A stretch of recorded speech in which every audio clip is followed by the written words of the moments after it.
just gotta say, I don't know what it is, but like 5 minutes before the show starts, I just get like a little bolt of energy every time. I know. I imagine it's gotta be like we're doing like what smelling salts are like before an NFL game or something. And every time, I think it's closer to 6 to 7 minutes before the show starts. Yeah. Because the way Jesse and I prep for a show is we just kind of say statements to each other. Pretty much. I don't want to talk too much because like we're talking on the show, things like that. Right. But one of us will go, oh, we're going to argue. Yeah. Like, okay, got it. Okay. Or I agree with that. Like, yeah, let's talk about it. Or I have a thought on that. Let's talk about it. That's just kind of how we do this.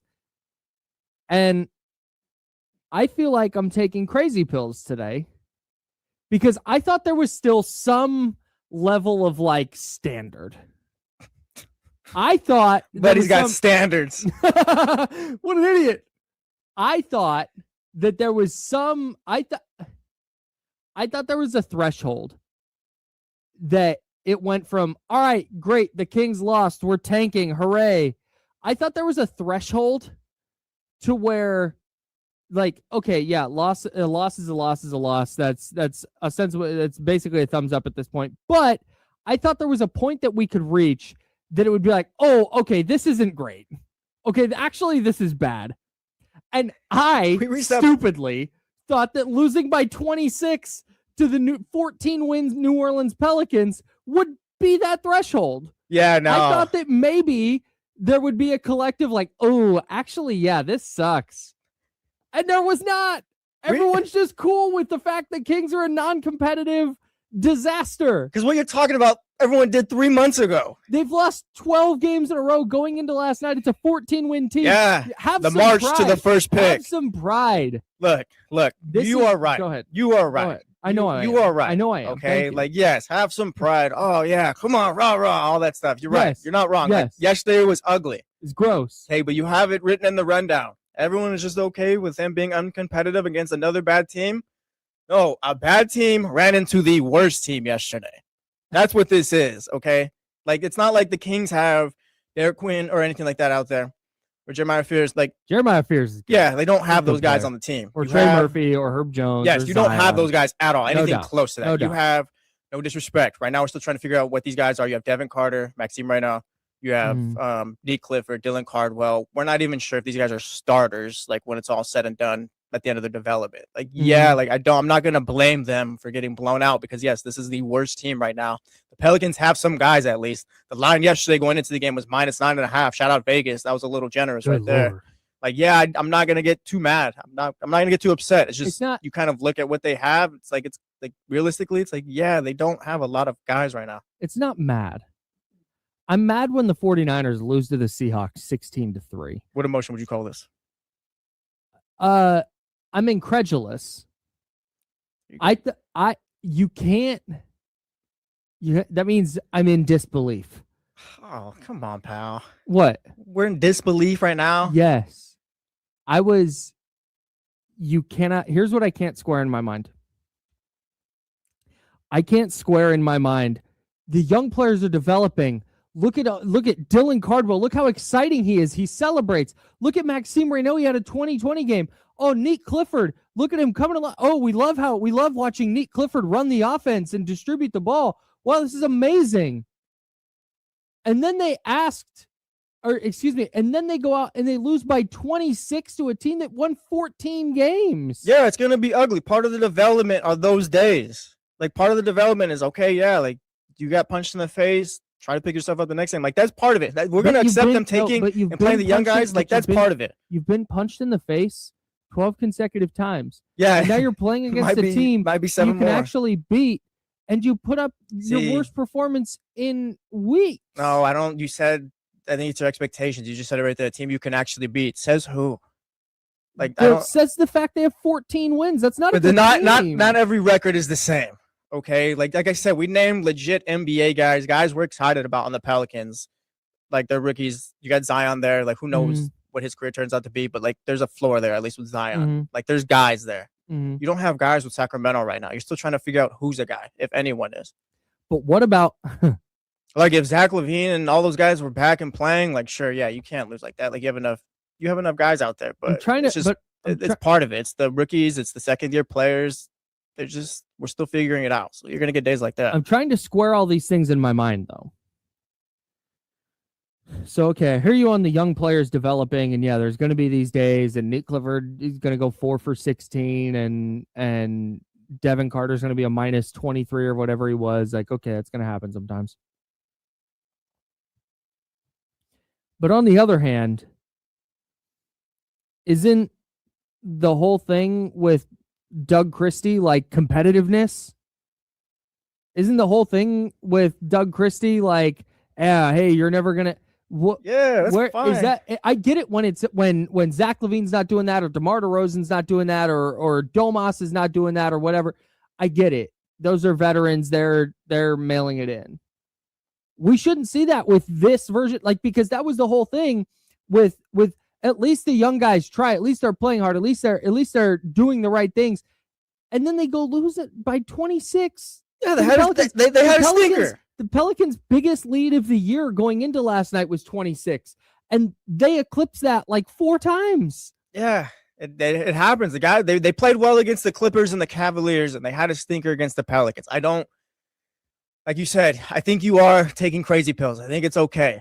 All right, I think it's all right. If they're doing this like just for the next month, then fine. Yeah, there's an issue, but again, we don't know that Devin Carter's a starter in the NBA. We don't even know what his role is in the NBA going forward. Same with Neek and those guys. You run into a team like the Pelicans, it's not kind of far out for anyone to believe, yeah, they got blown out. Like, again, they're a 14-win team. The Pelicans probably have problems within their organization, not talking about like dysfunction, just problems that they're dealing with, whether it be on the court, who knows. So it's whatever. It's let them be in a 14-win team. The Kings are a 12-win team. It's fine. But again, I think there's a difference here. Like, the Pelicans still have NBA guys right now. It's just right now these young guys are starting to get minutes, and it's not always going to look good. And the Kings may not have NBA guys. Yes. Is what you're saying. Well, they might not have the NBA guys that the Pelicans have right now that we know they have. They don't have the Trey Murphys, the Herb Joneses, like I said, Zion. Sure. Even the rookies. Like, they're all just, there's a floor there. We don't know what the floor is here. So sometimes, yeah, you're going to get blown out. It's cool, bro. It's fine. It's not. It's fun. Yes, it is. No, you can't do that. You can't do the tank. No, I'm tank. We want to tank. Race to the first There's pick. A difference I don't think that yesterday's loss. I don't think that yesterday's loss is like a big indictment on like the team, Doug Christie, or anything like that. Like, they just ran into a blowout yesterday. They ran into a 14-win buzzsaw.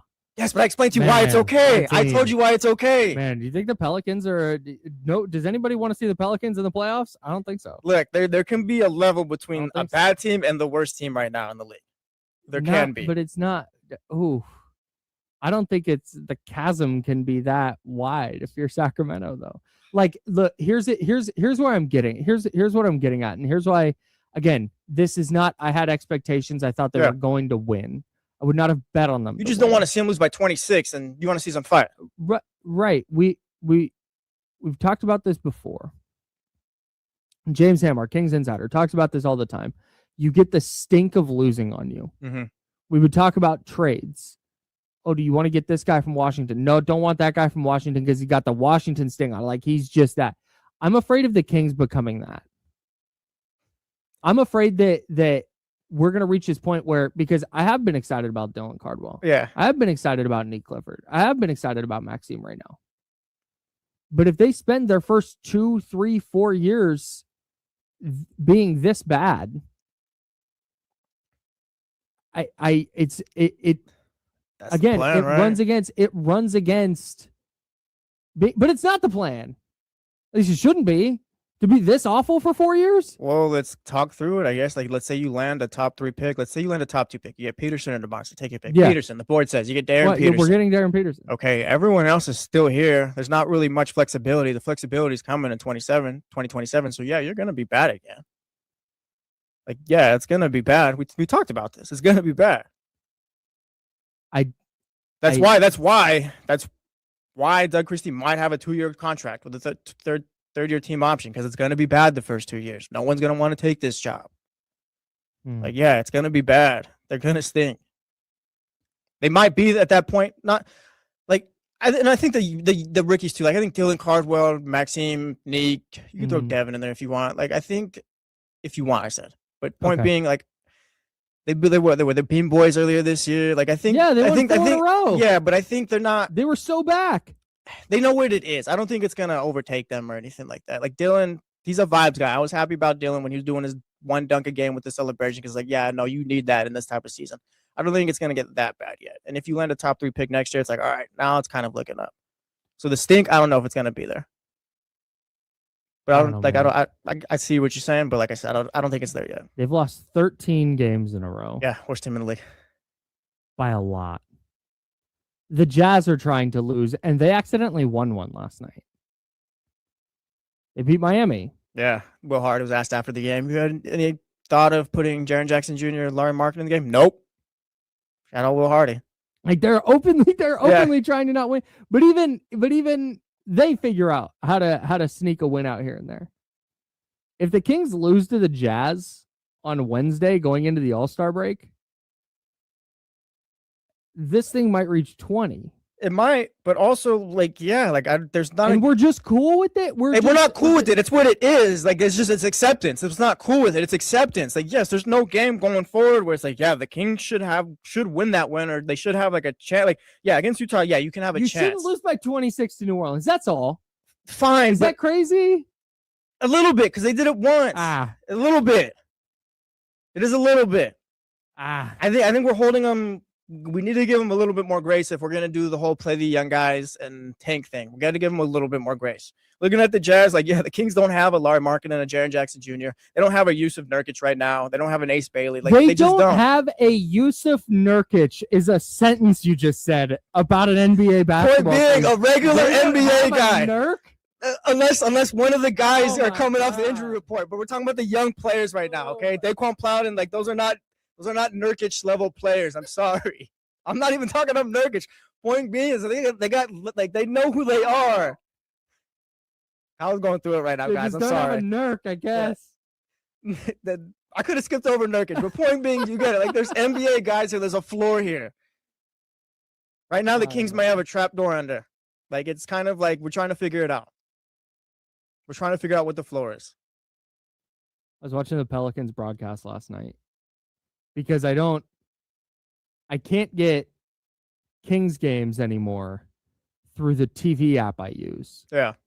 Because my TV app has beef with NBC. So I get no NBC channels. That's not good. It's really tough. And Peacock carries every NBC thing except for the regional sports networks. Yeah. So I'm dialed into the Olympics right now. If you guys have luge questions, let me know. Did the curling final, I think, just happened? I think the U.S. is in the gold medal game, but we'll talk about that later in our curling minute. Yeah, we got the Olympics hour coming up at 8. You got to figure something out to talk about today.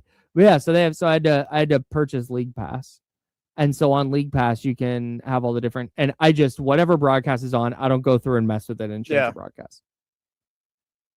So I listened to the Pelicans broadcast last night.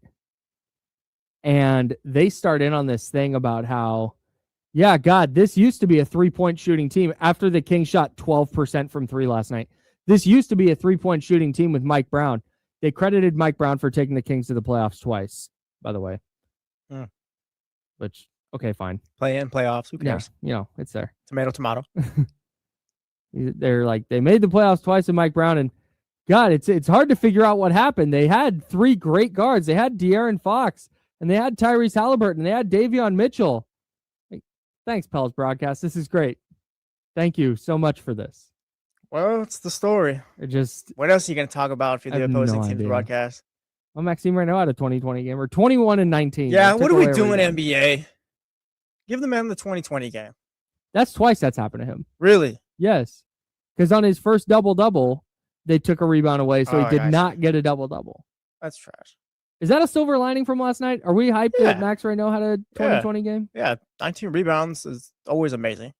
20, 21, and 19. Yeah, you can always leave. You left with something, I guess. But it was super impactful. With that, they might have lost by 40. Look, what do you want? What do you want?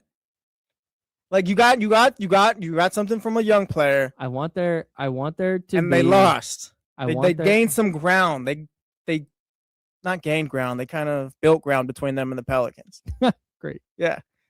They had to lose last night. I want that to be clear. No, I know. Yeah, you're upset that they lost by 26. Not even upset. I'm upset, but yeah, incredulous. Yeah, thank you. I'm in disbelief. I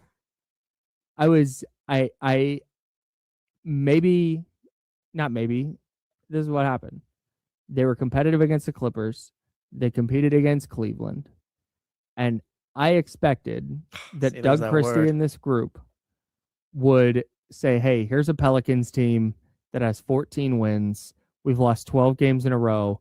Let's go punch these guys in the mouth. Like, let's go play our best basketball. And they just didn't. And there's a Pelicans team on the other side. Hey, guys, we have 14 wins. We're not playing well right now, but we're playing a Sacramento Kings team who's really bad. Let's go punch them in the mouth. Yup, that's what happened. Yes, and the Pelicans are bigger and tougher and stronger right now. Also, I'm sorry. This is just what's Russell Westbrook doing? Doing what Russell Westbrook does. He's just doing his thing. What do you think if he were to sit here right now? Yeah. Said, hey Russ, what's your role on this team? What do you think he would say? To do what Westbrook has always done. Not talking third person, but just do that. Rebound, just kind of do what he's always done in his career. They brought me here to be Russell Westbrook, so I'm going to be Russell Westbrook. Whatever that entails, that's what it is. Okay. You can't sign guys you can't sign Hall of Famers at the end of their careers and be like, hey, like we need you to kind of switch up here. Like that, like you tried that with DeMar. Like, it never made sense with DeMar DeRozan. That was never a fit. Like these guys are who they are. You signed them, now you deal with it. Like that is what it is. Russell Westbrook, I'm sure, is happy to be playing in the NBA right now. So he's just gonna do his thing, and as long as he can, like DeMar DeRozan is gonna be a Hall of Famer one day for doing the things that he does now. Like, I guess it was a tough offseason because, I mean, we talked about it. The roster was impossible to fix up, so you sign who you can and things like that. But if you don't want Russell Westbrook to do what Russell Westbrook does, then you got to sign a better roster. Fix up a better roster. I'm not going to blame Russell Westbrook. It's not blaming him. No, not blame's not the right word, but just more so like that's what Russell Westbrook does.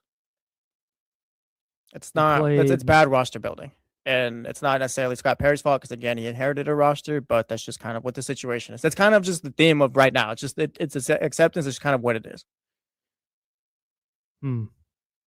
This is something Kenny talked a lot about at the start of the year, though.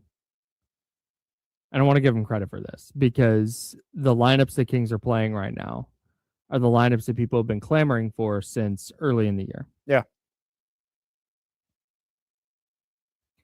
And this is what you're liable to get when Maxime Reynaud plays 38 minutes and Nick Clifford plays 37. And Dolan Cardwell plays 32 and Devin Carter plays 30 and Daquan Plowden plays 28. It's what we wanted. It's what everyone wanted. To an extent. Well, no, you can't be like, yeah, I'll play the young guys all these minutes, but also like do it this way, meaning you can't lose by this much or whatever. Like, no, that's part of it. That's part of the ugliness that comes with playing the young guys and tanking for the top pick. Like, this is games like yesterday are part of it. It's the for me, again, it's trying to square the thought of look at the young guys developing. Look how exciting this is that they're developing and doing all these things. And then also just being cool that those exciting young developing players lose by 30 to a team that has 2 more wins than them. Yeah. I can't make those two thoughts run parallel. That's just why you got to go beneath the surface, though. Like I said, like what's down there? The Pelicans have NBA guys. You don't know what NBA guys you have right now. You don't know their floors right now. They're the worst team in the league right now. Mm-hmm. All right, like Russell Westbrook, you just asked me, what is Russell Westbrook doing? Like, nothing fits here. Nothing works. There's nothing cohesive about this team whatsoever. Mm-hmm. There's a difference between being the worst team and a bad team, I think. And that's just kind of where we're at. And again, like, what are we expecting right now, though? Like, you can't. I don't know. It's not an expectation. Like, I get that Kings are 2 wins worse than the Pelicans, but again, they're not one and the same at all to me.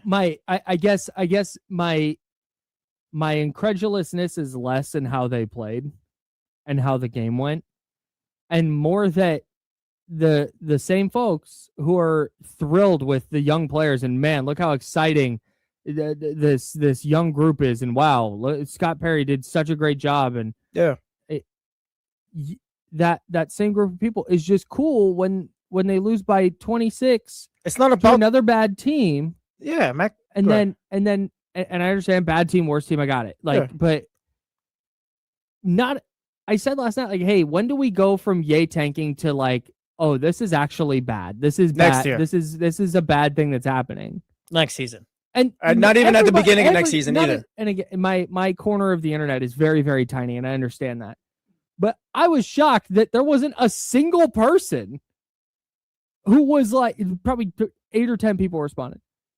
And there wasn't a single person who went, yeah, this is pretty rough. It is. Like, everyone's just cool with it. It is rough. Yeah, you accept it. It is rough. I was like, cool. The Kings lost, whatever. Cool. They're closer to the top pick. Maxime got 21 and 19. There's something there. Like, yeah, this is part of it. It is going to be, I bet you. Okay. I bet you imaginary dollars that they lose by 25 again once this season, at least one more time. That is part of it. It's part of the ugliness. That is part of the route that people wanted to take. I totally agree. Like, it's going to happen. Like, and I don't think it's not like you're not taking crazy pills. Like, I get where you're coming from, but just more so people have accepted it. Yes, it is rough, whatever. Like, it's part of it. It's part of this journey right now. Max got 21 and 19. That's also something you can be excited about. It's part of the tanking. There's the development right there. Nick didn't shoot the ball well, but hey, he got his shots up. There's, I guess, a silver lining there if you want to go that way. It's just sometimes they're going to be bad, and sometimes they're going to be competitive. I don't disagree that they're going to lose by 25 plus again. To a bad team if you want. Ooh. Which one? They've got Utah. You can take your pick. It's not about the team. It's Utah just coming up. More so like just they'll have this game again. They got to go to Memphis.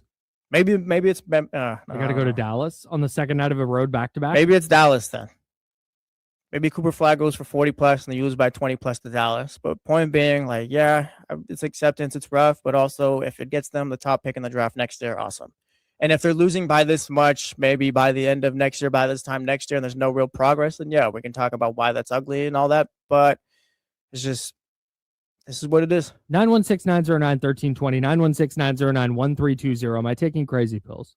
Are we just all good with the Kings losing by 26 to New Orleans?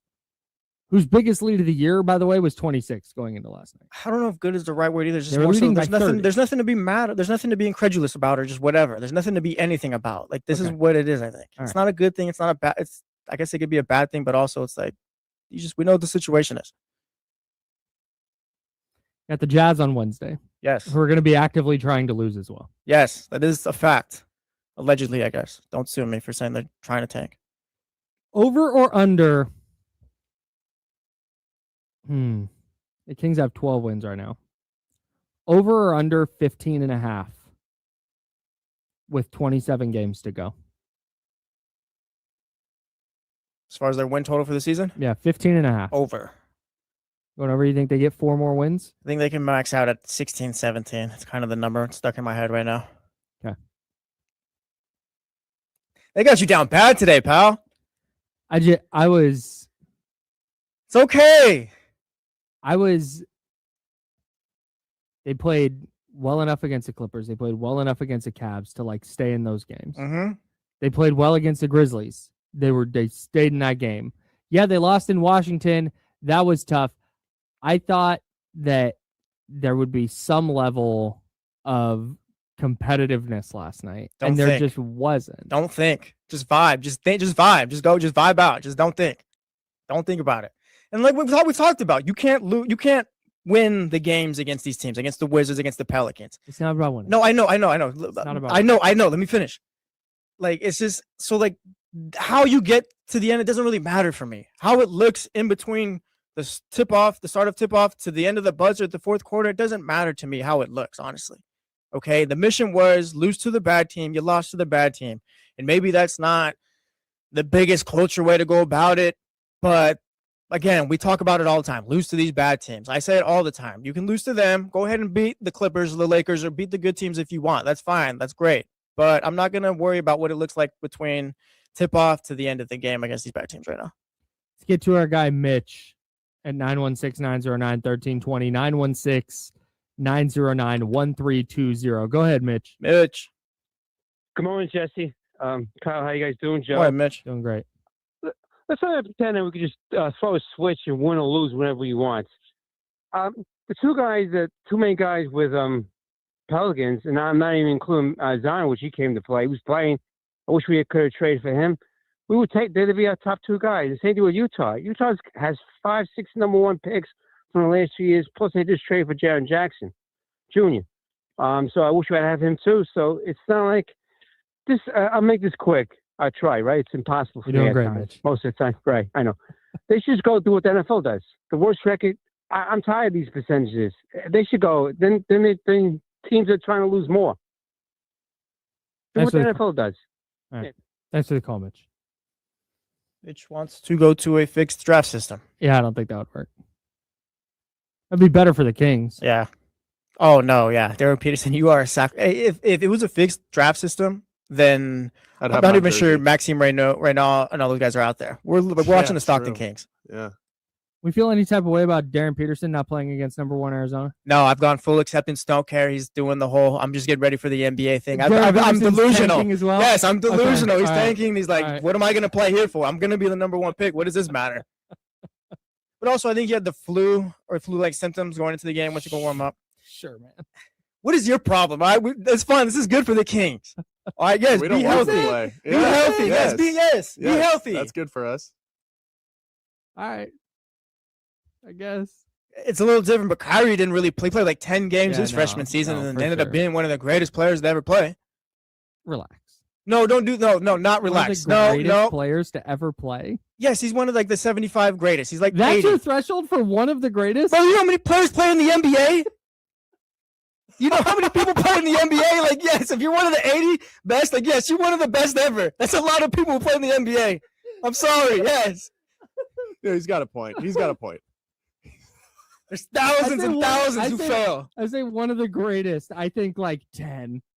I didn't say the greatest. Top 1,000. I don't know. No, I didn't say top 1,000. I said 80. He's one of the most skilled with a basketball ever. Like, come on. He is. That's a fact. You're just arguing with me today, huh? I'm mad. Now I'm mad. Yeah. 916-909-1320. 916-909-1320. That's the phone line. He's Jesse Tapia. I'm Kyle Madson. This is The Jump. Another 49ers player got shot yesterday. Yeah, that happened. We'll talk about it.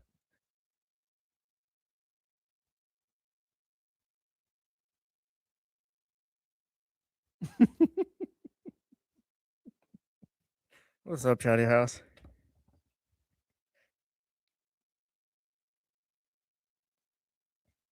Yeah, I guess I'm positive, Jesse, today, TCG. This is what it is. That's positive? Yeah. All right. I'm the silver lining. I'm having fun with it. No. Okay. No. All right.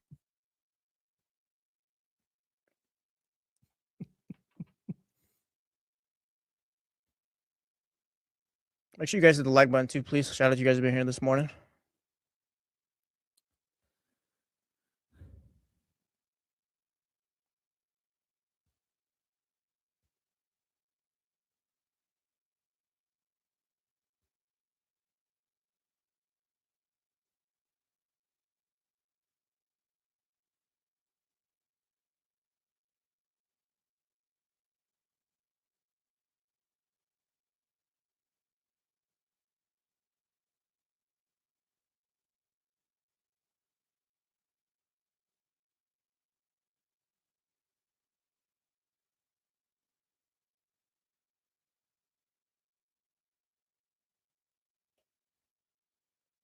Yeah, beat the Bengals 1 game, and next thing you know, Joe Burrow's playing for them.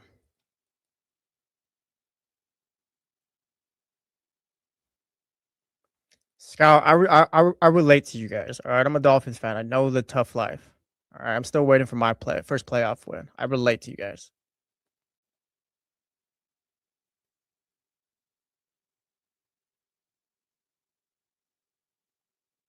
They do not. I believe the Hawks own that.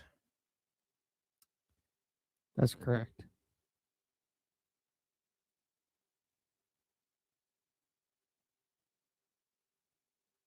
Sacktown. Maybe a Dolphins playoff win just because it's easier to fall upwards in the NFL than it is in the NBA. The Kings have a long road ahead, it feels like. Like maybe Malik Willis, they signed him and he was like, oh yeah, he's actually decent or whatever. Not holding my breath on either though.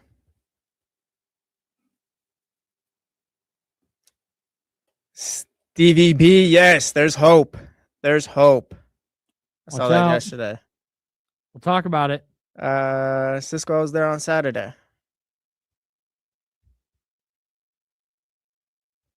Hey, one of us. Come on. You're one person on Team Kyle. Says the today. Thunder fan. One person on Team Kyle today.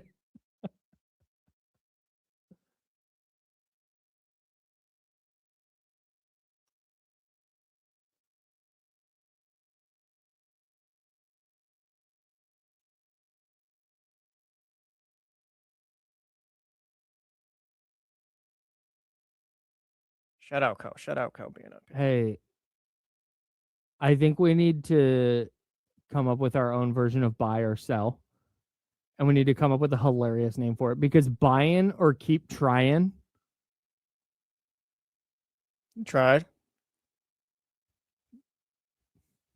Keep trying to name that segment, NFL Network. Am I right? Being a producer for one of those big networks probably has to be tough. Oh, just brutal. Because it's like, it's not like, oh yeah, come up with ideas. Like, no, come up with ideas even when we don't need them. Yeah. It's kind of. It's just repackage the same idea everybody else has had. I'm so jealous of all the people who got to produce sports radio and television when it first started. Because every idea was new. Oh, yeah. It's like, what if we did like a buy or sell segment? They're like, whoa. Hey. Whoa. Hey. You guys hear Steve over here? Get this guy a raise. That's how you got a morning show back then. We still have a minute because the breaks are long today. Do we have a game today or something? What? Do we have a game today or something, or just long breaks? Just long break. Shout out, making money. Mm. This is what they say. It's what I've heard. 1 minute. Yeah, you want to try bump it or dump it? Jesus. Not since college. Damn. How about topic roulette? Are you familiar with topic roulette?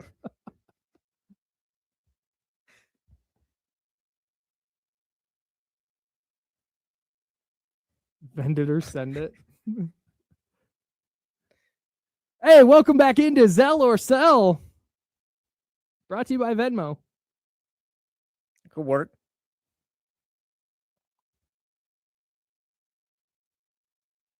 What up, Dr. David? Shout out Dr. David. Day one.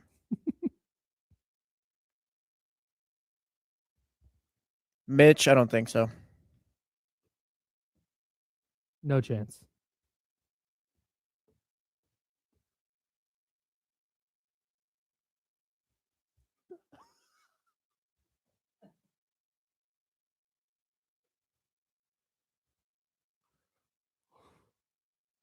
Oh, that's my line. Sorry, yeah. Welcome back to The Jump There it with is. Kyle Madson and Jesse Tapia. And Tetewan, good morning. Football hot. It's a little Buddy, bit flustered right now. Yeah, I don't know what that jeez face was, but shout out Manti. My God. Didn't the Super Bowl winner used to go to Disney World? Yeah, but you're in Santa Clara. Just go to Or Disneyland. just go to Disneyland? Okay. Yeah. That's honestly, that's the vibe. You been to That's Disney a way World? better vibe. Yeah. Is it Couple much better times. than Disneyland? Or? Oh. I prefer Disneyland because it's nostalgic for me. Yeah. And it's kind of it is the OG. Like it's so there are things I appreciate about Disneyland and California Adventure that I can't about Disney World. Now, on the other hand, Disney World's the 4 parks. Animal Kingdom's unbelievable. It's like a zoo with roller coasters in it. Yeah. MGM Studios is great. They have Tower of Terror still, which is Shout out. awesome. That's my favorite ride. There's Magic Kingdom, which is like Disneyland, but it's laid out a little bit differently. And then it is Animal Kingdom, Magic Kingdom, MGM, and then Epcot. Epcot's really cool. Epcot is a vibe. I used to be the Universal Studios is better guy, but then I went to Disneyland as an adult with some change in my pocket before my honeymoon. It's like, wow, I don't think I can go back. It's different. It's way different. different. It's so much more immersive. Yeah. Like we were in Disneyland takes great pains to, like, when they're doing construction in Avengers Campus, for example. Yeah, Spider-Man was there. It was insane. Yeah, Peter Parker was walking Yeah. around. So when they're doing construction in Avengers Campus, they make the like scaffolding and everything look like Avengers. Like they tell a story that makes the construction like part of the park.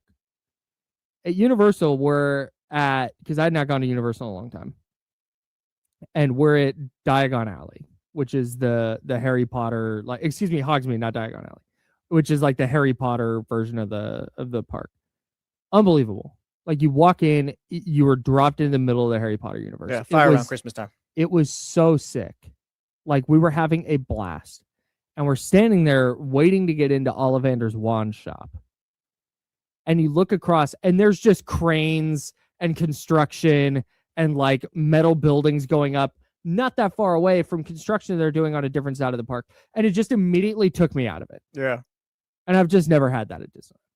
Makes sense. It's fine. Shout out Universal Studios, but also Disneyland Universal is dope. Studios is a good time. Yeah, Keeps the G says, might not be a great question to ask you guys, but what's an acceptable age to bring a child to Disneyland? I don't have a child. I mean, that's up to you, pal. Whenever you're ready to handle that, I guess. Yeah, so that's it's your kid, do what you want. Exactly. That is my stance on that. But if you're looking for like what's the best age for the kid, like when to start, we took our friend's son when he was 5.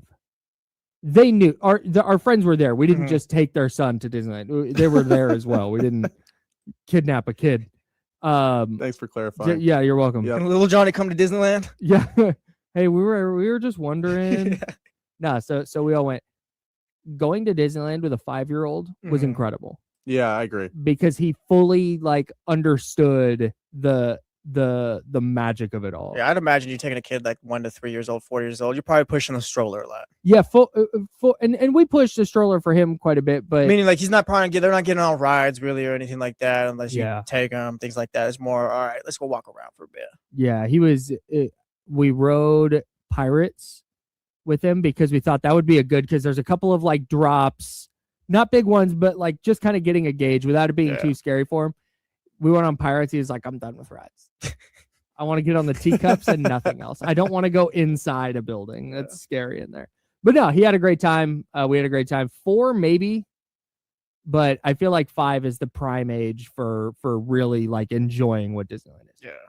Anyways, that's my take on it. Shut up. That's Jesse Tapia. I'm Kyle Madson. Joe Brazil behind the glass. This is The Jump. We're live with you every Monday through Friday at 7 a.m.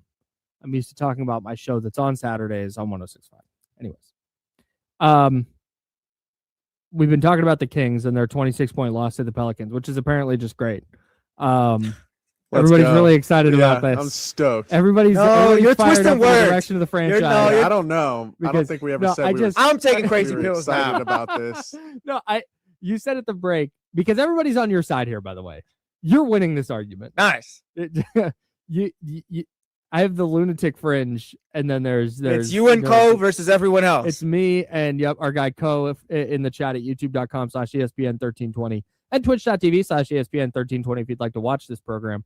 Also, shout out to everybody listening on the radio. 1320 AM on your radio dial, 98.5 FM, HD2 on your radio dial.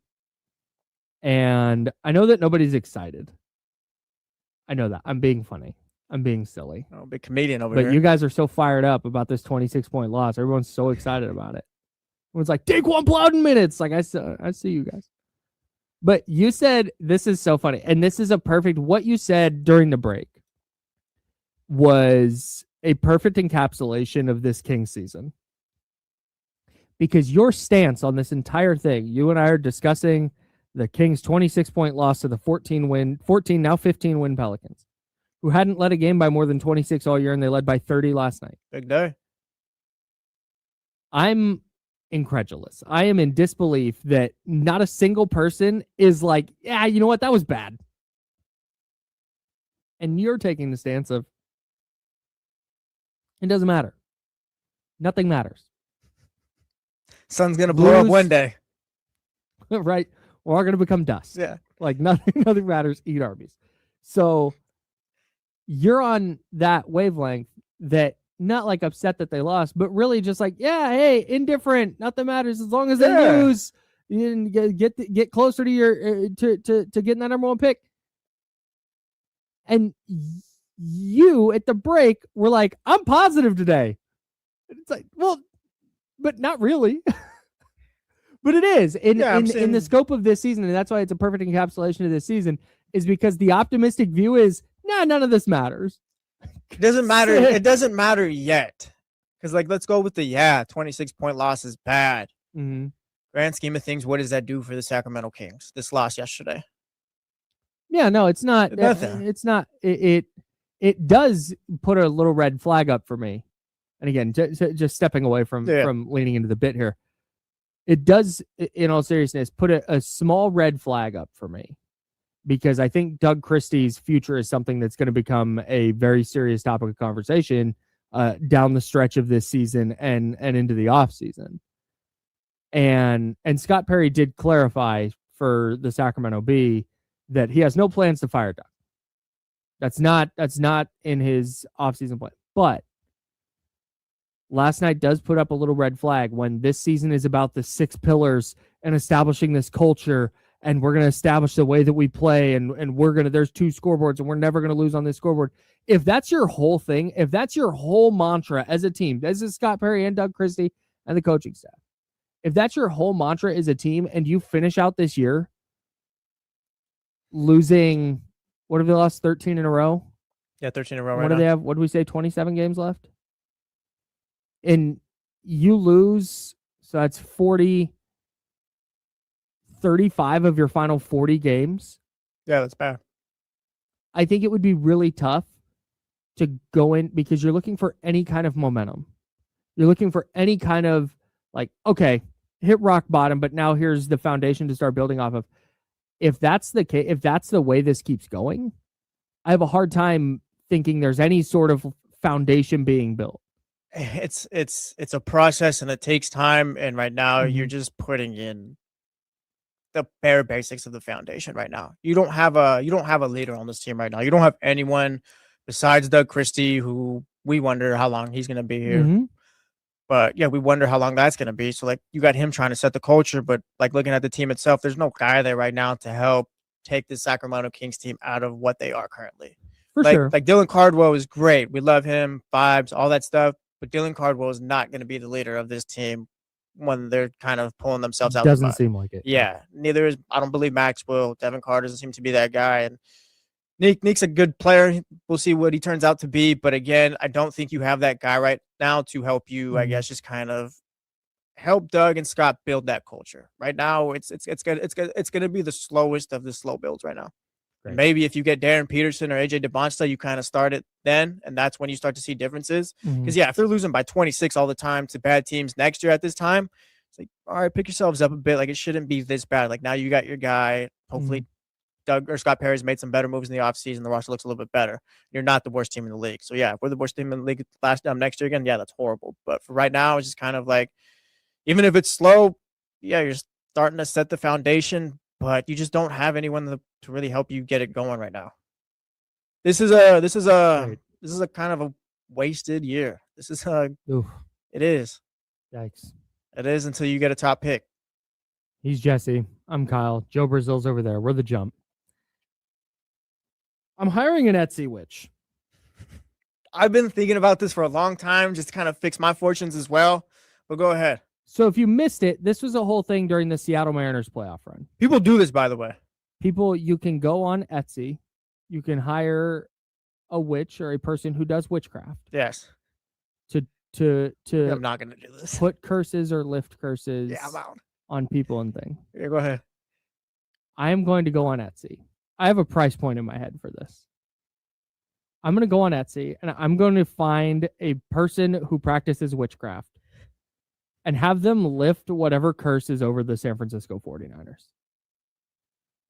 This has nothing to do with Super Bowls. This has nothing to do with wins. This has to do with your players just staying safe outside of the street. Keon White, their defensive end, who they acquired from the Patriots at the trade deadline, got shot in the ankle yesterday. Yeah. In San Francisco, because of an altercation that happened that he wasn't involved in. It had nothing to do with him. He just happened to be wrong place, wrong time, got shot in the ankle, and had to have surgery, successful surgery, non-life-threatening injuries. He's good. No timeline for his return. Yeah. This is insane. No, it is. I've never seen this for an NFL team. Not even once. Like, it's just this, well, yeah, there's been times before, but it's just kind of like, just for it to happen twice to your team and just kind of wrong. Like, yeah, it's just bad luck. Like you said, like they said, he wasn't part of it. He was just kind of doing his thing or whatever. And it's like, oh, now he gets one in his ankle. Like, that's tough. I mean, I don't, it's just bad luck, I guess. That's it. This That's is where the not, Etsy witch this comes is in. not exactly, because it's the only real explanation. This is not about an electrical substation. This is not about how hard they practice or how hard they don't practice or the playing surface that they play on or practice on. Really trying to keep guys This safe is out there. just a guy the Monday after the Super Bowl getting shot in the ankle. Yeah. Come on, man. I'm not. I better Keon White. I am going to take my US dollars and find somebody who can do something, because There's always a catch with those things, though, wasn't there?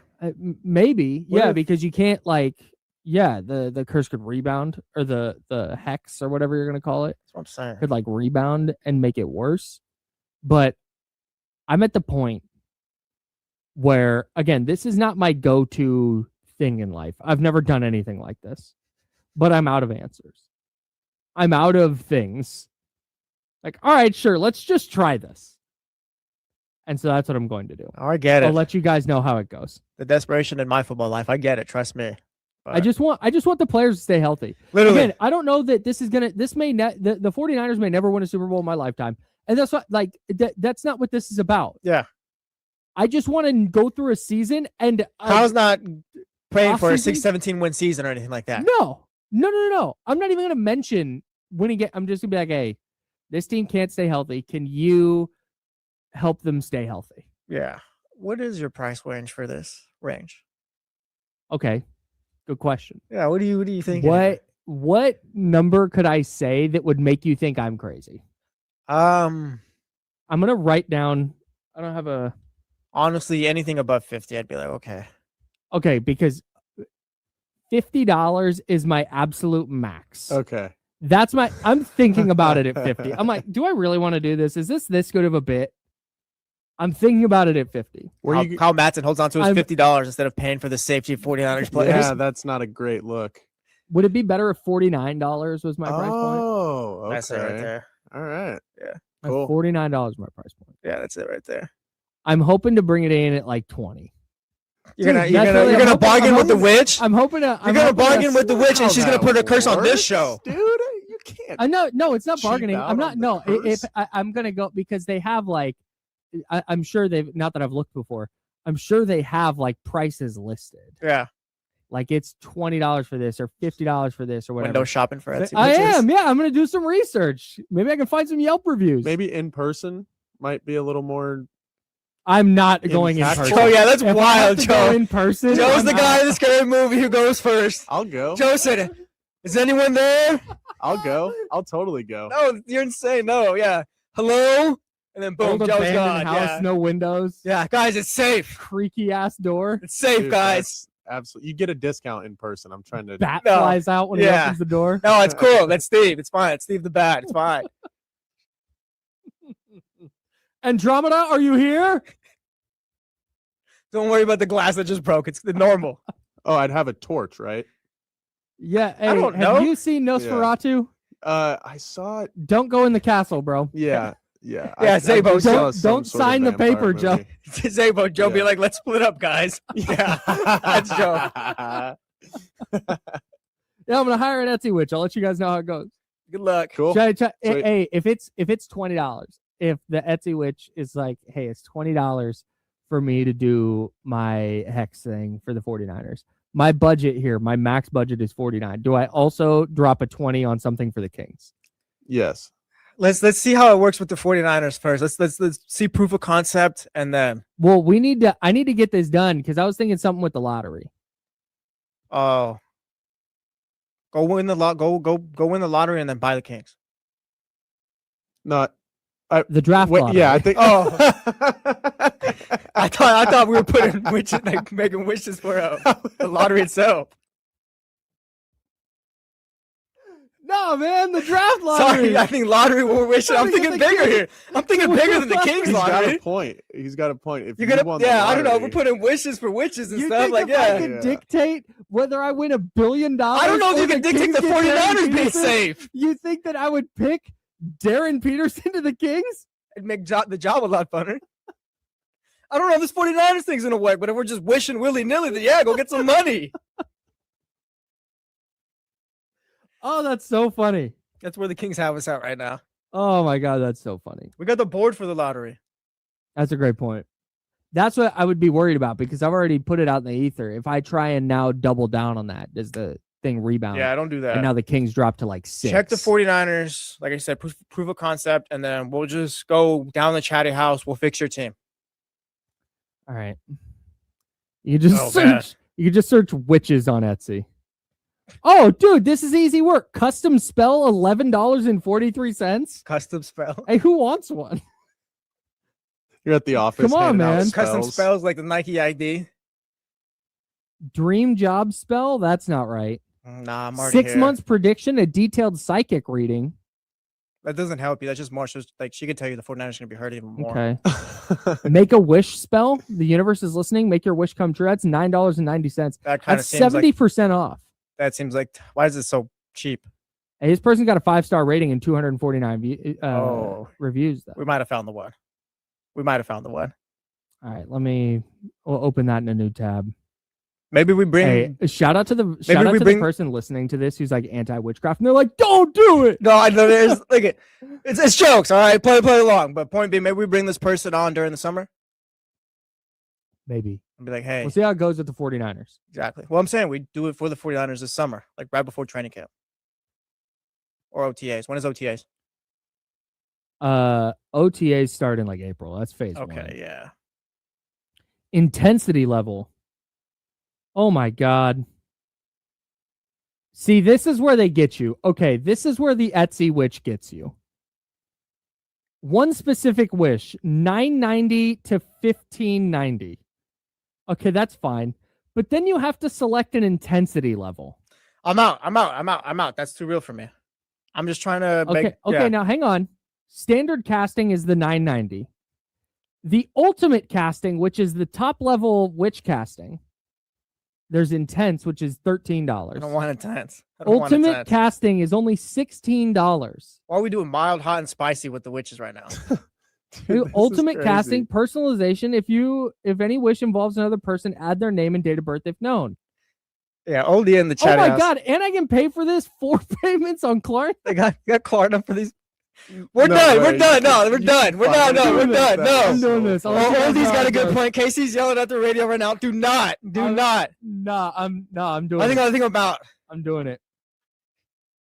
Number 1 pick or healthy night. Oh man, I see. This is where I might have to do both. But see, I've already manifested the number 1 pick. Yeah, we're already So working on I'm that. worried Kyle might have that- cursed the number 1 pick putting on the Yeah, board. I might have but who done. knows? I might have messed that up. Anyways, I'm Kyle. That's Jesse. 916-909-1320. 916-909-1320. I believe first time caller to the program. I'm excited Our for buddy this one. Will Z. Shout out Will Z. Will, what do you got? What's up, you guys? How you doing? Doing Will? great. Better now. What do we got? Good. Okay, so you guys were talking about how, like, Kyle, you're a little upset, Jesse, you're not. I think that it feels better to me, a blowout loss to another tanking, I mean, the Pelicans aren't tanking, but another lottery-bound team than it would a blowout loss to, like, the Thunder or Cavs or something like that. I think people went in yesterday with a big, like, what are the Kings going to do against these other bad teams? And I think last night kind of showed us, maybe not intentionally, but I think it eased some people's minds on not getting too many wins. All right. Yeah, Thanks, Will. Will's right. It's fine. It's cool, man. Were people worried about the Kings getting too many wins? Not too many wins, but I think it's kind of like I think Will means more. It's like a realization, like they're not gonna do that. I guess if you're pro tank and things like that, like they're gonna stay this bad. Yeah. That wasn't I didn't expect them to win last night. Oh yeah, you wanted them to win. Kyle expects them to win the next 27. I and thought get into the there was a play-in, chance they could make the play-in, and Yeah. last night showed me that's off the table. It's crazy how fast this happened. It happened the first 2 weeks of the season, Yeah. where it's like, yeah, this is all gonna go very wrong. Well, that was our big concern with the Keegan Murray injury and how tough the Kings' schedule was to start the year. It was like, hey, they might fall into a pit that they just can't climb out of. And once you start the season 2-13 or whatever they were, like, it's really tough to play at a high level and play with the right intensity, and it could spiral really fast. And then the injury stuff just got out of hand, man. Yeah, no, kind of avalanche, but we're on to bigger and better things now, Kyle. I hope so. I really hope so. The number 1 pick would be great. No, it'd That's be the thing. amazing. And I want to make sure that everybody knows that, again, while I'm leaning into some of this for the bit, I'm also fully aware that they could lose the rest of their games by 30 points. Every night could be a 30-point loss the rest of the way. They could finish the season on a 40-game losing streak or whatever it would be. If they get the number 1 pick, all will be forgiven. And honestly, if they get a top 3 pick, we're all going to be excited about that player going into next season.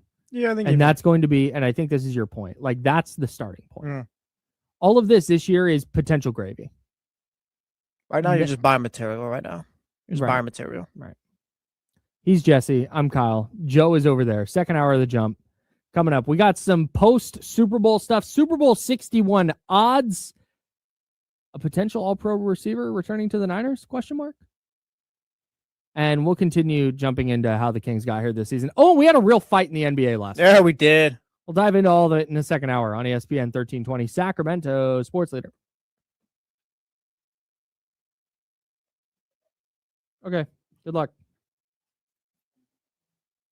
Oh, okay. Hope it goes horrible.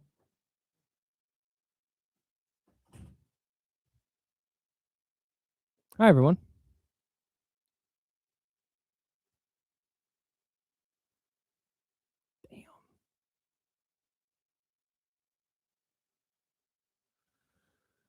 I don't know. It wouldn't shock me if they bought out DeRozan just to give him a chance to go elsewhere, but I think Scott Perry looks at the roster and probably thinks they need Russell Westbrook.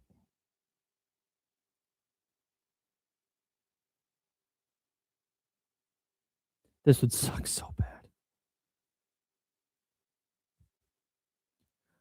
But even still, we'll get a draft guy on this week.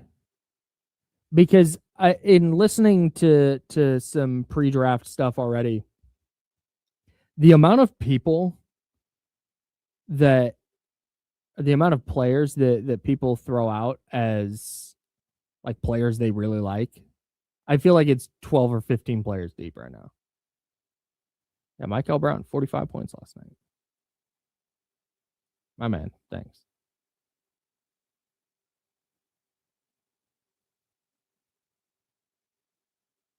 I wonder where like someone like Keegan Murray would go in this draft. Yeah, I don't know. That's a good question. We'll talk about this, actually. This is interesting because I wholly disagree with it. But I see the point. Wasp at. What's up, old Easy? Wasp, Kyle and Jesse. What's up, TC?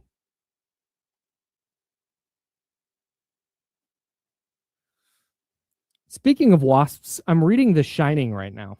That's right. Really good book. Okay. Very much enjoying it. Stephen King's got a future in this. Oh, yeah. What about wasps? What do you mean? Well, you said speaking of wasps, I'm sure there was wasps in the book. Oh, yeah. Yeah. Yeah, there's a whole thing about it. Yeah, okay, cool. Sweet. He's changing roof shingles and he gets stung by a wasp. Uh-huh. And then he starts because if it's spoiler alert for The Shining, he descends into madness. Okay. And so it's kind of the first like Oh, okay. I got inkling you. Have you seen the movie? When I was like 10. Okay. Are you I've gonna not watch seen it when yes, you? Okay. 100%. All right, cool. What's up, TC? I imagine Clint Kubiak will be the OC. They'll probably hire someone, but he'll call plays. Yeah. Maybe they'll hire Clay Kubiak Maybe. or Gary. Yeah. Or who's the other one? I'm against kind of hiring your brother, though. Clint, Clay, and Last guy hired his son, and he stunk.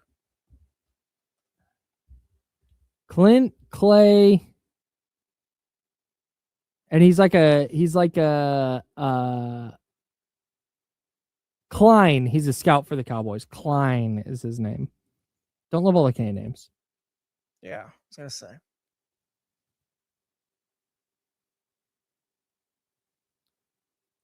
I don't think he is.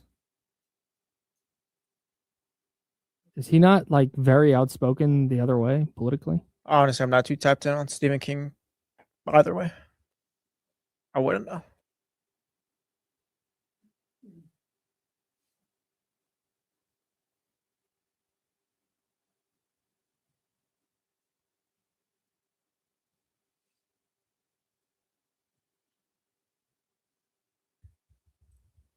Nice job, Stephen Brown. You're crushing it. Take a lap, Steven. What's up, Karen? Good morning. Ew.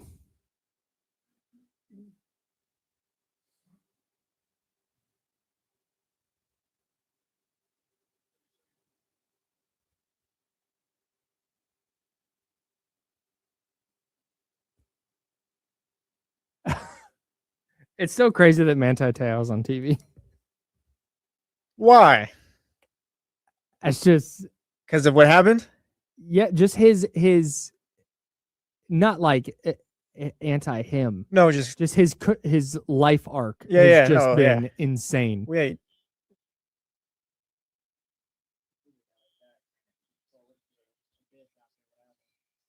Oh yeah. Yeah.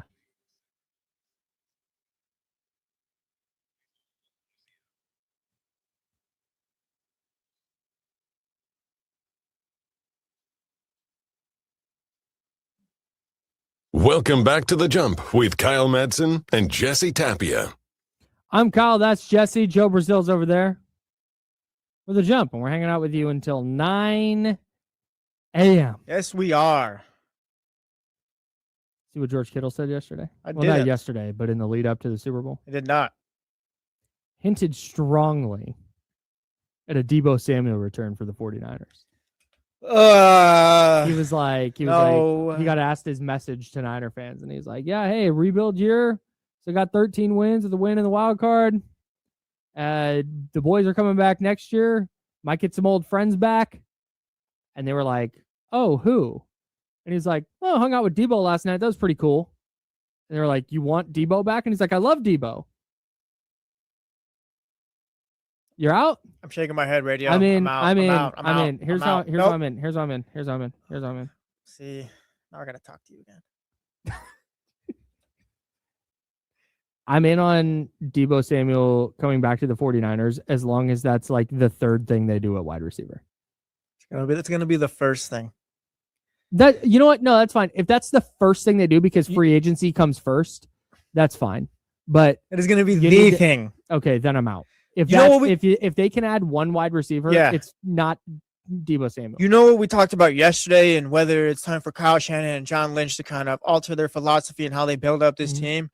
That would be the complete opposite, and that would tell us everything. Where it's like, yeah, they'll never do that, and they're just gonna be stuck within their ways, which has worked for the most part because they've gone to Super Bowls, playoffs, blah blah blah. But if you can't bring, the league is getting faster. The Seahawks are fast and physical. Deebo Samuel is physical and getting slower. Sure. Okay, we saw what it looked like his last couple of years in San Francisco. It kind of took a decline. It didn't really make sense for the Commanders to go out and bring in a Deebo Samuel when, yes, you needed to get younger and faster as well. It did. It was fine. But again, I don't think that's anything the 49ers need right now. You don't think third wide receiver Deebo Samuel could have value? Third wide receiver, fine, but I'm also That's not what going to I'm be like, talking about. yeah, awesome. Like, I no, think it'd be well, cool. no, I don't want third receiver, wide receiver 3, Deebo Samuel, because he's gotten slower. Like, he's getting older. I think it feels like you're going back to what you know, what you're familiar with. Like, If you they can, added him as wide receiver 1, I would agree. but even wide receiver 3, maybe it's fine. Maybe Here's it's the fine, problem. and Here's the problem. I don't like it. Juwan Jennings, a free agent, probably gone. Yeah. Ricky Pearsall cannot stay healthy. Can Deebo Samuel get open, or are we just running the reverses to him? That's why he's the third wide receiver. Can he get open against the slot guy? Probably. You hope so. Okay. Maybe not. See, But Jennings, Pearsall, Brandon Ayuk is gone. They're at a point now where I think if you're bringing in Deebo Samuel, again, I also think you need to trade for a high-level wide receiver, and I think you need to draft one relatively early. Yeah. Maybe draft a couple relatively early. Like, they need to overhaul their receiver room. But it's at least a player who you know knows the offense, who you know fits in your locker room, and who has been there before and has been around. Now, to your point, to counter that, nice. you could also see Kyle Shanahan saying, like, yeah, we drafted these 2 wide receivers early, but Deebo knows where to line up. So he's wide receiver 2 now. Everyone's That's what we sized in don't the need. room. That's what we don't need. Yeah. I'm not trying to deal with that at all. Look, if he's going to be the wide receiver 3, I'm not going to yell and blah, blah, blah. Fine. I Mhm. don't love it. Again, I don't. You need 2 players who are definitively better than him. Yeah.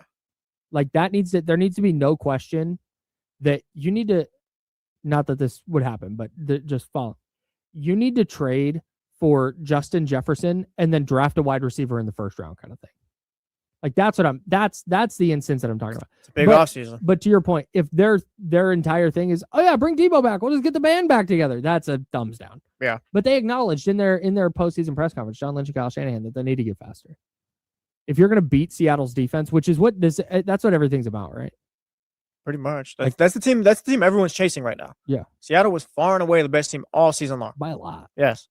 So you have to figure out how to beat Seattle's defense. Mm-hmm. And to your point, I don't think it's, hey, more Deebo. But if he's your third wide receiver, I don't hate it. Fine, but also, fine, but you need to make more moves. So we'll see how it would play out. Right now, I'm out. But, yeah, if you were to bring in Justin Jefferson, draft pick, and Deebo, great. Okay. It's also a big offseason for your wide receiver room. I'd Yeah, imagine huge. realistically it'd be Deebo Samuel, probably the second best wide receiver you're bringing in. Yeah, I also Just 'cause, think, what you I said, also I think think if the is- money's the same, I think I would rather have Juwan Jennings back. I don't disagree with that at all. I'd rather have Juwan Jennings back too. Glad we're on the same page here. Yeah. 916 Finally not 909 arguing. 916-909-1320, 916-909-1320. That's the phone line. Yes, it is. If you'd like to chime in on this conversation. Do you want Deebo back with the 49ers? It's the question. Super Bowl 61 odds are already out. Rams and Seahawks tied at the top. I think that's right. Yeah, if there's anyone that had a real chance against Seattle this year, it was the Rams. Their offense was good enough to, I guess, line up with that defense. Yep. Seattle came out better team, but yeah, the Rams are just as good. Matthew Stafford threw for 900 yards, 9 touchdowns, and no picks in 3 games against Seattle. Yeah, they got He's a it. good player. There's a 49ers reporter that'll have you believe that Brock Purdy's better than Matthew Stafford. It's insane. Insane. It's insane. It's insane. It's ridiculous. Insane. I won't entertain that. I won't even listen. I don't like Brock. Fine. Yeah, It's Brock not is an good. anti-Brock take. No. Matthew Stafford's awesome. Yes. Matthew Stafford's all of favorite. Bills, Eagles, Patriots, rounding out the top 5. I think the Patriots have to be there because they were just in the Super Bowl. I'm counting on them trading for a top receiver too. Yeah. That's I think that's they're what a going to team in get their better. position should do and does. So I Yep. think they're going to do that. I think I have the most pause about the Bills. I think out of that. I think group. mine's the Eagles. I'm holding out hope that the offensive coordinator they hired is going to be a lot better than why am I drawing a blank? Patullo? Yeah, Kevin Patullo. You got a lot of stars there. AJ Brown was talking the other day about how change is good when it comes to the coaching and stuff like that, and how he still loves Philly and Philly's Philly and how he loves being there. So I think you get the right guy in there, get the right system. I think they can be right back to where they were. This feels like a tipping point for the Bills. And I think the Eagles too. I feel like we tipped over yesterday for this past postseason for the Bills. You think that was it? Sean It- McDermott being fired was it? It kind of felt like something had to give, and it gave the wrong way. I think for me with Buffalo, And not to say that like they're gonna just completely fall off the face of the earth because Josh Allen is there, Mhm. but maybe that Super Bowl window's kind of closed a bit right now. that's it. I think you get one crack at making this change. Mhm. You had a coach, and just to relate it to basketball, Golden State thought they got to their ceiling with Mark Jackson, so they moved on, and they hit. They were right. Yeah. But I think in the NFL, it's a little different. It's definitely tougher. And they got to what they believed was their ceiling with Sean McDermott, and now they made their change at head coach. This is your change. This is your one swing at this to try and get this right in this Josh Allen kind of era. It's Josh Allen's guy. It's Josh Allen's dude. Yeah, Joe Brady's his guy. The guy he wanted. He was heavily involved in the coaching search they talked about, so this is his guy. If he can't get it done this year, I start to have concerns. 49ers 11th on the list, Saw they were behind the Chiefs. just out of the top 10. That feels right to me. Yeah, the Niners have moves to make before they kind of re-enter that real contender conversation. I agree. They have to, we've talked about this before, but they have the cap space, they have the draft capital to make a significant move. If their plan is to, oh yeah, nope, I'm gonna stand pat in the draft, gonna draft a bunch of guys, trying to restock the cupboard with you. If that's the goal this year, then you should do Trent Williams the service of trading him. And you should do the same for George Kittle once he gets healthy. And you should fully rid yourself of the current core of players you have. Because if this is a draft and we'll hope these guys can help us come playoff time. That'd be pretty good. No, you got 1 year to do that. It was this year. That'd be pretty discouraging if that was the case. Oh, it would be brutal. You just won 12 games. Like, no, it's not. Let's see how this year. Let's develop. No. You need to go get a guy. Especially because I'm going to solve their health problems. Yes, that's facts. It's true. We talked about that earlier. Right, they're going to be healthy. Plus, you got your franchise quarterback. There's no development now. Yeah, that's it. It Doesn't exist. It doesn't right. exist for a team paying a guy 53 or whatever it is million. Like, no, you're going to go for it every year now. Yeah. They need to find star level players. Exactly. Like that is what, if they're going to contend, we've talked about this before, we'll talk about it again. If they're going to contend with Seattle, they're going to contend with the Rams. If they're going to contend with a better version of the Eagles, who knows what the Cowboys look like? Who knows what Baltimore looks like with the new head coach? Kansas City's probably going to be back in some way. Yeah. If you're going to compete with all those top teams, you need more star talent. Exactly. I mean, Flat you're just out. not going On to either do it with side Ricky of the Pearson ball. and Jawan Jennings right now. No, I'm totally with you. For the Raider fans curious, you guys are down at the bottom with me. Third worst odds for the Super Bowl. Third worst. Yes. Okay, but not the worst. No. Yeah, the odds are better than Miami. They're plus 20,000 for the Raiders. Miami's plus 25,000 with the Cardinals plus 25,000. Are the two teams with the worst quarterback situations in the league right now? Here, I have a fun question. Nice.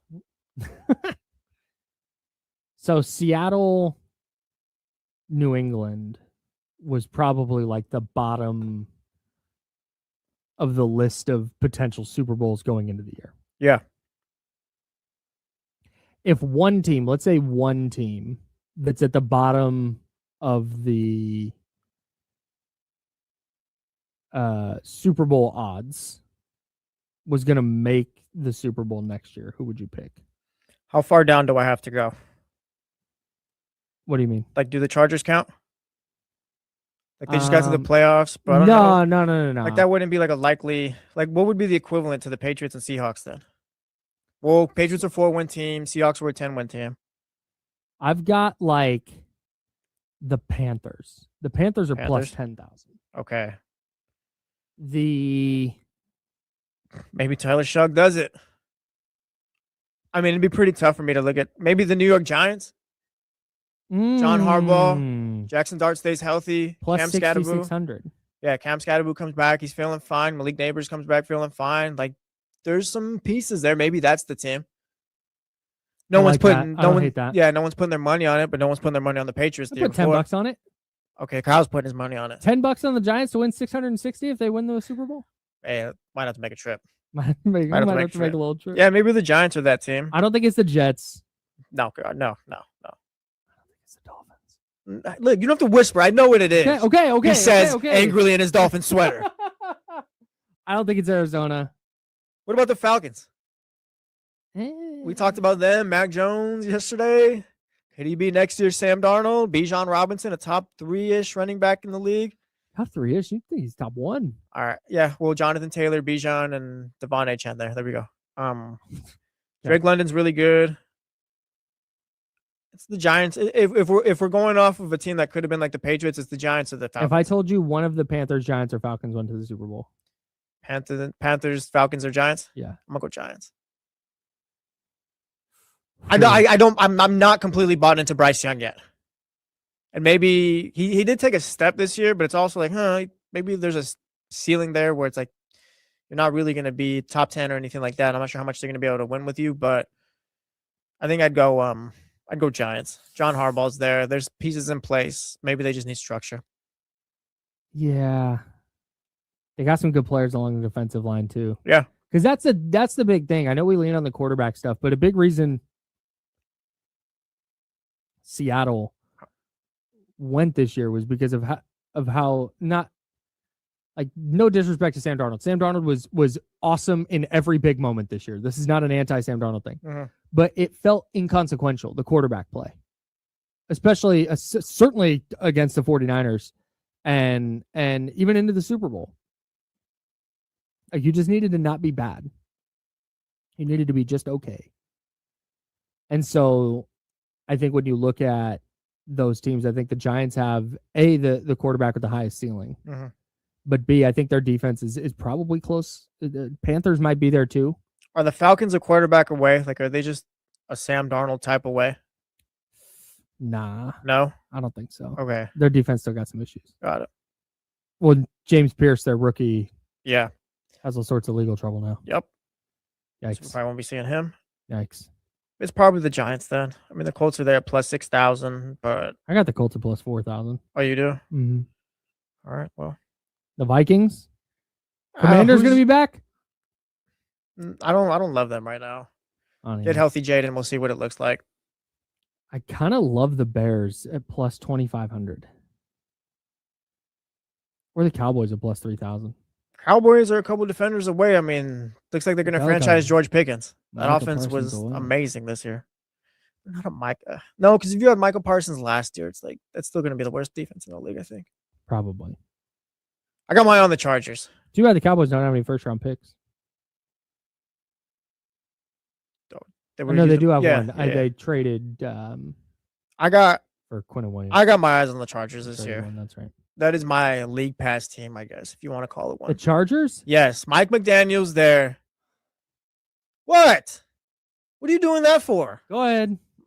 I just want to see if Justin Herbert can finally do it or not. Yeah, no, totally. What is totally? What is your problem?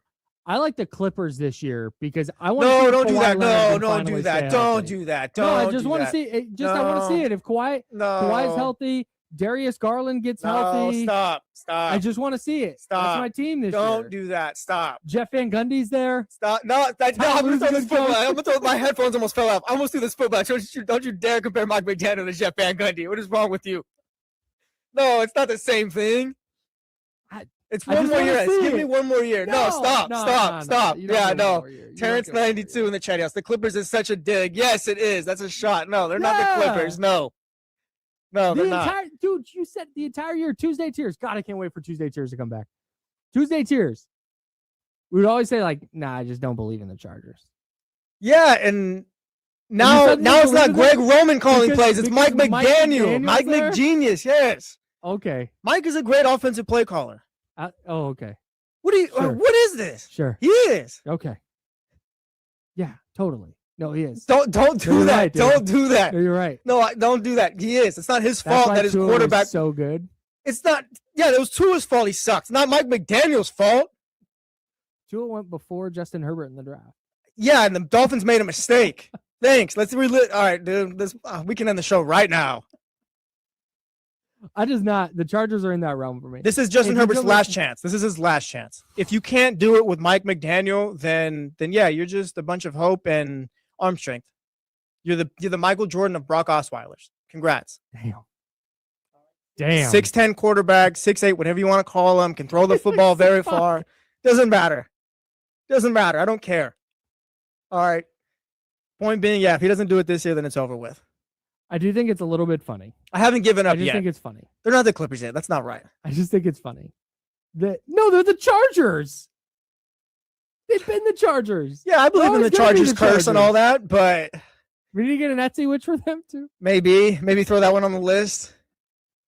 I am. I just think it's funny that with a quarterback like Justin Herbert, the analysis is always like he is so much better than the mid tier of quarterback, and not mid in the negative sense, like the middle tier of quarterback. He is above them because you could give him any situation and he would be amazing. And then he's not. And it's like, well, it's his play caller. And then he's not. And it's like, well, it's his head coach. Yeah, when you say it out loud. And then he's not. And it's like, well, hang on, it's his offensive weapons.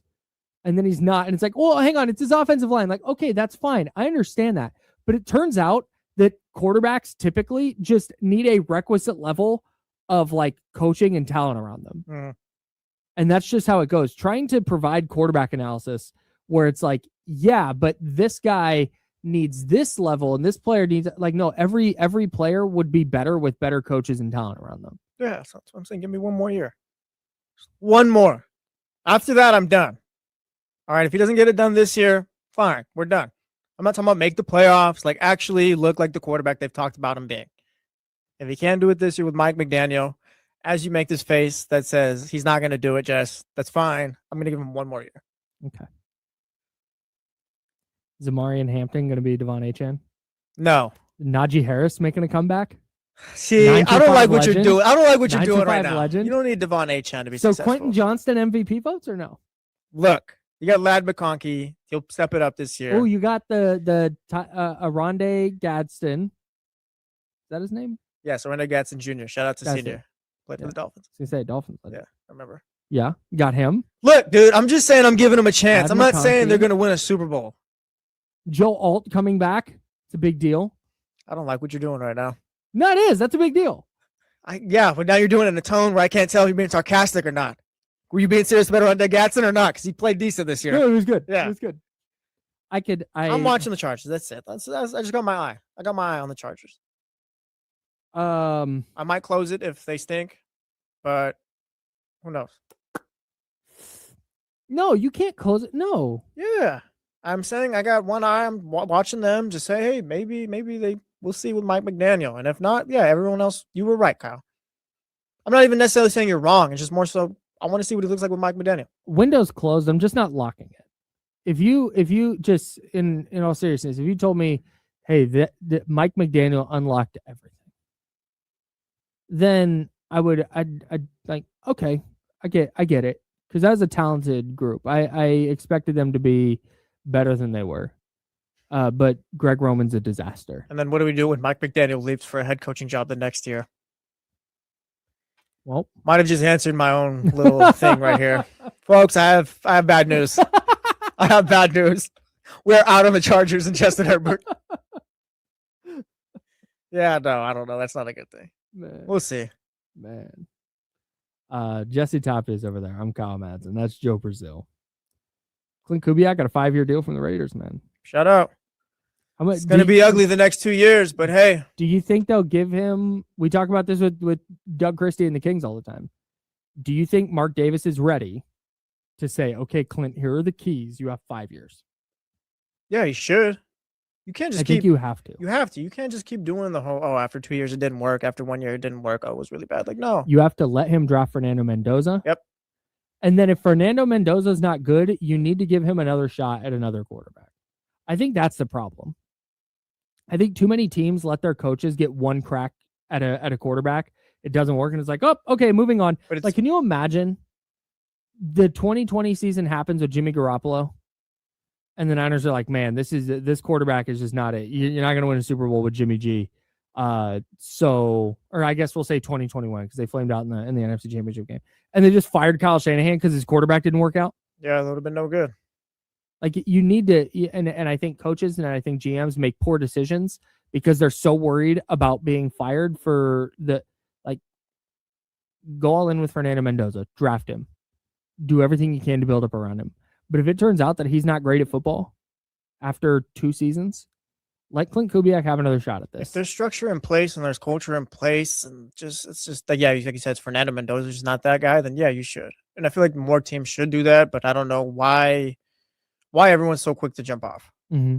Like the same, bringing it back to Miami and Mike McDaniel. I would have given Mike McDaniel another shot. Tua was the worst quarterback in the league this year, and I think to fault of his own, not Mike McDaniel. So I would have liked to see what Mike looked like with a different quarterback, maybe a mid-league Willis or who knows, whatever. Maybe you give him another 2 years. But point being, I don't think you fired a bad coach. I think you fired a good coach. And there's a lot of that happening nowadays rather than, guys getting second chances like you're talking about. Yeah, man. And to that point, you got to give the quarterback more than 2 years. I think we're learning that. Like in the NFL, you see Sam Darnold is the number one kind of poster child for this. But you see how well Mac Jones played. You see how Baker Mayfield kind of revived his career. I just think that you have to give. I understand that bottom line business and you got to win and you want to be competitive. I get all of that. But if you're going to sign Clint Kubiak to a 5-year deal, you've got to let him have 5 years. Do the opposite of what you've done in the past. Yes. Just don't be the Raiders. Yes. Think about what you want to do and then do the opposite. Exactly. Do the Costanza. Or get out of the way. Is that a Seinfeld thing? Yeah. I've never watched. So if every instinct you have is wrong, gotcha, do the opposite of that thing. I've heard of the character and stuff like that. Like I've seen the memes and all that. So that's it. That's the Costanza. When every instinct you have is wrong, go the opposite direction of it and you'll be right. Do the Costanza Raiders? Yeah. See? It's that easy. All right, we'll get back into the Kings. How did we get here? How did it get this bad? LeBron said the Lakers aren't a title team. Hater. And I want to know how many teams can actually say that in the NBA. Plus, we had a massive fight in the association last night. We'll talk about that in the final segment of The Jump. It's ESPN 1320 Sacramento Sports Center.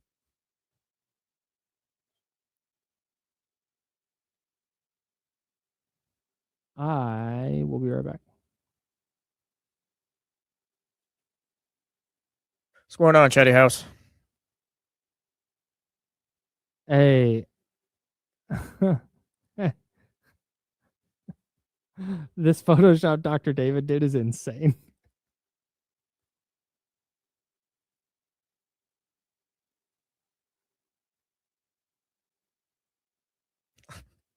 That's top tier right there.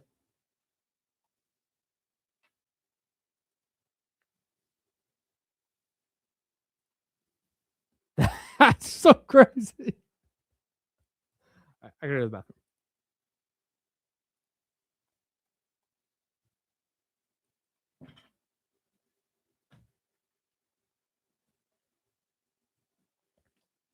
Michigan, I don't think they're gonna ruin him. I think Mendoza's got like a good head on his shoulders. He's kind of a robot. He's like culture and a player, I guess. Put him with Clint. I think they'll be fine. I don't know if he'll be good, but I'm not worried about them ruining him.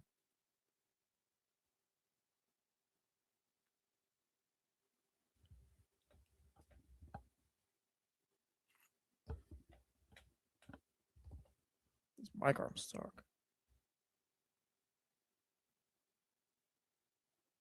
Yeah, Frank, that's what I'm saying. Like, if the Chargers don't really do anything this year, then I'm just out on Justin Herbert. And there's probably a lot more people like Kyle than there's me, I guess.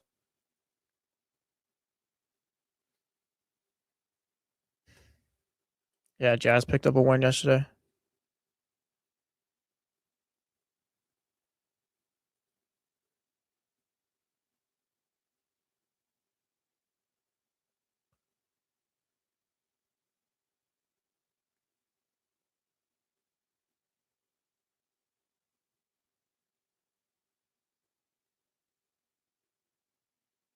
This is the biggest thing for rookie quarterbacks. Just give them time to make decisions.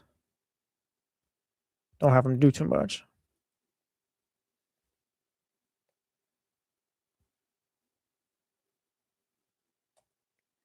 I hold you down, but Kyle was talking about him the other day before the show. Is Guerrero looks like he's got a question for you. He wants to know if you're from Florida. He says he's new. Welcome in. If you're actually new, welcome in. I'm from Modesto. Just followed my dad's teams. That one's from Florida.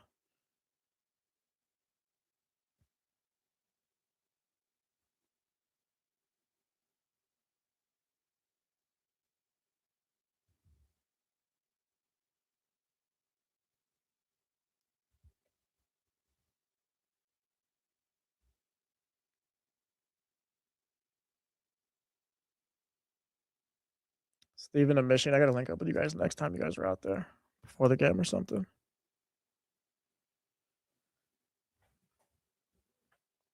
Nah, been out to Miami twice. It's cool. Bad sports town.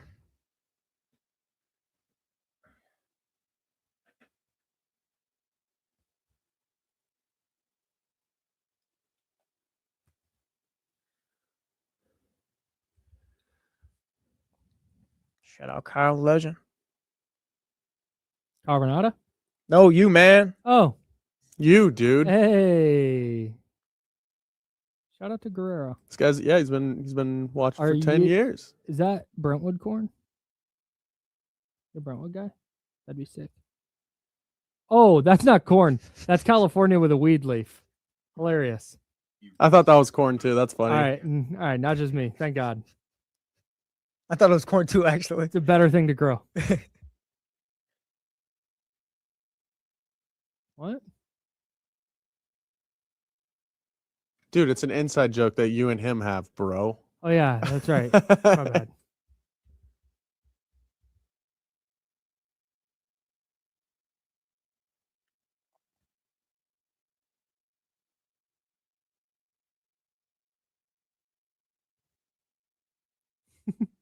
Sería un tiro. Very sad.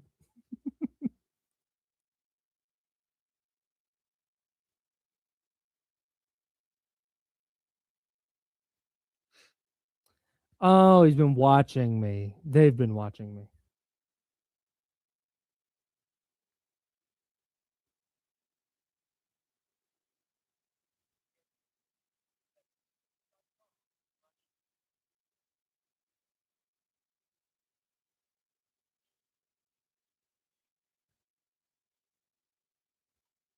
Welcome back to The Jump with Kyle Madson and Jesse Tapia.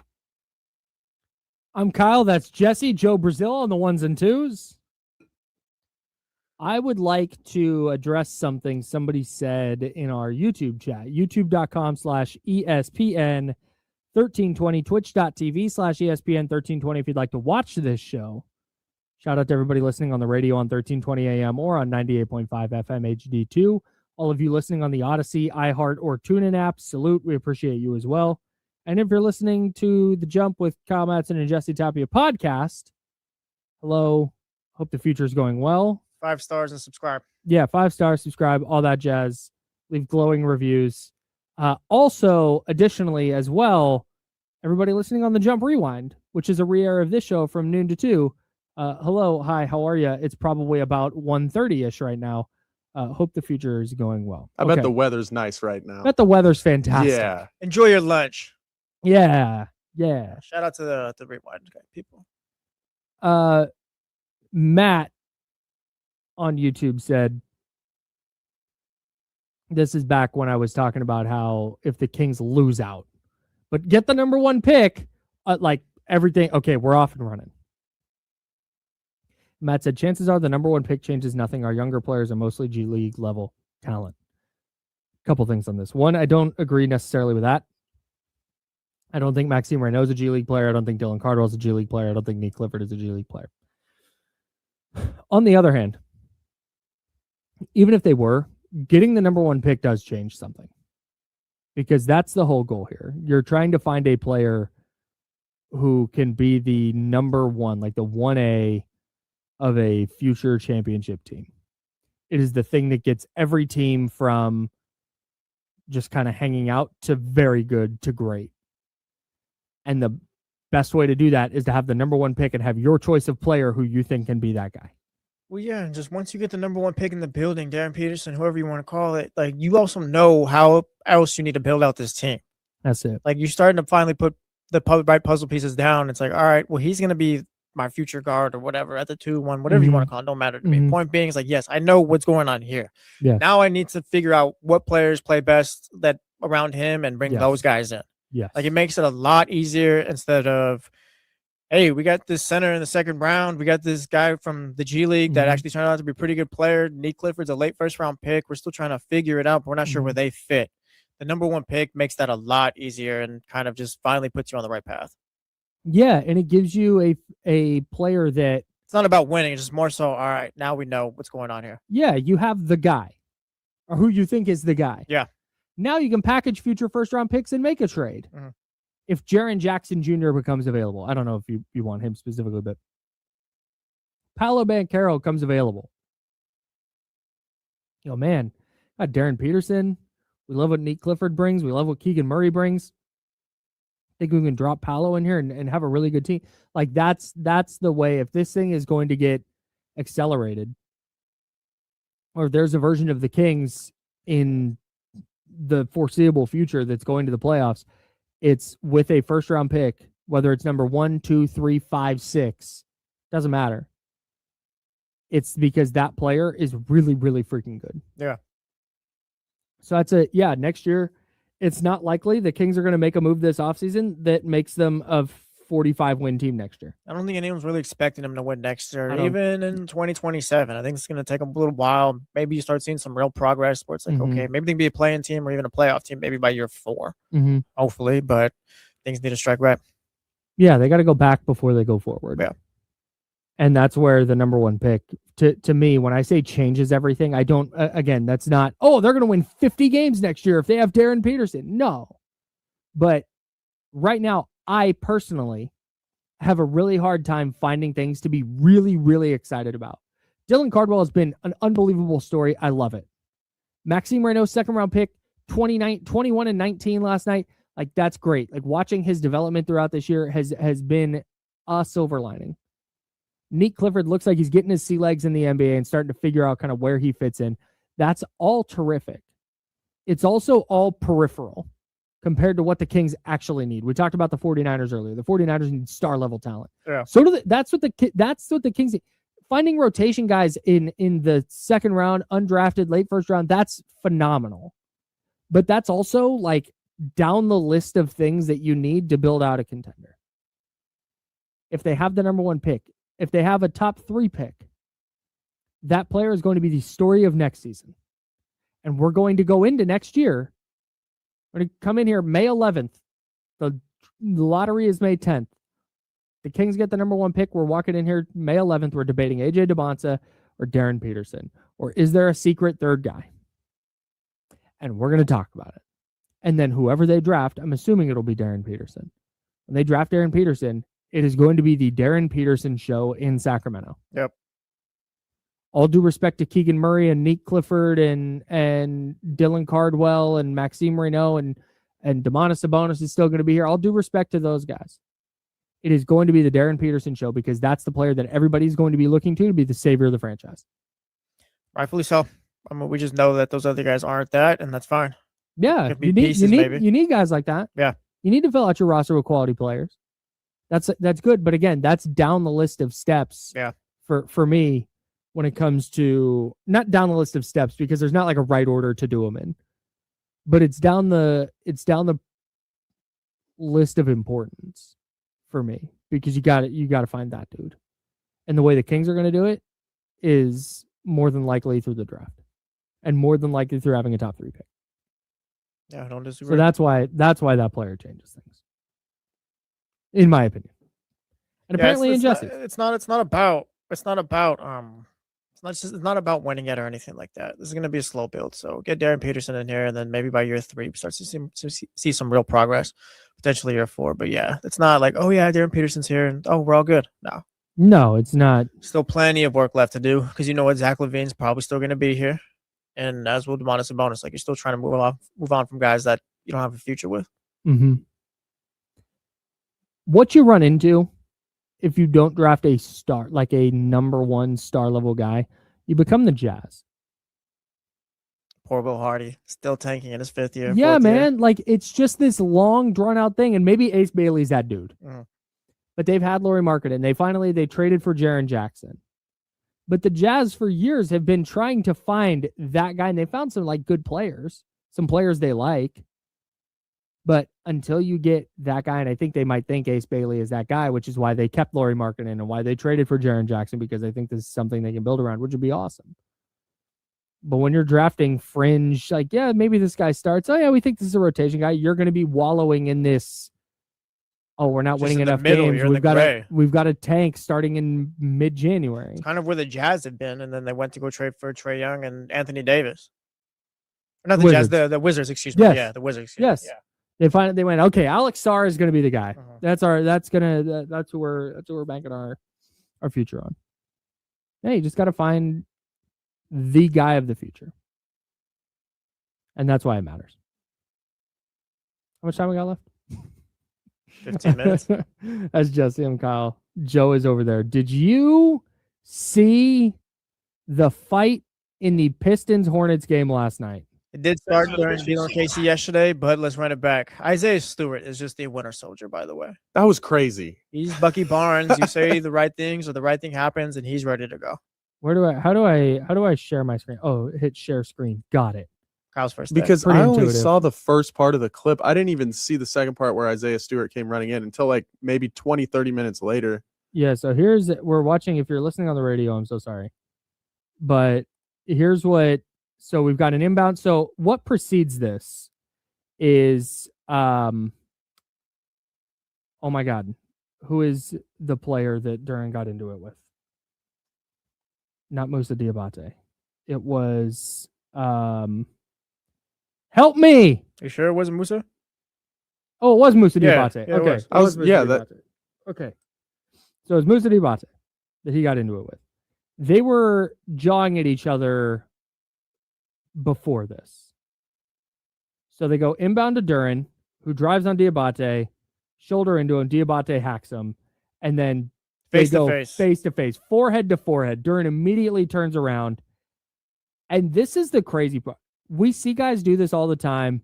There's a little pushing and shoving. No, they started swinging. Yeah, Jalen Darryn put his hand in his face. Yeah, he palmed his face. He mushed his face, which, look, again, I'm not fighter guy. I'm not macho, like, oh, you get in my face. I'm not that guy at all.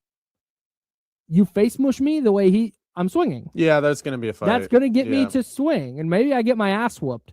But that's the thing. Like, that's going to be a thing, and that's what happens. So Darryn goes forehead to forehead, and then face mushes him, and that's where the first swing comes in, and then it's chaos. Because now Miles Bridges gets involved and immediately lets himself get held back, because that's just kind of the person that Miles Bridges is.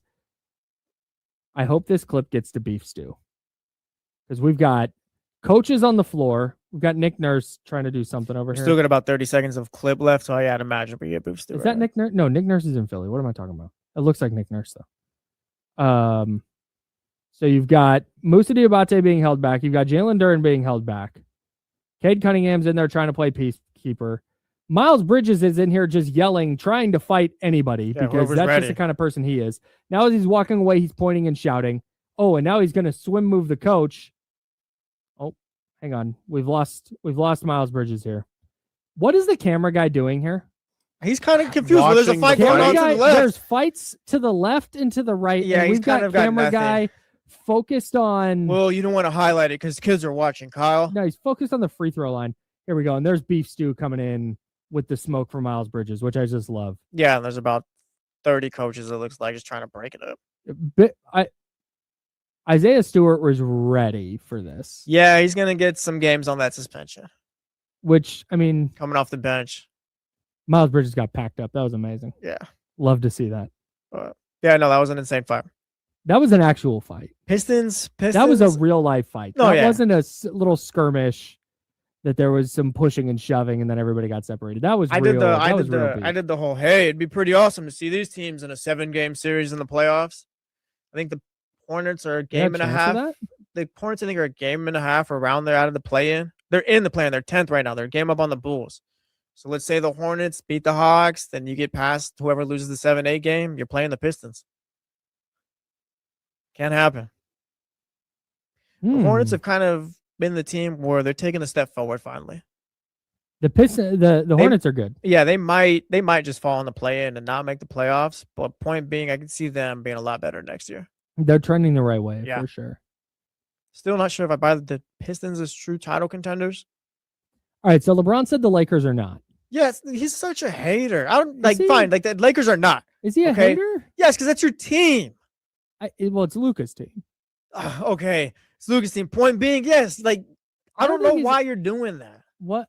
Like you can believe it, but also like we're past the like. I don't know. You think he should lie? You think he should say we're going to win the championship? Not necessarily that, but it just feels like out of him, it's just been a lot of this team isn't good enough. This team isn't good enough, and it's like for me, it's just like all right, go play ball. Like you're also part he's of making them. 41. Yeah, I know, but he's also part of making them good enough. And look, LeBron's the GOAT to me and all that, but like it's just I don't get saying that out loud. And maybe you're trying to force move. Like yeah, no, trade deadline's already passed. Like what is the point of saying that? Because he's being honest. Forget being honest, man. We He still got got asked. He got asked. They lost to Oklahoma City. Yeah. He got asked, "Hey, can you compare yourselves to Oklahoma City? Because the Lakers are now 32-20. They're in 5th in the West. Mm-hmm. Oklahoma City 41-13, first in the West. FYI, Yes. 4 games ahead of the Spurs." And he said, "You want me to compare us to them? That's a championship right there. We're not. We can't sustain energy and effort for 48 minutes, and they can. That's why they won a championship." I mean, I guess, but also like you're still. What are you competing for right now? Then A championship, hopefully. what's wrong? He didn't. I wouldn't say that out loud. he Maybe didn't he's not say- wrong. He's not wrong. I wouldn't say that out loud. I wouldn't. No, I think it's a perfect thing to say out loud because he's not saying we don't have the players. He's not saying Jackson Hayes isn't good enough. Well, yeah, but there's no team. There's maybe one team that's as good as OKC right now. So in that case, we're just 2 title contenders and that's it. Well, let's think about it. Oklahoma City definitely a title contender. Yes. Spurs? Yeah. The Spurs are a title contender by way of having ownership over Oklahoma City. Yes, and also they're good. Denver? Yeah. Denver's in there for me. Houston? Yes. Houston's not there for me. They teeter the line. I could see KD getting them there. That's the line because then you got Lakers. I don't doubt the Lakers. Like you're gonna tell me Title that contenders? you're gonna tell me that Luka Doncic can go crazy in the playoffs. Austin Reeves can't play well, and LeBron does his thing. Like is it that far fetched? Yes. I don't think it is that far fetched. Like I wouldn't pick them to beat the Thunder or anything like that. But also like, yeah, you have some great players there. Like I'm not gonna say like, oh yeah, they're true title Right contenders, now- but right now, I could see it. I guess 4-5 matchup right now is Rockets Lakers. Who are you taking? that's a toss up to me right now. Okay. Then they go play. Who would they play next? The 6 and 34. They would play probably Oklahoma City. Yeah, you're losing. I'm not picking them. What if they played the Spurs? Wouldn't pick them either. But point being, I wouldn't be shocked if Luka is going for 30 a playoff game I or would whatever. be Reeves is going for stunned. 25. Or I would whatever. be floored if the Los Angeles Lakers won the championship. I didn't say that. See, I didn't say that. I said come out the West. We're talking title contenders. Yeah, title contender to me like means you can come out your conference. I'm not saying they're gonna win or anything like that, but like I wouldn't be shocked like again if Luka and co went off during the playoffs like we've seen them do before. I would be. It's Timberwolves? far fetched. I'm not saying it's gonna happen or anything. I wouldn't put my money on it, but again, I wouldn't be shocked. Are the Timberwolves championship contenders? I think they can make it out the West too.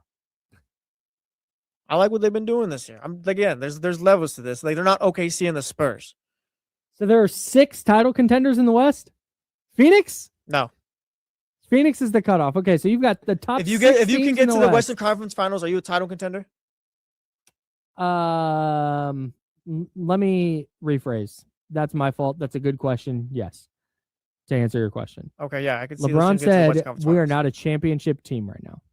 Then yeah, I don't disagree with that. Who can but- win the championship? Yeah. That's my question. Yeah, Not who okay. can No, the contend. Lakers can't win a Because title. you're- Okay. I'm talking about coming out the West or Okay. getting to the Western Conference Finals, like just being contenders that way. Can the Rockets win the championship? I don't love their situation right now. I'm gonna go no. It seems like they're not really meshing with Ime either. Yeah. So it's the top 3 teams in the West. The Nuggets, the Spurs, and the Thunder, they can win the championship. Can Detroit win the championship? No.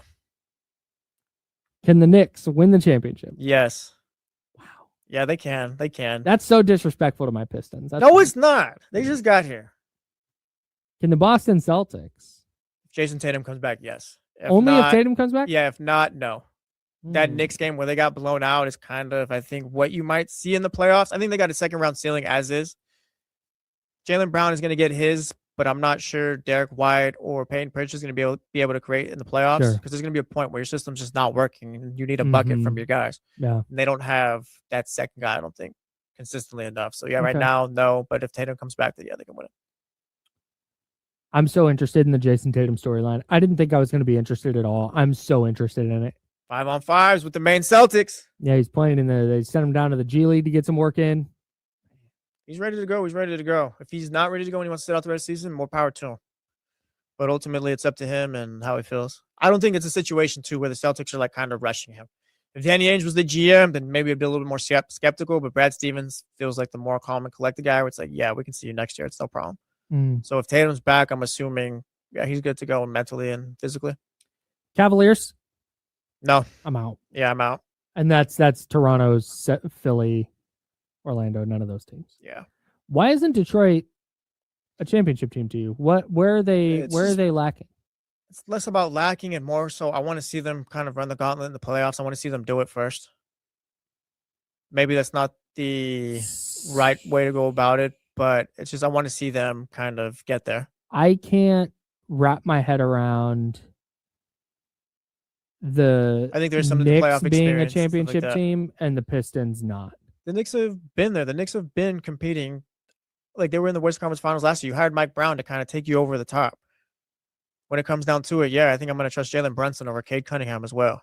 Like, that's fine. No, it's not wow. Don't do wow. That's wow. No, it's not wow. This isn't like matchups in the playoffs. It's a lot more than just, hey, the Pistons have been great games 1 through 82. It's why the Warriors beat the Kings that 1 year. It's more than just, yeah, this team is better or whatever. It's like, no, experience and things like that matter. Pistons damn near beat the Knicks last year and might have if not for a dreadful call. They didn't. Okay. You can take the Pistons. I'm going the Knicks. I'm taking the Pistons. 39-13. I get that. That's fine.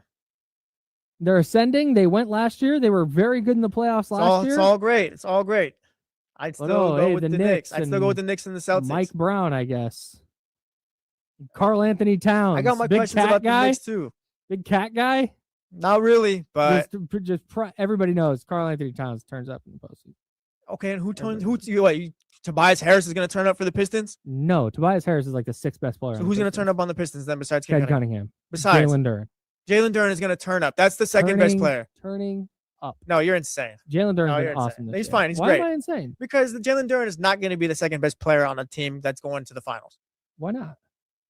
You need more than just what Jalen Duren brings. You need scoring and things like that. It's not just going to be, we're going to play team basketball. He's scoring 18 points a night on 63% You're going to need more. You're going to need more. Field. You're going to need more. You're going to need more. I've Duncan seen Robinson this team doesn't before. Move the needle No, for I've you? seen this team before. Trust me. Karis LeVert? Yeah, no. I'm getting flashbacks right now. Asar Thompson going to level up in the playoffs? Many are wondering. Getting flashbacks right now. No, I think they need one more guy. You're just trying to get a rise out of me today, huh? No. Yes. Yeah, you see that? A little. You see that? Yeah. I did. Yeah, they need one more guy. Kevin Huerter, Colby Jones, and Isaac Jones have all played games for the Pistons this year. I can't believe they cut Colby or Isaac Dennis Jones. Jenkins?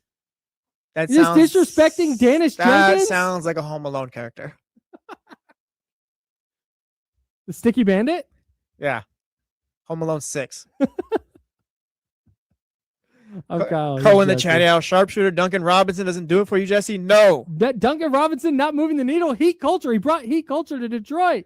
Shout out Craig. He's played in big games. Jesse doubts the Pistons, but is on the Lakers. No, we're talking about winning championships. I said that they can't. I didn't say that the Pistons can't make it out the East, but I wouldn't pick them to win a title. You think the Knicks can? Yes. What's good, everybody? Okay, I left Kenny.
Hey, that's my bad. I don't know why that. We're back. I don't know why There we that go. box would We in ever here. be. I said a bunch of things about the Celtics and Tatum that you guys didn't hear. Man, that was.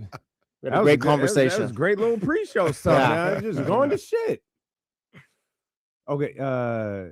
Usually I don't get YouTube ads, but they're shitting all over the stream.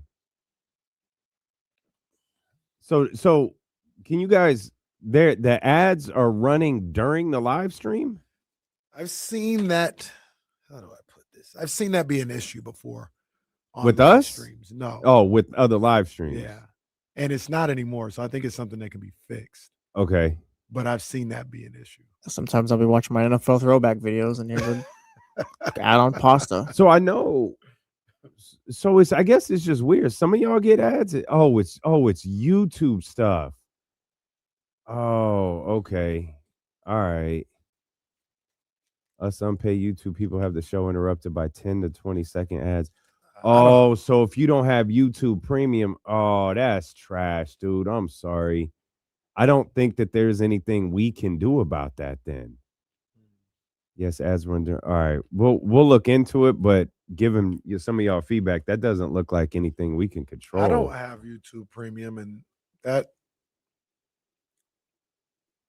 I don't think that happens during live streams. Because even if I'm like watching 95.7, I don't get ads during their broadcast.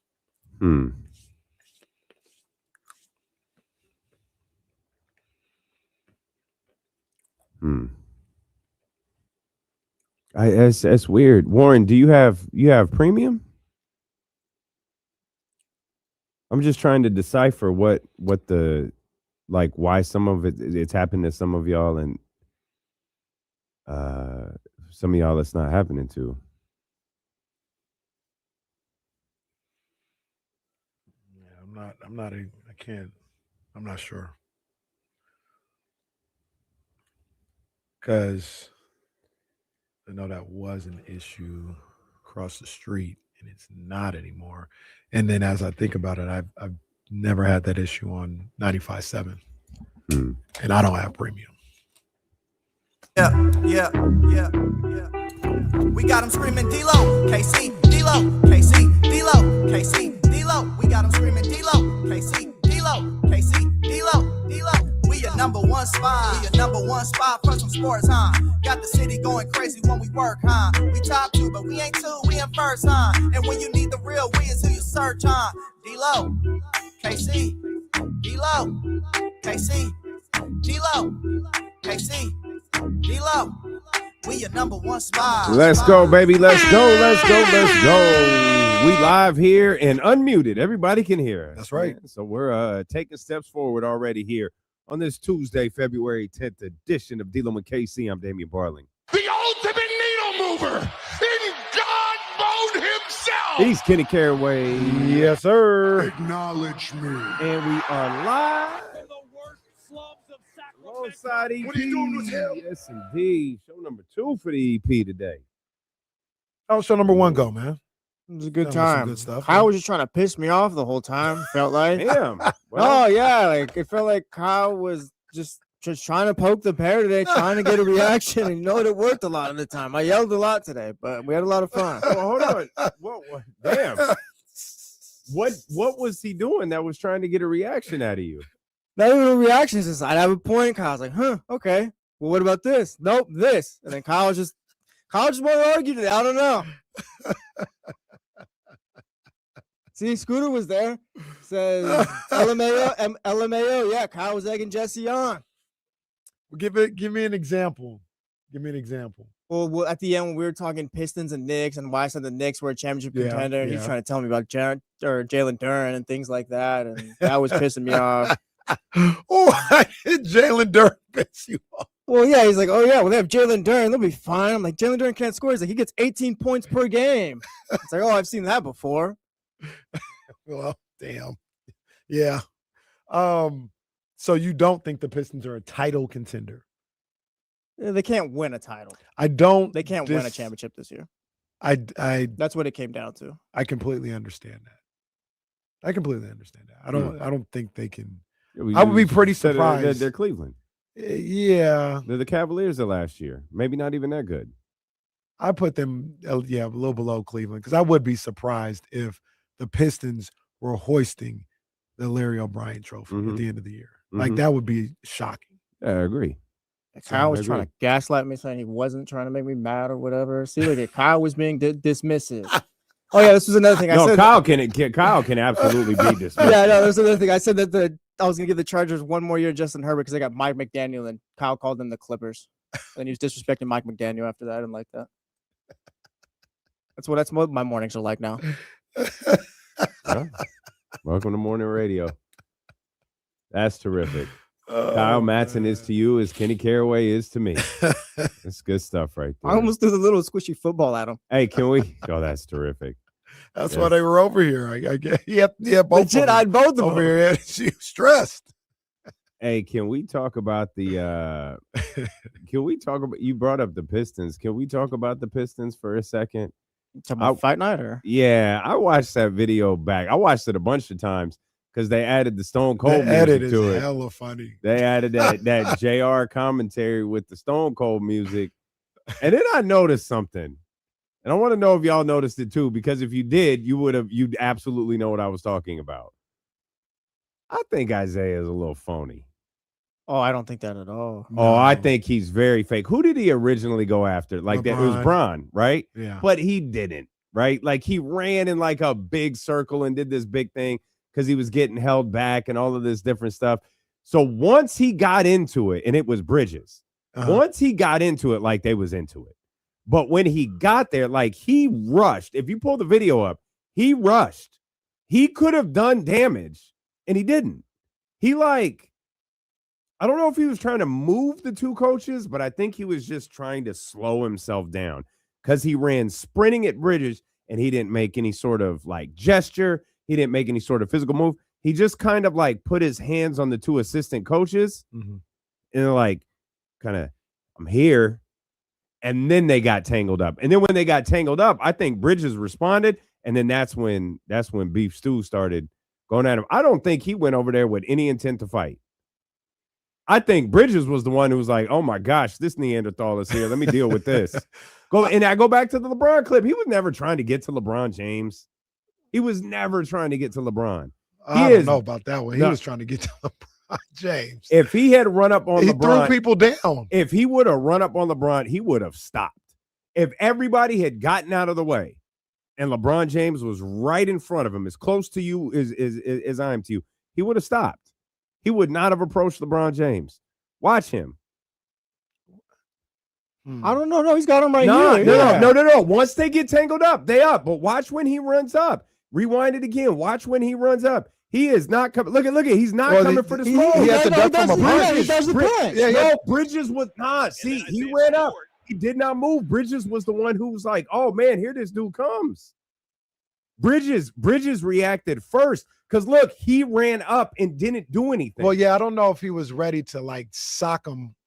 Yeah, when he ran up there. And that's what I'm saying. He came over there to be like, "Hey, what's up?" He was not. And Bridges didn't. He did. I'll ask questions later. A fair shot. He didn't sneak him. That's it right there. Bridges, Stu was not running over there to fight. Bridges saw him and he was ready to fight. That's the difference. Isaiah Stewart was not running over there to fight. I don't think he's phony though. Yeah, that dude does not want to fight. Has he actually been in a fight? He socked the mess out of old boy backstage from Phoenix. That's how he got suspended the other time. Do we have video of that? No. All right, man. All these goddamn reality shows running 24/7, and we've missed 2 backstage fights this year. It was Drew Eubanks. That's when he was a Phoenix. Oh God, that's right. Oh God, damn. We'll have Drew on the show. Hey, Drew, is Isaiah Stewart really like that? Have Kyle text him like he did James Worthy. We should have Drew Eubanks and James Worthy on the same show. For the record, Isaiah Stewart, if you're listening, it's just Dealer that feels this way about. He's not me and Kenny. You think you're tough? No, there are two different. There are two different. Don't want to fight. When you talk about that specific video, there's 2 different scenarios going on. He might not have gone over there to beat Miles Bridges up. That doesn't mean he wasn't ready to fight. He definitely wasn't ready to fight. He was ducking punches. He jabbed one and then he rushed him and he tried to swing on I him and think got Stu put in a ran over there like, oh, I was just gonna be tough, but now I'm in a fight.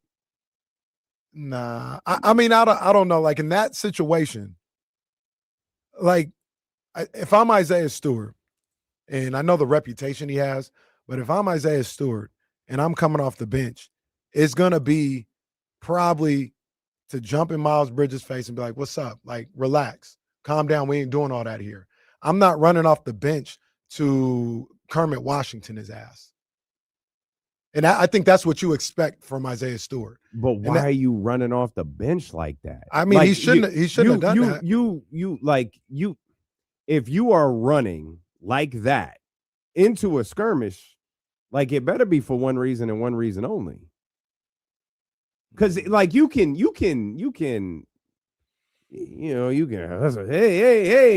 you can do that.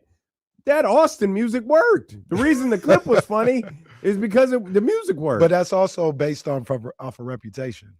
Just because that's his reputation doesn't mean that was his intent. Well, that's my point. Moment. But that's my point. I don't think his reputation is real. I think there's this perception on him that is not reality. Well, punching Drew. I don't Eubanks, think that counts, right? Allegedly, there's no video of it. Like allegedly, he punched Drew Eubanks. And let's be honest, is there anybody in the league easier to punch than Drew Eubanks?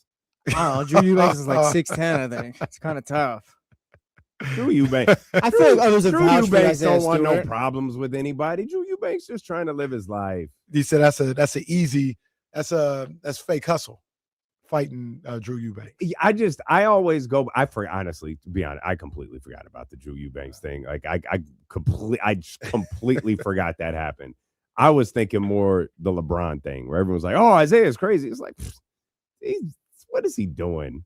He ain't doing anything. Yeah, you're running around like he's silly. I mean, I think Isaiah Stewart does. Like, I think he has a problem. Like, I think he has a screw loose. I think he is. I think he's down. He's down to fight. I think there's a difference between always trying to fight and down to fight. Like when he got over there, I might accept that. Because those aren't the same thing. Yeah. I'll accept that. When he got, because I believe yesterday he got over there, Bridges start messing with Darryn, and he ran off the bench to get in Bridges' face, maybe push him back and be like, "Hey, bro, we ain't doing that. What's up?" Like that. I don't think he came over there, like I said, to Kermit Washington, him. You know what I'm saying? And Rudy Tomjanovich. He didn't come over there with that intention. But once Bridges swung at him, he's like, "Oh, is that what we're doing?" And he didn't. Here's another name drop. He didn't Carmelo that situation. He went towards the fight. He was like, "Oh, we're punching? Well, let's go then." And I think that's my only thing is when you run up on someone who is fighting like that, you have to be prepared to fight immediately. That's my argument. And I don't think that's what I think. I actually think that you're right. Maybe he wasn't running over there to fight, but Miles Bridges didn't care. He immediately threw a punch. Yeah, Miles Bridges was in the heat of. Yeah, he was in one of the modes. Yeah, he didn't even know. Probably didn't even know. He just saw somebody running over there. Yeah, someone had clearly run off the bench, and so he swung, and I don't blame him. And then obviously that's where the actual skirmish took place. It was a testing night in the association last night. It was. Hey, that Hawks Timberwolves one is a little underrated. Yeah, that's what I was about to say. Like that might have been the best one of the night. That might have been the best one of the night. Well, I was watching what the hell happened with LeBron and Caruso last night? Caruso, I saw on the aftermath. He said it wasn't nothing. They was talking. He said it wasn't nothing, but LeBron was saying something. LeBron was upset about something. LeBron was hella funny in that game. Oh, he was hilarious. LeBron is hilarious. Just watch him play basketball sometimes. He's hilarious. He had about 2 or 3 moments, and that was one of them where I was dying. I was like, what are you talking? Caruso was probably saying the same thing. Like, what are you talking to me about? What is your issue? He got agitated last night. What is your issue? He's not playing tonight, by the way. Yeah, he's officially ineligible. Yeah, the all NBA streak, the historic all NBA streak will come to an end for LeBron James as he will miss what's the number? His 18th game of the regular season tonight. And so again, that historic run, much like the All-Star starters, is going to come to an end. I'm sorry. I'm looking at Are you Isaiah. watching the Hawks? No, I'm watching Isaiah. I'm watching the Hawks Lakers one again. I mean, in Isaiah's defense, there was a lot of people he had to get through. He was throwing them off left and right, and then he kind of just said, forget it. And he wasn't even close to LeBron by the time. Well, that's the thing. I don't feel like he was ever close to, but he's running around. No, he looks like a maniac. There was no short of 25 people he had to get through to get to and that's what I mean. And he got through about 8 of them, and it was like, all right, this is enough. I'm not getting through the other 13. And there was a gang of people in front. And that's my point. Okay, so I'll amend something. Bro is a little touched. Like I remember talking to Bobby Brown years ago when he came through to Sacramento, and we were like Bobby, there's this perception that you're a little crazy. He was like, man, I'm not crazy, but I am a little bit touched. Isaiah Stewart is he's a little touched. He's definitely a little touched. I told you. I'm watching this clip back. This clip is funnier than I remember. This Lakers clip is way funnier than I remember. There's at least 50 people on the floor that he's got to get through. I can't remember. How did his eye get like that again? LeBron elbowed him, right? Yeah, like they were in. He was boxing him out. Or something like that. Yeah. Okay, so this is the funny part. It's dying down. It's dying down. Everybody going to their neutral corners. Blood running down the eye, blood running down the mouth. Oh, here he comes. The referee's looking startled. It's hilarious. This is so funny. And then there's Russ. Oh, Russ was ready. Russ was ready. But look at Russ. There's another 4 people behind Russ before you get to LeBron. Look, Russ ready to defend his king. Is that Carmelo on this team? Carmelo. Oh, my God. Carmelo. Oh, my God. God, how long ago was this? This was before. Oh no, I was about to say before COVID, but it's not because people were wearing masks. So this was probably 21. Yeah, isn't Carmelo in the Hall of Fame? He is. Carmelo in the Hall of Fame. Oh man, this is funny. Don't ever say Russ wasn't down for LeBron. He was ready to fight right here. What you want? Oh, man, we got to go to the press conference and ask Russell Westbrook about Isaiah Stewart. We got to do that. Oh, man. I told you when you said a little touch. I told you we was at the Kings game one time, and about a week before, Reese was with me, and Ja was coming out of the tunnel, and he kind of got out the seat, went to the little edge, and was like, Ja, what's up? And Ja dapped him up, like, hey, what's up, young fella? Kept him moving. He's like, oh, that was really cool, or whatever. And then about a week or so later, we went to see the Pistons. Yeah. B. Stu was there. I said, he said, I'm gonna go talk to him like I did Ja. I said, don't go talk to him, son. Don't go talk to him, son. Leave him alone. Yeah, I think I amend this whole opening statement. Isaiah Stewart is not well.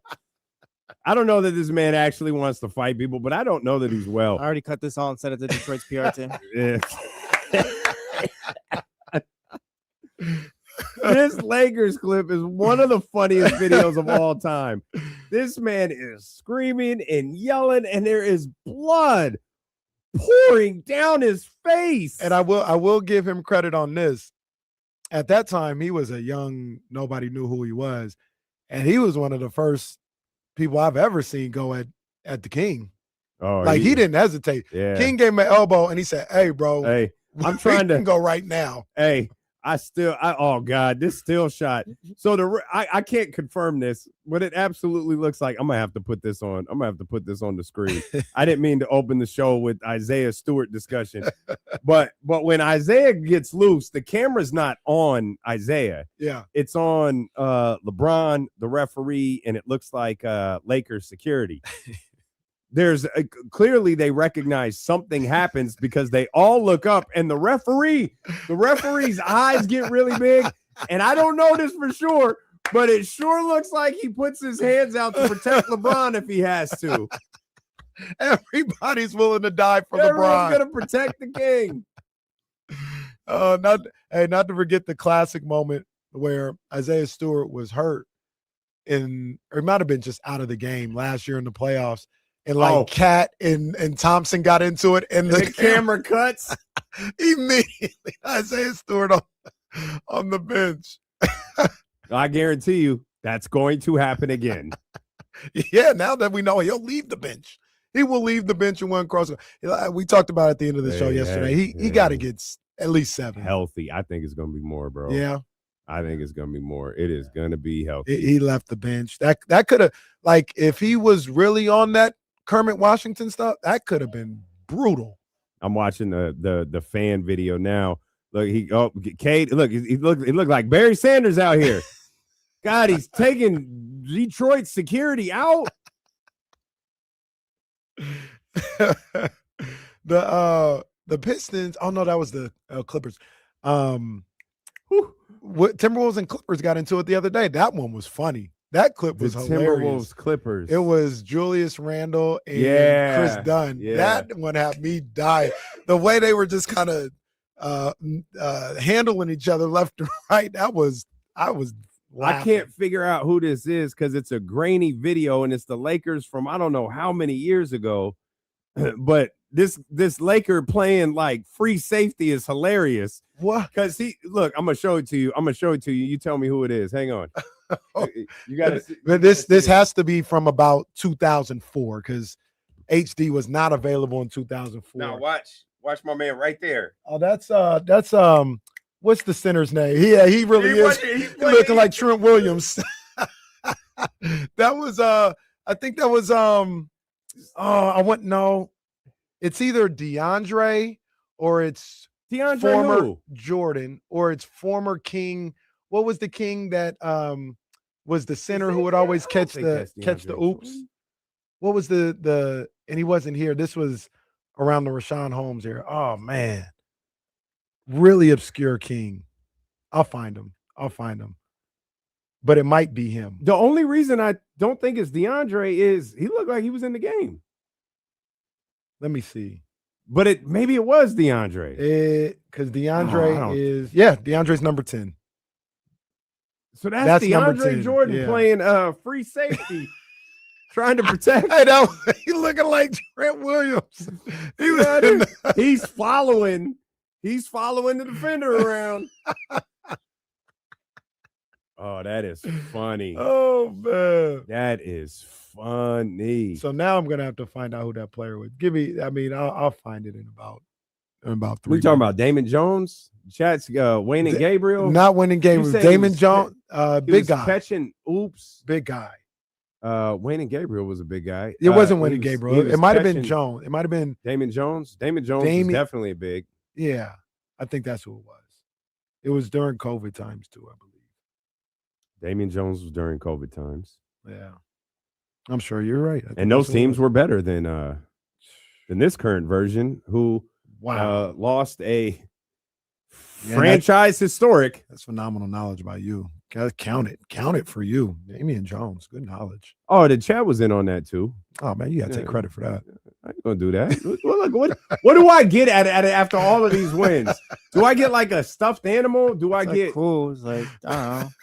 It's like, yeah, I get to go home and be like, yeah, I won something today. Well, look. Yeah, and when Katie says, what did you win? What do I tell her? Like pride? Yeah. She's like, is pride gonna pay the house note? You would win those pirate booties. Yeah, that's what you would win. Man. That's appropriately titled because those things is ass. Those things were awful. Absolutely disgusting. Man, you know who is also awful? I do. The 2025-2026 Sacramento Kings. So bad, man. Yikes. So, and this is what we'll talk about today. Trysta Krick coming up here in just a couple of minutes, hopefully. This is what we talked about yesterday, though. That's the other side of the weekend. The Friday, Saturday, the Clippers, Cavs, Young Kings, competitive losses, playing basketball the right way. That's the other side of it. And I tried to argue yesterday that I think you're going to see, before we saw yesterday's game, that was the first game that's come on while D'Lo and KC have been on the air. In this new 2 to 6 drive time, that was the first time a Kings game had been on at the same time. The game was over before we left. First game that started and ended during D'Lo. Yeah, like that was like, oh man, this thing really disintegrated quickly, and it's I'm as much fun as Friday and Saturday were. I feel like there's a lot more Mondays ahead of us than Fridays and Saturdays. Oh, 100%. What we saw on Saturday is the exception, not the rule. I like these guys. I like the young players as NBA players, but I don't think the Kings have any young players that allow them to be competitive. And let alone, I'm not even talking about win games. Like, they might not have enough to be competitive in a lot of games. When you talk about Maxime Reynaud, Dylan Cardwell, Neek Clifford, I'll put Devin Carter in there now too. Daquan Plowden, put him in there. You got those guys out there. No disrespect, because individually, I think they have talent and promise individually. But if that's what you're bringing to the table, you're going to get blasted a lot. A lot. That team is not good. So what we saw on Saturday was cool. It was fun. The closeness of the game combined with the competition they were going with, like a top team like that, combined with, hey, Neek had 30, Devin had 18. Like that's the exception. I'm with you, and you're not going to see that many times at all. Yeah, the rest of the season. It's you saw the clip, maybe you did, of DeMar.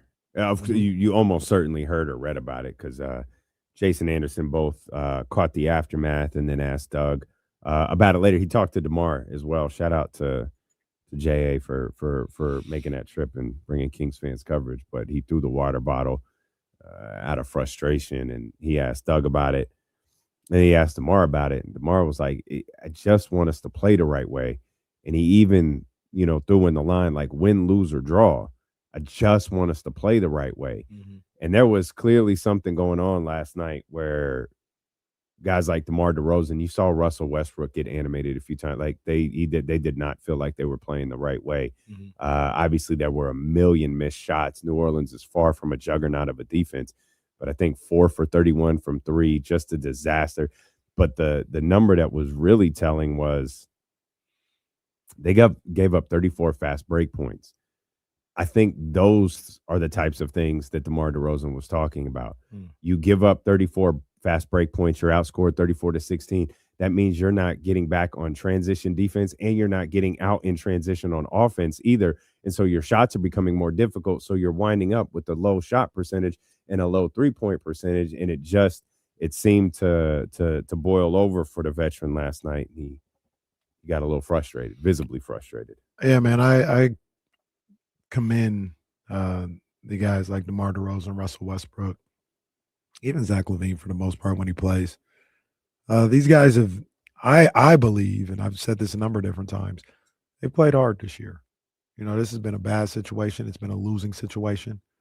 And even now when you're looking at a situation where DeMar DeRozan's minutes might be cut down, Russell Westbrook's minutes might be cut down, they haven't, I don't feel like they've cheated this team in a game with their effort and their dedication to trying to go about things the right way.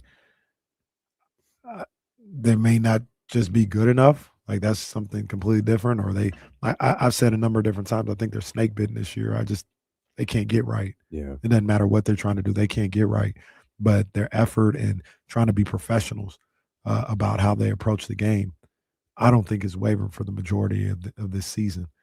And it boiled over in that moment, and you're looking at a team like the New Orleans Pelicans that if you're the Sacramento Kings, think like, hey, maybe we can get this one, or, at the very least, like, let's keep it close getting into the fourth quarter, whatever.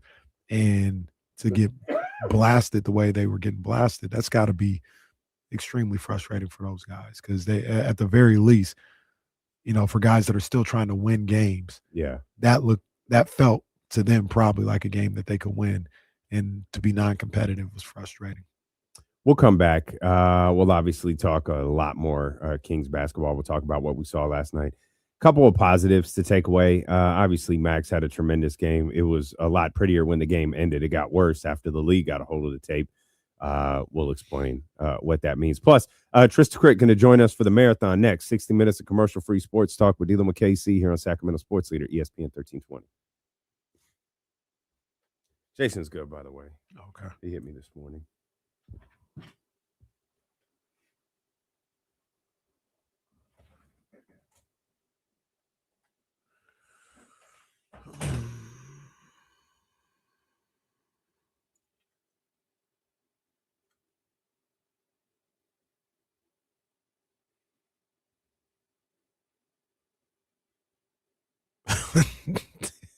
You see Jeff Teague apologize today? I did see that. I was telling Dave about that. Look, yeah, good for him. Jeff Teague was weird yesterday, but also missed me with the, you know what? I don't think I can tap into Club 520 anymore after that. Relax. Who dude. said that? It's just people on Twitter. I saw people throughout Twitter or whatever, like just under comments, out there going to be, yeah, I don't know if I could rock with Jeff and them after this. Like, relax, dude. Please, man, come on now. And not talking about the Twitter person, not you having more of a problem with it than than Franklin. Franklin was like, yeah, it's all good. We talked it out.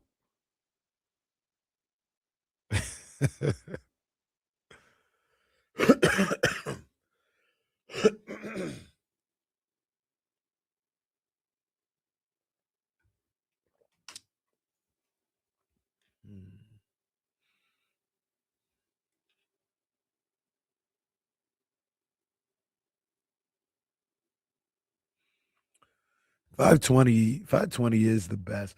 $520 is better on the stream, on the video, than the podcast. Like when you listen to their podcast, sometimes because they do, it's not a problem for me, for the setting of the show, but sometimes they talk over each other and they're just a bunch of guys talking into the mic and stuff like that. When you see it, you can decipher who's saying what, where the opinion is coming from, but on audio, it's not as easy. But other than that, 520 is fantastic.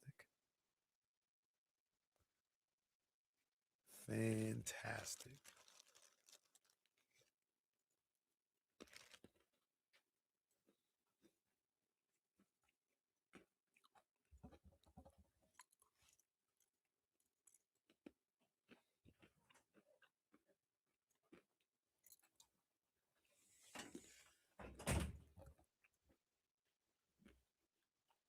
All that time to figure out how to get hot water out of that stupid little fancy machine they got out there. I don't think I've ever done it. I just want hot water. I don't need a mocha froth. Just give me some hot water.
I think people are struggling with our new time slot, man. Reached out to TK. Hey, you good for 2:30? Had her back. Talked to her this morning. But we'll see. It'll take time. I gotta be honest. I guess so. I can't wait for this suspension to come out. You think it's coming out today or tomorrow? I don't think it'll come out today. No? Nah, I think they got to review it. Well, when does Detroit play again? Yeah, that's a good. Yeah, that's the question, right? When does Detroit play again? Because that was like an afternoon matinee yesterday. That's what the Hornets do. It's certainly yeah. It's certainly not today. It's a light slate today. Speaking of, I didn't see the video, so I want to hear his reasoning. But just seeing the caption, Detroit's in Toronto tomorrow. Yeah, probably tomorrow morning. They'll figure it out, or they'll announce it. But I saw Lou Will on the running back or whatever the name. No disrespect, I can't remember the name of the show. He talked about, how Duncan Robinson was looking a little funny for how he acted in that. And I get it. I get that. You ain't got to go in there and fight. Yeah. But walking Duncan clear turned away around and looked annoyed. Yeah. I don't think I would if I was in that locker room, but I could understand somebody being like, hey, Duncan, like, what's up? What was that about? Like, you got to answer to that a little bit. Like, the whole team out there fighting for their lives, and you walking away, not even trying to get – you ain't got to fight, but go in there and get your teammate out. Be one of those guys or whatever. I just want to know, what's that about? Yeah. Okay. I guess. I gotta. I mean, I only think of one part of that video, and it's the one we laughed at yesterday, where Duncan's like, he's like rolling his eyes, walking away, and so I'm like, looking, I'm watching that part of the video back. It's Isaiah Stewart. There's Duncan. Yeah. Like, every players and coaches, everybody's going towards that to at least be there. Be like, hey, break it up. Or if they got to fight, they got to fight. So he just needed to be there? Yeah, he can't be doing that. He walked completely away. People are running past him to get to what's going on. Well, that's not true. Yeah, that's a slight exaggeration. Stop it. Moving him out of the way to get to no. I mean, I guess. I think you just look at it like, I guess. And he may have an answer, but I could understand the question being asked, like, what happened? Like, were you mad? Were you like, what happened? Why did you walk away? My guess is, yeah, I don't know. I can't speak for Duncan Robinson. I'm looking at it like he's annoyed. He might also be looking like, man, this Isaiah Stewart is touched. I ain't going anywhere near that. This Isaiah Stewart is touched. There's oh God, this boy out here. It's like 10 people, and that's the other thing. It's a shoot. They're black shirts, so I can't tell if it's Detroit or both Charlotte coaching staff. Yeah, it's like it's multiple coaching staffs. It's all of the Detroit players. It's Miles Bridges. Mm-hmm. I don't think there's another player in that skirmish. It's literally just Miles Bridges. Yeah, because the funny. But again, all of those other people, they're coaches from either side, right? Because the funny thing is, see, how you gonna break this up if you're wearing suits? This is why you can't wear suits in the NBA anymore. Oh yeah, you can absolutely wear suits. The last guy that wore a suit got punched by who punched Jeff Van Gundy? Marcus Camby. I saw that. Marcus Camby. That's who it was. It's like collapsed that boy. Jeff Van Gundy was like, no. Took it like he dove in front of the president and got punched. I saw that like a week ago. I said, that's crazy, bro. The trauma that Jeff Van Gundy has faced as a head coach. He's getting dragged across the floor. He's getting punched in the head. Like, yo. Oh, man. Yeah, I don't, like I said. Bro, this fool is driving. Like, what is she doing? Like, I can see the background moving. TK, what you doing, man? No. I'm pulled off to the side of the road. Nothing's moving on this side. Oh, okay. What road are you on? I'm not about to drive while that's the bridge. Are you in Ireland? That's what it looks like. Yeah, where are you? I don't even know. Oh, Trysta just on the road to nowhere. I don't even know. Somewhere between it's 2:30. I'm 3 hours north of LA. So where are you going? You're a little To past. LA.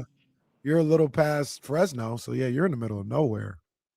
Nowhere. I don't There's know nowhere what to- cities. I was trying to find an exit. Alchilla? That's why I'm late. Is I was trying to find an exit, and it was like there's no exit. Oh, you're in that part. Oh, okay, gotcha. Yeah. Did you take I $5 or I just $99? pulled off to the side of the road. I'm just right there. Yeah. Just right there. That's where Chicago and Tupac fought in 20. That's right. That's right. Listen, this is like as much love. If people want to know really like how much I love D'Lo and KC, this is about I would do this for like almost no one else. Like there's got to be hella bread. See, I for don't us to like that talk you about. said almost no one else. You do it for Memphis, wouldn't you? I would not do it for Memphis. Oh, okay, all right. Definitely would not do it for Memphis, but I would do it for like Netflix. Oh, okay. Would you do it for Peach? Nope, probably not. Little Peaches, nope. Not for Peaches. Not for Peaches, nope.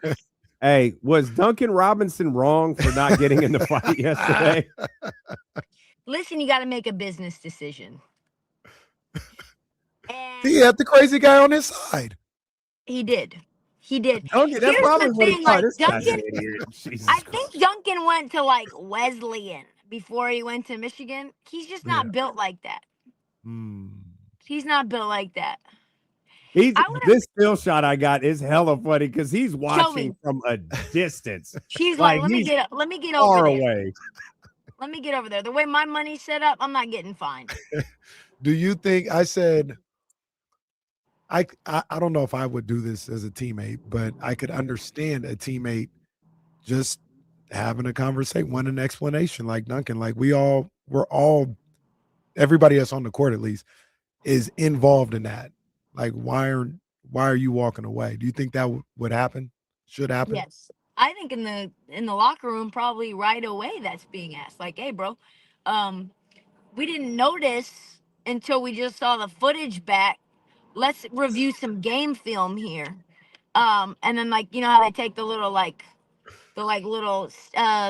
steno the stylist, you know, like let's just kind of circle what's going on right here. Why are you 40 feet away from Have all the of clicker us? rewind it back. No, let's go back let just me a second. Yeah. What was the moment you decided to dip out on the scene? What was going on where you made that call? So if I'm Duncan, I'm getting up with the stylist going, okay, let me explain this to you. There's 40 of you, one of him, and I don't have time for this. Well, I don't know if I'm passing you the ball. I don't have time to pass you, You know the what ball. I would say? You know what I would say if I was Kate? Listen, that's why we got Kevin Herter. You know what I mean? Because Red Velvet will be up in it. So. Yeah, I don't know about that. Man, and people in the chat are like, Duncan Robinson should be classified as a sharpshooter. Yes, he is. He is a 40% three-point shooter. Go blue. That's a lot higher than the 31% that other sharpshooters were labeled as. Still look at him as a sharpshooter. Oh Still my goodness. Wow. We're still on that, huh? Yeah, we might be. Don't be shocked by my pettiness. I still say Kevin Herter is a sharpshooter. I look at him as a sharpshooter. Numbers be damned. Don't be stunned by my pettiness.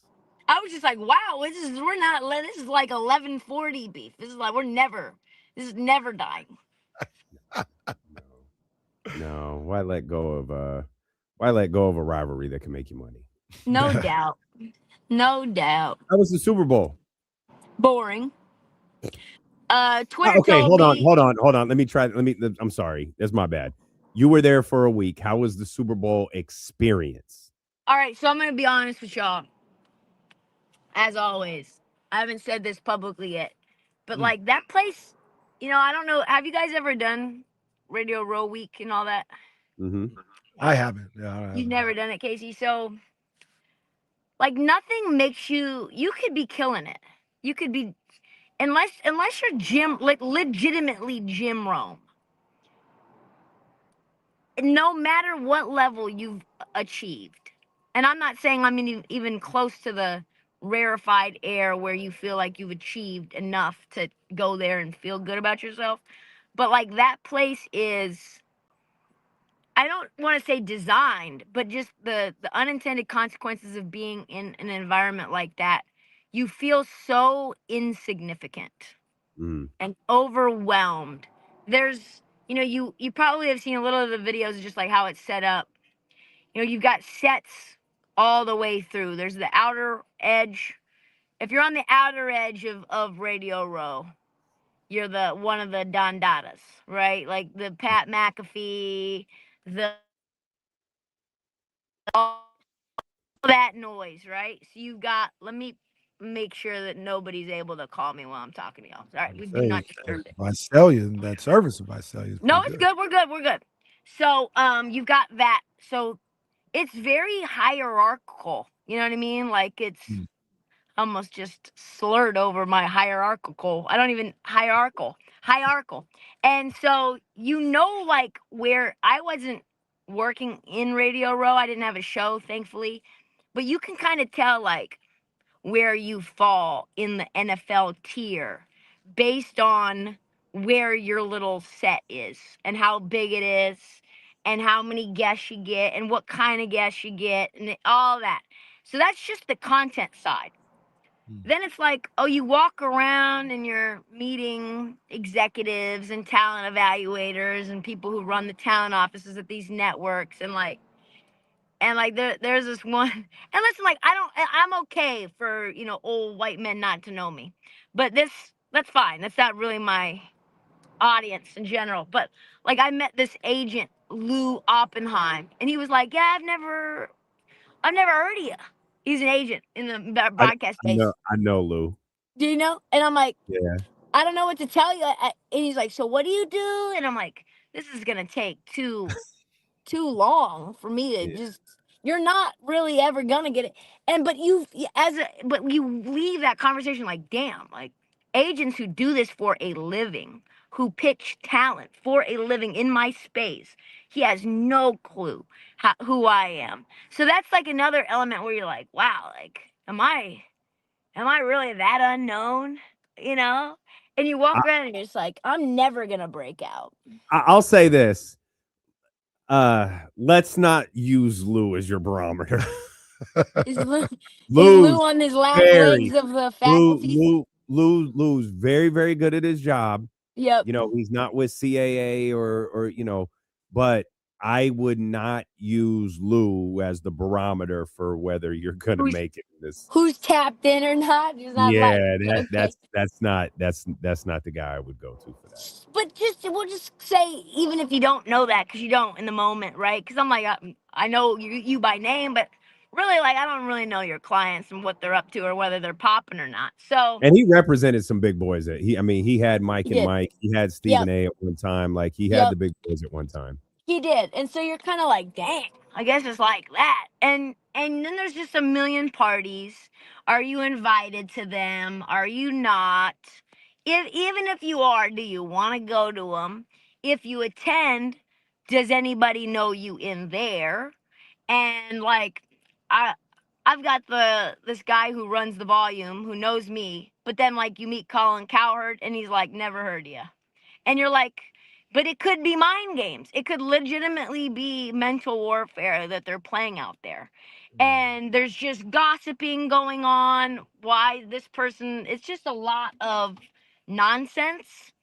And you feel like you can't do everything. You can't meet everybody. You've got all this aspiration to link. Like we had aspirations to link up. Very good. Yep. Oh, yeah.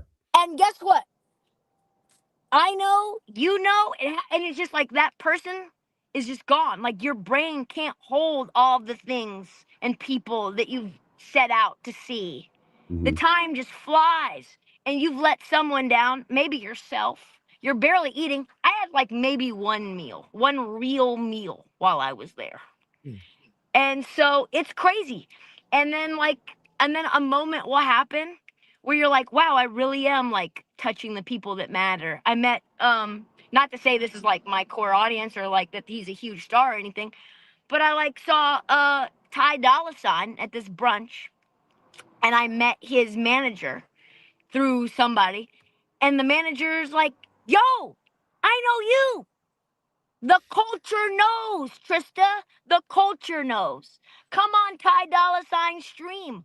Come down to LA, and you're like, okay, like maybe I am making some inroads. So overall, it's such an experience. It's such a unique place because you never feel more excited and motivated, but also like terrible about yourself at the same time. Like truly, that's every day was a struggle for my self-esteem, and yet also feeling like, wow, I am in a better place. And such great, I feel so much gratitude because 12 months ago, things were really different. So here's one thing I will say, and you probably, I'm assuming, have aspirations to be on that upper level on sports in general, right? But today, February 10th, 2026, I would say you're probably bigger in NBA/basketball circles than the NFL circles. So I don't think you'd have that same experience, or you were there last year, but you didn't have the same experience at All-Star Weekend. You wouldn't have it this weekend because you are known in the basketball circles where maybe you're not as known right now in those NFL circles. That's a good point. That's a great point. I think it's just so much general media, and I've been in the Radio Row space since 2017, and so you forget that it's all very siloed, right? And there's a lot to that. But listen, 12 months ago, I didn't have anyone consistently, putting me on shows and me getting paid for shows, and now I've got a bunch of places, and so I'm super grateful.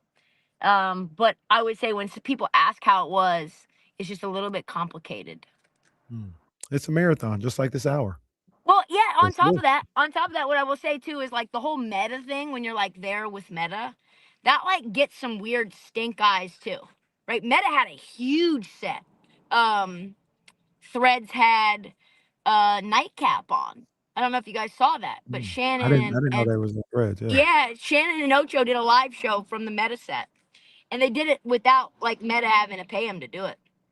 And but like you talk to again like the Lou Oppenheims in the world, and they're like, "Oh, who are you here working with?" And it's like, "Well, I'm here working with Meta and Threads," and you're like, "Is that bad? Is that like low brow? And like should I like sprinkle in that I am also doing stuff with NBC and also doing stuff with Dan Le Batard?" And you're kind of like, you feel like you're constantly trying to validate that you are successful because the way that people ask questions to you, it's like, prove yourself to me. What does why is Meta looked at sideways? Because you're like an influencer, you're there with a brand versus a network.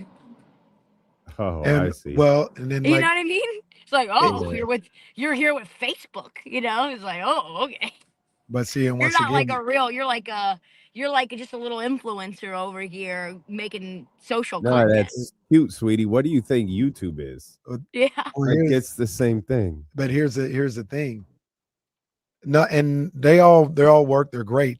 I'm not trying to shade anybody, but like NFL business, media, kind of old school in that respect. Whereas I don't know if you saw the story today that Adam Silver is bringing like 200 influencers to All-Star Weekend. Like that's new. They're more in tune with where media influencers, content creators are going moving forward. Where NFL, and once again, no shade, but I wouldn't expect Dan Patrick to be up on who's an influencer right now. You know what I'm saying? So it's just different arenas. That's all. Sports media is really old too. It is. It's super old. And there's vestiges of of it for me as somebody who started my journey in 2013, that you're like, whatever was how it was then and how you were at the top of your game then, you still have that kind of in your mind of that's what the vision of success was when you started, is like a big show and, you know, general acclaim. Whereas 20 years ago, if you were big in the space, there was only a few places that you could be distributed. And so the people who were on those networks and channels were universally known. Almost no one right now is universally known. Yeah. Well, that was I loved the answer, the dialogue, and the insight. That was professionally though. Personally, like, did you enjoy Super Bowl week? I think that's a good question, because personally and professional is so connected to me. Like, it's almost like they go hand in hand. And you But were out there working, I get it. But, it was still an experience, you know what I'm saying? Like, you tell 2013 Trysta that you're gonna be yeah, all over the place Super Bowl week, like, she'd be like, "Yeah, whatever, like, I don't care who knows me or not. This is gonna be dope." Like, did you have yeah, a good time? yeah. No, I did. I think it was great to me. I was such a Gary V stan when I was coming up, that getting to meet him was super cool. Promoting the Daily W was amazing, and telling people what we're doing in the women's sports space.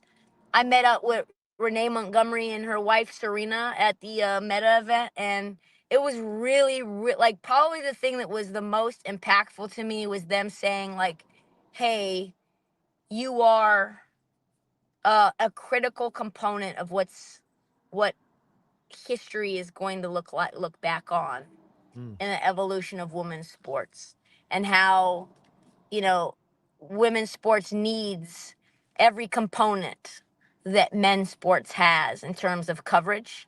And if we don't have a besmircher, or a person that's keeping it real or making jokes the same way that we call, and maybe that's not a great comparison. I don't think it's a great comparison, but Charles Barkley is seen as a hater. Like, we need those types of roles in women's sports in order for us to be evolving. And for them to come out and say, like, we look to you as that part of the ecosystem. That was a really cool thing to hear, like, for someone who I looked at back in 2020, when she bought a piece of the Atlanta Dream and all of that stuff was going on, with the former ownership. I was like, man, I want to play a part in the evolution of women's sports. And for that same person to say, you are, without me, like, unprompted, was a beautiful, beautiful thing. That's awesome. That's good. I think the point Kenny brought up is probably the best one, is that, like, all of those things that you just said about the W and women's sports, you couldn't have possibly been in front of an audience that could care less. Meaning the NFL audience, NFL media, and again, with all due respect to my man Lou is an old timer. Like he's an older man. He's an old timer. He doesn't have a lot of young people working around. Like, he's the guy who can rep talent. He's the guy who can negotiate contracts. He's not the guy who can spot talent. And I think that's the case for a lot of NFL media. I think that's a lot of case for, like, the NFL is always going to be older. It's always going to be more conservative. It's always going to be leaning in a certain direction. Like, what other halftime show would garner like the ire of the president of the United States? You know what I mean? Like, that's the NFL. That's the audience. Like, that's what it is. So the fact that you had a tough time out there, like, I hate it, but it doesn't surprise me. Yeah, it's internal as well. I ended up having a great coffee visit with one of the producers for an ESPN show. And I was like, I think Damien's dying. Yes, that is correct. Yeah. But the agreement is, I'll die on the air. That's all he's got to do. Yeah. Leave it all out there on the field. That's it. Yeah. And clip it, share it, be like, oh, and, like, share a memory of me. Like, oh, I remember. And I'm hopeful. Yes, I am thankful for today. And it's like, get your money right. And then, like, we black out Damien. Get Boys to Men. It's so hard to get them to sing. It's so hard to say goodbye. What was the Wiz Khalifa joint? Sorry, I'm sorry because that was a real moment. But yeah, we play that. It's been a long time. That's it. Yeah. Since you, my friend. Is that the one that they did on Fast and the Furious? Yes, yes, it is. For Paul Walker. Do that for me. David in slow motion saying, "Bitch, what are you doing?" Will you remember? Yeah. Just and then like cut to like people asking, "Hey D'Lo, where's KC?" Yeah, that should be my tribute video. Oh man. Yeah. Tell my story, guys. Tell my story. There were people once again like on the parties, energy, vibe aspect to it who were like, yeah, San Francisco not it. Like this don't feel like what it is. Have you been to Super Bowl week before? Can you compare it to another one? I've been to 7 or 8. Oh yeah. Well, okay. Well, like where did it have a different vibe? Yeah, I think it was very clear that there were 2 groups of people, right? There were the people who were out in Santa Clara for the whole week, and then there were the people who were in the city for the whole week, right? And those 2 really didn't cross paths, right? People who were in Santa Clara weren't coming into the city. People coming into the city weren't going to Santa Clara. I thought if you were in Union Square, then it was pretty easy to get to all of the events, right? Like everything was walkable. I thought they did a phenomenal job with some of the activations that they did, like the Amazon sort of lounge and suite was super cool and a good like kind of a resting place, and Meta House had its own like little thing. They had a party, and so that was all kind of in the Embarcadero, Wharf, Union Square, Chinatown. All of that was probably, within 30 minutes of walking distance. If you had to take a car, it was a nightmare. Just awful. I think San Francisco is a really interesting city. I thought we got about the best weather that you could possibly get for Super Bowl week. And so if people were still upset, I think then it can only go downhill for it happening again. Levi Stadium is just not like the best stadium either. It's far away from everything, so you don't feel really a part of it.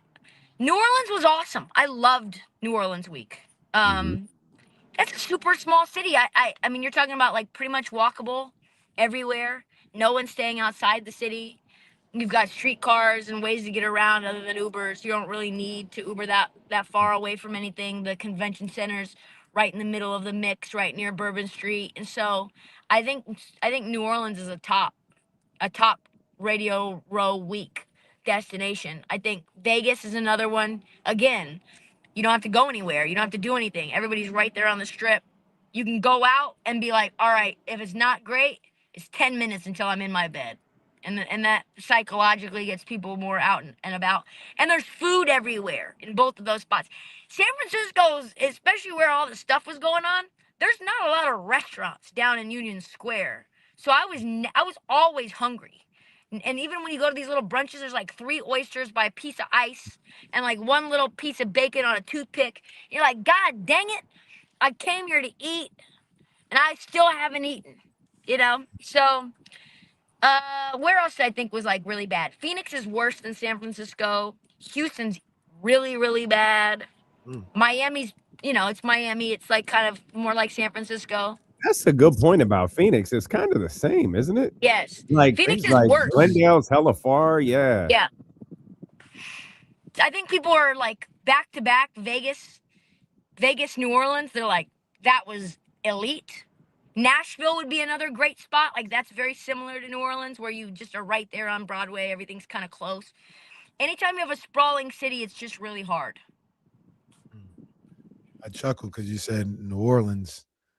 Everybody's in the city. Well, they know not to go in the city either. So everybody stay right there. Right there. Don't go past Claiborne. Trysta Krick here. They got people out. My guy, young Uptown Thugger, said, hey, don't worry about it. They put them all in a paddy wagon and they ship them out, and they'll bring them back after you guys leave. I think they do that in every city, if I'm being honest with you. I ain't never seen San Francisco like that. I ain't even gonna lie to you. Yeah, it was They put them all where my first hotel was. Yeah. Well, thank God Meta got you out of there. Trysta Krick with us here. As the marathon continues, 60 minutes of commercial-free sports talk here. We're dealing with KC on KIFM, West Sacramento. KRXQ HD2, Sacramento, ESPN 1320. Always live on the free Odyssey app. TK, let's switch to the association and talk about a conversation we were having before the show started that no one heard because our mics were muted. Should Jason Tatum come back and play basketball for the Boston Celtics this year? I'm so glad you asked me that, because we talked about that on Cam and Mace too, and I only had about 2 minutes to get my take off. So, yeah, absolutely. Does anybody feel like this is an Eastern Conference that's sewed up, sealed, and delivered? Do we really believe in Detroit being the team to come out of the East when they have no real shooters? No, what did you call them? Sharp shooters, no snipers on that team other than Duncan Robinson, who clearly is 40 feet away from where the mix is. Like, I don't know if I trust that team when the going gets tough. What'd you guys say? No, I was laughing at you talking about Duncan Robinson. Oh, and then Cleveland, like, sure, I think that James Harden elevates the ceiling and the floor of this team in February and March. But the question remains is Donovan Mitchell and is James Harden postseason players? Can we rely on them to get you a series? Can we rely on this team in general to stand up and be tough and be gritty and not like fall over like a wallflower or like a fold like a lawn chair like they did last year? The Knicks are the Knicks. Until the stink of the Knicks comes off of them, I don't believe in them, right? Like, it's just like the Jets. Until I see the Jets do something good all the way, I'm going to continue to believe that the karmic forces are keeping them to a place below their expectation. So if I'm Boston, I'm like, yo, we can mess around and win a title in a gap year. See, this is where everything you said, I agree with. I disagree with the final take, though. I do not believe, and Boston has been really good. They've been a lot better than I gave them credit for, and they're a legit, like, good team. This isn't smoke and mirrors. I do not believe that they are half a Jason Tatum away, because that's about what you're getting. You're not getting the Jason Tatum. Why not? You're not beating OKC, San Antonio, or Houston. Like, you're not half a Jason Tatum away from winning a title. What about a full Jason Tatum away? That he won't be here until next September. I can't. I refuse to believe that Jason Tatum will step on that court and be what we saw in Game 3 of that Knicks Celtics series. Like that guy, if he ever comes back, isn't coming back until 9 months from now. Yeah, it's hard to believe he'll be. I'm not going to say he's half, but he's not going to be full. I don't know what he's going to be, coming back. And then you do have the dynamic. You do have the dynamic of the fact the team is playing well. And it's like, all right, let's get Jalen talking about, you guys can finally see what I can do. I've made a lot of, decisions for the team in the past. It's like, all right, like, you're going to keep doing that, right? And Tatum's going to be the guy who has to ease into this. Or do you automatically defer to Tatum immediately? I just feel like there's a lot of drawbacks. Yeah, I think it's an interesting decision. And I think what it will take is people to have the insight into how he's really playing, right? We might have to tune into some Maine Red Claws game to see how his legs are moving. If he's got that bounce, if he's aggressive, if his mentality feels like he's able to get going. I know he had some sort of innovative surgery that they thought he could come back and be fully healthy, a few months earlier than a normal normal Achilles injury. I want to know if that's true. Some sort of bridge. No, he did. It was some sort of It's a specific name, but like it's some sort of bridge surgery that allows you to be weight. So this goes back to the original clip we saw months and months and months ago. It allows you to be weight bearing significantly sooner than if you had done the traditional Achilles surgery. Yeah. But it has a specific name. It's something bridge. Yeah, I I mean, just think about like James out here dunking already. He's shooting three. He's gonna be in the 3-point contest. He's in live action, and he got his injury just like a couple of weeks before Tatum's. And so I think just technology and with the amount of money that these guys have and the innovation that's available to them, I think we are able to see people come back a lot faster than what our brains imagine is possible. for sure.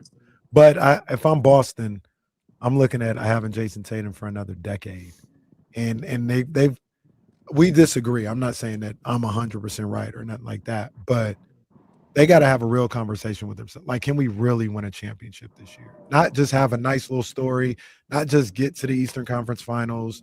Can we beat Oklahoma City, San Antonio, or Houston this year with Tatum? And if the answer is that'd be tough sledding, I wouldn't bring them back. OKC is an interesting case study right now because they haven't been healthy really at all. You've lost, Jalen Williams missed a bunch of time to start the year. Then Lou Dort goes down. Then Chet goes down. Now AJ Mitchell's gone down and Shea has gone down. And so they're losing to some pretty mediocre teams. What was supposed to be kind of a magical year of chasing Golden State's record really hasn't been that. Outside of the San Antonio game, the last few weeks have been quite mediocre, lackluster. And so to me, I'm like, is there a potential that they have some injury luck regression? Because they were super healthy last year overall towards the tail end of the year. I know that they didn't have Hartenstein for the beginning of the year, and Alex Caruso had some injuries. But like this team feels a lot more on the brink of injury disaster than I think probably a lot of us expected. And if that's the case, then the West is wide open. You're not sure who you're going to play. Maybe a team like Minnesota sneaks in or Denver sneaks in.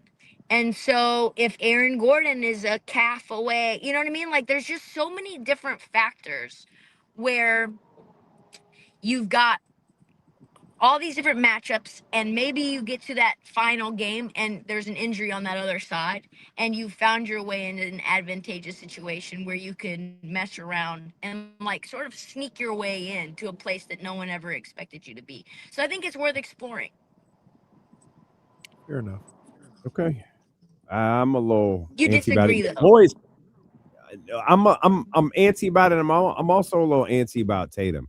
Like Tatum saying the thing about just because I'm practicing doesn't mean I'm gonna play. Like I feel like he's in, but he has like some reservations about it. Like I'm not sure because Ty's gone, they're tanking, like, and they are full on tanking. Like Rick Carlisle dancing around the idea of Zubac not playing a single game for them because of an ankle It's like, injury. ooh, his ankle really got bad. We got to get him back. Oh, it's like, oh, Rick, come on, man. Rick better not say anything about tanking ever. And then Dame's out here in the 3-point contest. So it's like the different barometers, but it's definitely I think it's at a little stress. We didn't, like, I saw it pop up. We didn't talk about it. Is Mark Cuban trying to buy the Mavericks back? Yes, he is. Would he have seller's remorse? Well, yes, actually, he did. So he got off of Shark Tank as well. And apparently he was having some health issues when he sold the team. Didn't want to have his family deal with unloading and trying to sell off an NBA team if he was to pass away. Now I think his health is in a better state. And I think he's like, man, it really sucks when you sell to someone who doesn't actually love the team. Like Patrick Dumont very clearly isn't interested in what fans or interested in like appeasing and placating to fans. And I get that it's a business and I get that the goal is to win, but the level of betrayal that we saw from Nico Harrison and Patrick Dumont just simply allowing it to happen because he doesn't really care. He's not tapped into the NBA at all. He's just like, yeah, if you say Anthony Davis is better than Luka, I guess I'll roll with that. And Mark Cuban would have been like, are you out of your damn mind? Are you insane? No, because he's a lover of the game. And Patrick Dumont is a lover of business and gambling and wanted to put a casino near the arena. And so it was a strategic investment for him. And what that did was sort of F over the fan base to a point where I'm not sure if they'll ever truly get over the loss, even with Cooper Flag. And I brought this up on It Is What It Is last night or this morning. It's like, I think if Mark Cuban buys the team back, he's doing everything he can to get Luka back. That he I would. just don't He think would. that's gonna happen. Yeah, he but- would have achieved one miracle by getting the team back. He ain't achieving two. This is another reason why. And what sort of net loss would that be? Like, there's mean, it no would be way a big he's net just loss. buying the team back for what he sold it for. It'd Yeah. be at a massive net loss. Yeah. Sorry. Go ahead. I was just gonna say this is part of the reason why I would never sell a team. I would never sell. But it's also one of those things where just me, like I'm a fan, a basketball lover, and if I was fortunate enough to own a team, I'm like Cuban. Like, I love basketball. I love the league. I love the culture and all this other stuff.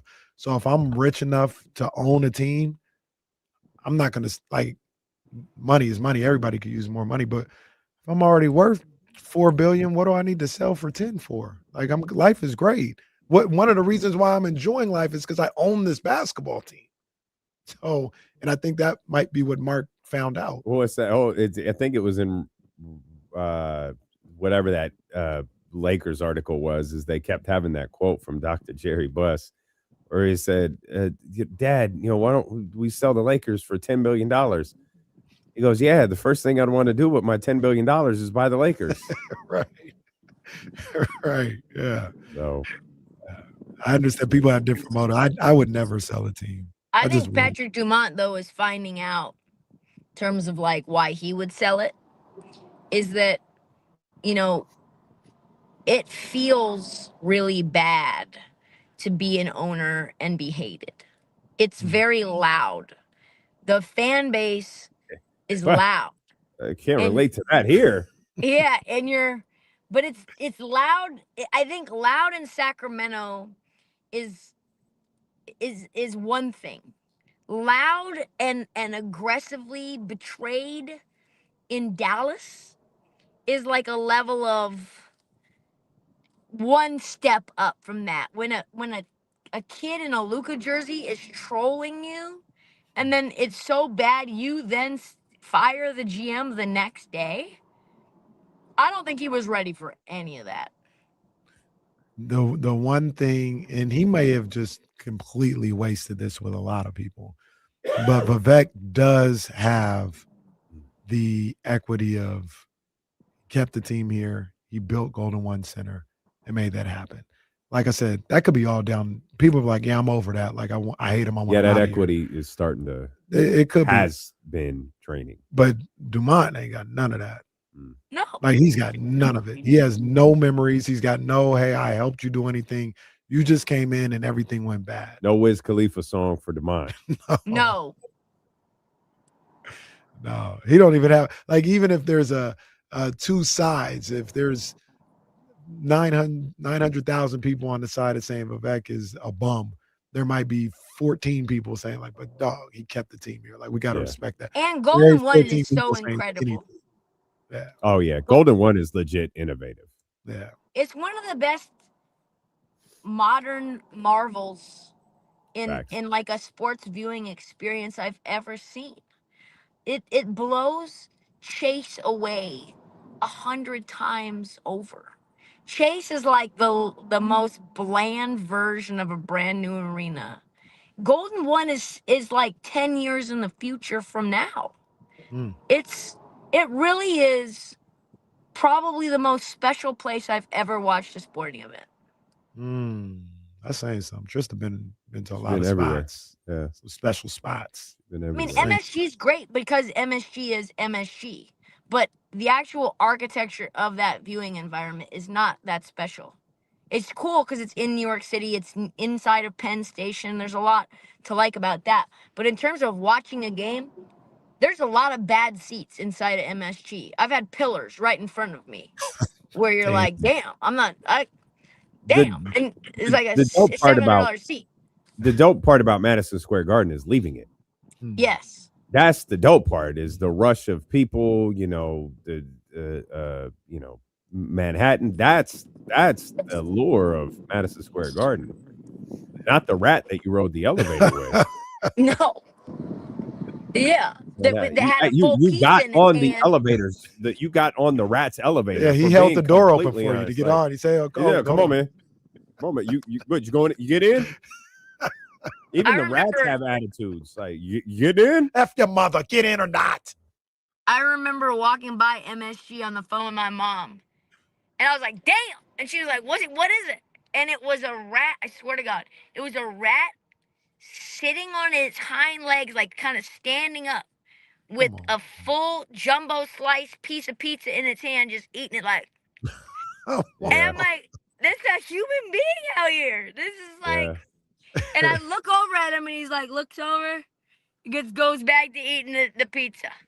Why does that happen? I'd argue you have not lived until you have seen a baby-sized rat just sitting around eating. Oh my gosh, it's so disgusting. Eating some food. Why does that happen there? Like, why do the rats get so big there? I think it's the volume of garbage that they're able to eat. Yeah, because of the volume of garbage in the city. It's like HGH. Well, yeah, I'm about to say, like, it should make them fat. It shouldn't make them 4'9". Huge. They could be mating with possums. No, these things could be a mix. Anything goes in New York. Them man. Bad News Anything. Brown Harlem Street rats that he used to have on WWE TV. Shocking how big they are. I love it. I love New York. Oh, it's the best. Yeah. Are you at all interested in the All-Star game this weekend? Not at all. Steph just officially got ruled out. Brandon Ingram's taking his place. But Damn, that's tough, bro. That's tough for the NBA. yeah, no Steph. LeBron will be there. No Shea. No Shea. Is Jokic gonna go? I don't know. I mean, I feel like he won't want to, but And he I don't should think 'cause he's I healthy. think Giannis is out, right? Giannis is out. It's a That's rough tough. one. That's tough. And this is your big USA versus the world thing, where they were like, "Hey, let's unveil this big marketing campaign with a Tears for Fears cover." I was like, "Oh, that was a decision. I get it, but that was a hell of a decision." Wow. Yeah, that's tough. And you're on NBC. You back on NBC? Yeah. Yeah, it's tough. Yeah. It's hard when you have a big platform and it's just the product's gonna be a dud. I am gonna be flying to. I've never been to Baton Rouge. Baton Rouge. But I'm flying in to Baton Rouge on Saturday to see live and in person LSU play South Carolina women's. Okay. It's gonna be fire. Oh, that's the one, baby. That's the one. Fire. I have a question though. I have a Can I question. tell you though. something? Can you? What? Can you? I hate both of those things. You could tell everyone in that building to go to hell. Okay, I will. I will do that. Would you, if you were me? Two head coaches. Would you, if you were me? I know you're like anti-Don. You've propagated too. Like it's like permeated my soul. I've been starting to like be like, hey, have you heard anything about like is Don kind of full of it a little bit, or like is it just me?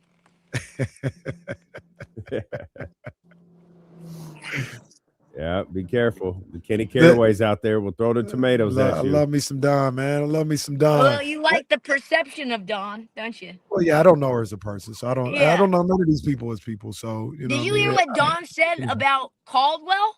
I was thinking about Kara the other day. Did you hear what Caldwell said? Who Caldwell? Nikki Caldwell? Who? Coach Caldwell from Tennessee. Oh, okay, yeah. No, I didn't. They got the brakes beat off of them by Mhm. South Carolina by like 40 something. And she came out and she said, yeah, we got a lot of quit in us. You know, we lay down and we stay down. Not just this game, but a lot of games where this team just quits. And they're like, well, why do you think that is? She's like, I don't know. You have to ask them. So they asked Dawn about it. And they're like, hey, when you were a new young coach, did that ever happen to you? And Dawn was like, not really. Never.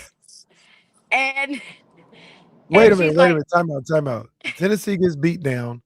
The coach says we got a lot of quitting us, and they asked her, and she said, you got to ask Don. No, so they asked Dawn, like, hey, we got to ask them, like the kids. You got to ask the kids why they keep quitting. You got to ask the kids. Like, don't ask me, the coach, why my kids don't have resiliency. Ask them. Those punk asses, they lay down and they stay down. So, what's wrong with her? Yeah, right. So they asked Dawn about it. Tennessee coaches. Has this ever happened to you in your young coaching career? And Dawn's like, nah. The kids never quit on me. And she's like, I make sure. And they said, well, do you have any advice for her? And she's like, yeah, I probably wouldn't have said that publicly, especially considering you're talking about the premier team in women's basketball, the creme de la creme that you are coaching. And you should not say that. And I was like, you know who has no quitting them? The team that's won 15 straight that I called dead to start the season that started 3-5. And I was sprinkling a little dirt on the Blue Devils. And guess what? They're probably going to win 20 in a row. Well, hold on. There's a lot there. One, Don's full of crap. Don is 100% right. No, Don is full of crap. She has had teams quit on her. Oh, I thought she has had play. No, her message about don't say it publicly was fine. Yeah. Also, stop this immediately. The University of Tennessee is not the creme de la creme of women's college basketball. It's was. Yeah. It was the creme de la creme of college basketball. It is not anymore. It has not been since Pat got sick. It has not been since Pat Summitt died. The University of Tennessee is just another university in women's college basketball. It is not any of that anymore. They buried that so long ago. They had an opportunity to keep that legacy going. They chose to go in a different direction. That legacy, Pat's legacy, lives forever. The University of Tennessee being some sort of prestigious organization, some sort of prestigious university in 2026 is absolutely not true. It is not. And it hasn't been for over a decade. Don with a little wink to the camera when she said that, hey, Tennessee, you don't like your coaches talking like that. Come to South Carolina. I don't think she wants to go there. You know, this was no. It's your players. You don't like your coach talking about come over here. I don't talk about you that way. But she's like Janiyah. That's what I'm saying. Always recruiting. Women, she's already talked to half of them. Women's college basketball, not a down year, but I think they missed Juju a little bit this year. What are you talking about? I said I think they missed Juju a little bit, and UConn is crazy good. They're so good. I'm being called a UCLA hater because I judge UCLA only against one thing, and that's can you beat UConn? Can anybody? Same thing with South Carolina. I'm being called a South Carolina hater. No one's beating this UConn team. No one. That's the killer. And see, so I like dominant teams like that. But think about last year's women's college basketball season. Well, we had about 8 teams that were like, yo, they could get it. They could get it now. It feels like the UConn Invitational But game. we were wrong I because don't you think see that's how the case. UConn steamrolled through everybody last year. We just didn't know UConn was as dominant as they were. Yeah, I don't think that's the case. I think UCLA is like it's a UCLA one-off. It's one good. game. You still got Vanderbilt's good. They You still got surprising. UCLA. You They still doing got some good LSU. stuff. You South Carolina. Like they're Yeah. still going to compete for like Texas. It's not. This isn't. Texas is really good. This isn't Stewie and Mhm. Maya and Tina Charles. This isn't that group. This is a very, very good collection of basketball players. This is some of Gino's finest work, I think, as the head coach of UConn. But Well, not to bring teams it back that to fit 'em. Don, but Sarah Strong was choosing between UConn and South Carolina, and there were some former UConn folks that were like, talking to Sarah's mom, Allison Feaster, and was like, listen, South Carolina is not the spot for Sarah. She's going to put her in the block. She's going to use her in one way, and that's the end. You're not going to get little baby Jokic out there running the offense like Sarah Strong has been doing with Gino. Gino has unlocked Sarah in ways that, like, Sarah could go down as one of the greatest women's college players of all time. Maybe already is in that conversation as a sophomore. She's the truth, man. Trysta Krick, go get back on the road. Head to LA. Hey, come on, Blue Devils, get that 20-win streak. There you go. There you go. Start by beating North Carolina this weekend. That's for sure. All right, so that's a big one. That's a big Yeah. game. Yeah, got to get them Always. again. TK, we Yeah. appreciate you. Drive safe, buddy. All right, love y'all. All right. Love you back. We'll come back. That's the marathon right there. 60 minutes of commercial-free sports talk. We'll come back. That was fun. Now we'll go back to talking about the Kings. Oh, gosh. Doug was talking about professionalism last night and how they're dealing with losing. I want to talk a little bit about that. Jason Jones at the top of the hour. It's Dealing with KC here on Sacramento Sports Leader, ESPN 1320.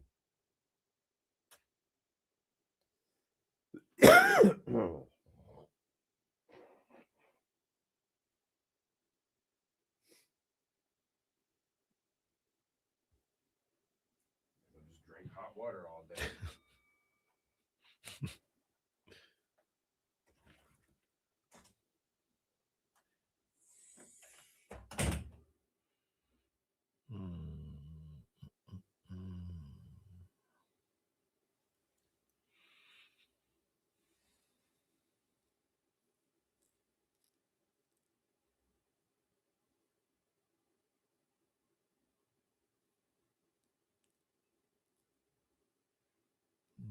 I gotta follow them. What's going on with y'all, man? I had some frustrating news yesterday. I'm gonna need the McClatchy Lions to get to the second round of the playoffs, because if they don't, I won't be able to see them again this year. Now, I think they will. They might even, hopefully, have 2 home games before they get to the second round. But yeah, I'm gonna need that. Schedule's a little packed. And the only time I would be able to get to them is next Friday. So hopefully they handle business. Beat Destiny Christian on Friday. I think that might get them the Metro League championship. And then win that first home game on that Wednesday, the 18th. And then I'll be there Friday. Nobody's going to keep me from that game on the 20th. Ain't happening.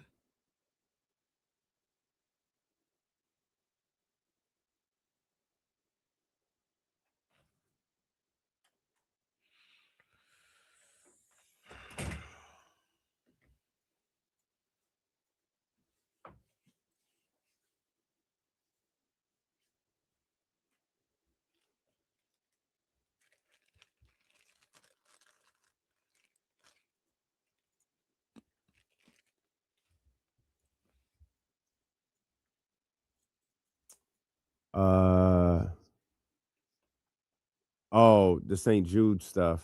Yeah, if you're here, it'd be beneficial to be a part of that. 9. I think they're I think what Bill said at the last staff meeting was they're the St. Jude thing is happening with all of the stations next year. So I don't know that I'll really.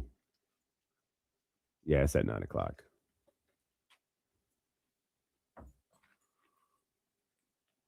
Oh, Legends got the fight. Legends got the fight. You want to throw hands? This is.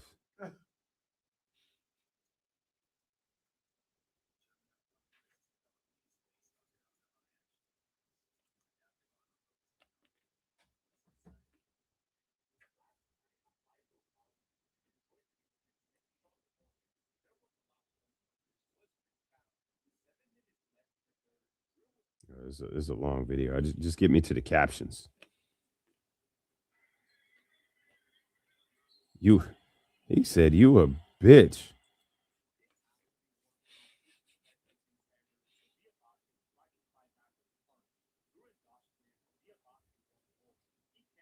Diabate, that was such a half-ass punch, though. Throw a punch. Oh, damn. He said, I'm going to kill you, motherfucker. Jesus.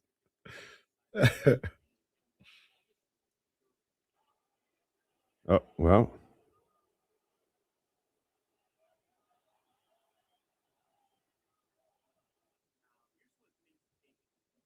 Oh, now they're going to take a turn. Oh, here comes Isaiah.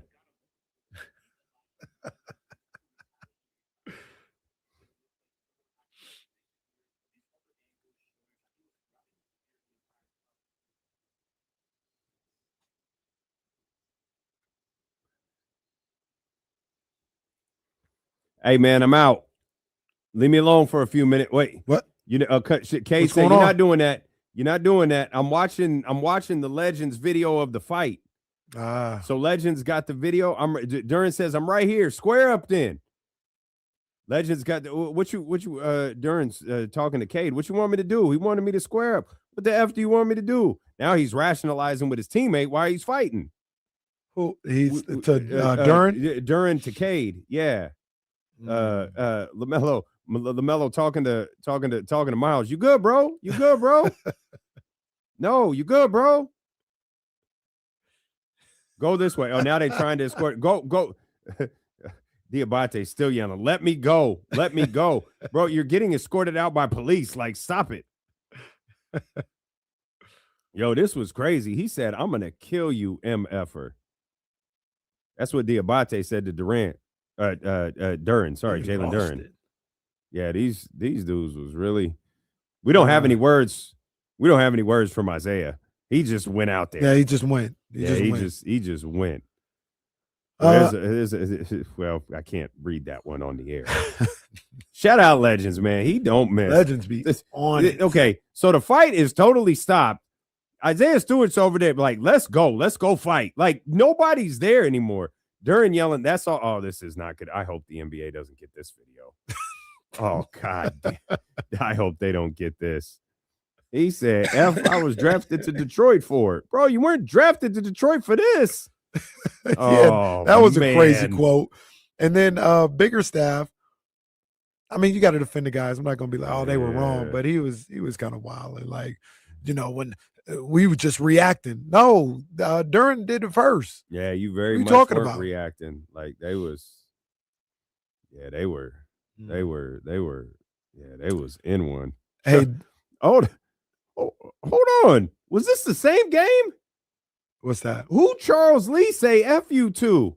Charles Lee went at somebody. Yeah, he got ejected, didn't he? He absolutely did. Yeah, so he was at somebody. He was in the middle of it.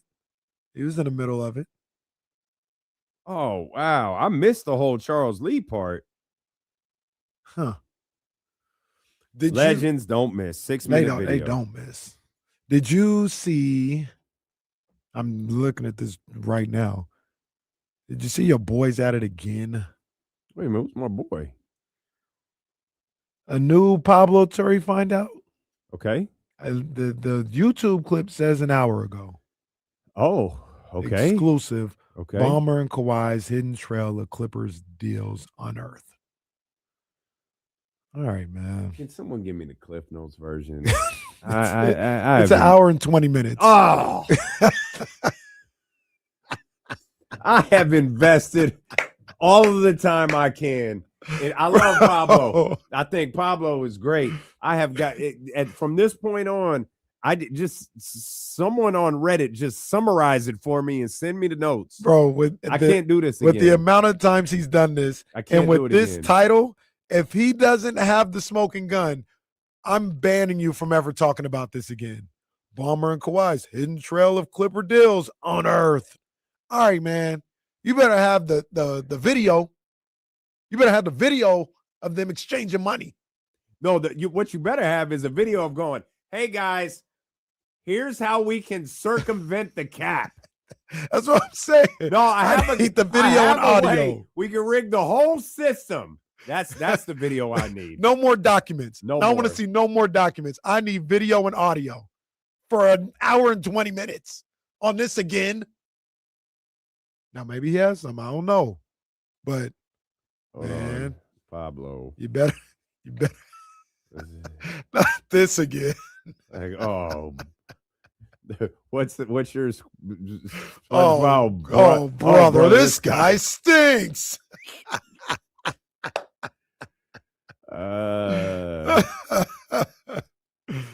Oh man, yeah. I'm just. It's on my YouTube homepage. You said it's an hour and 20 minutes. Yeah. It went live at 2, so it just ended 15 minutes ago. This dude went live with this nonsense again. Shout out to Pablo, man. You doing what you got to do, but come on, man. Come on. How many times are we gonna do this? Okay. The fact that he went live with it is kind of funny. This is kind of funny. Oh, man. All right, man. We'll see what happens in this one. This episode. Okay. They got my attention. Did you see the Coffee Boy? I think that's Coffee Boy. Yeah, Coffee Boy. Did you see the Coffee Boy screenshot where he's holding the text of what appears to, he's holding a piece of paper with what appears to be a text on it? I didn't see it. It says, how many effing side deals have we made with Kawhi? All right. I'm not watching. I am not watching. I'll wait for Twitter to Somebody dissect it. fill me in. Yeah, I'm waiting for Twitter to dissect it. Like I said, if he has it, he has it this time. If he has it, he's got it. But he better have it. Because I don't want to hear from him again. At this point, I better get a Kawhi Leonard is going to play baseball for a year report. Give me something. Feels Also, like the Kings went to go play baseball for a year. Oh, sure as hell isn't basketball. That's what I'm saying. This isn't NBA basketball they playing. Yeah, well, I mean, yeah, last night was a tough night, and that's something we were talking about yesterday is like prepare for a lot more nights like last night than like on Friday and on Saturday.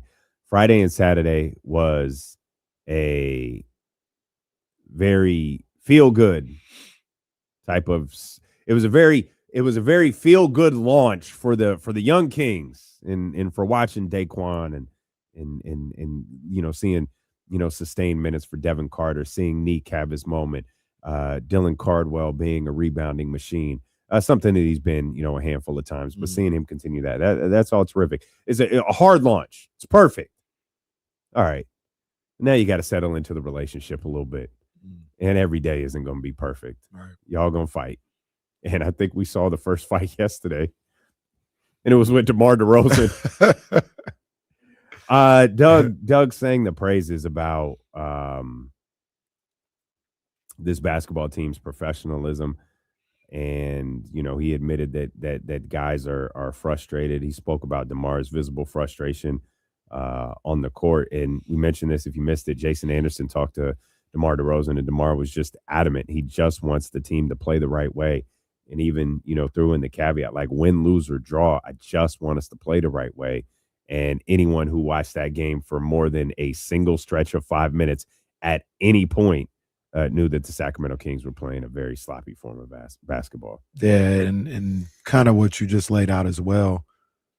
When you have some young guys that are trying to get used to having, primary roles in the NBA. Sometimes there are going to be games when you just get mollywopped by guys that are more familiar. I know there's some young guys and some rookies on New Orleans, but they still got Zion. They still got Trey Murphy. These guys that know how to play and can take advantage of all your rookie mistakes. And while Jesse was right, while we were on the air, it went from, the Kings are winning to they don't have a chance. Yeah. Like this is over. And that's exactly what it was. An absolute beatdown. It was, man. And like those are the types of games where look, this is where D'Lo and KC got your back. Because it is our job to watch that. Yeah. It's not yours, man.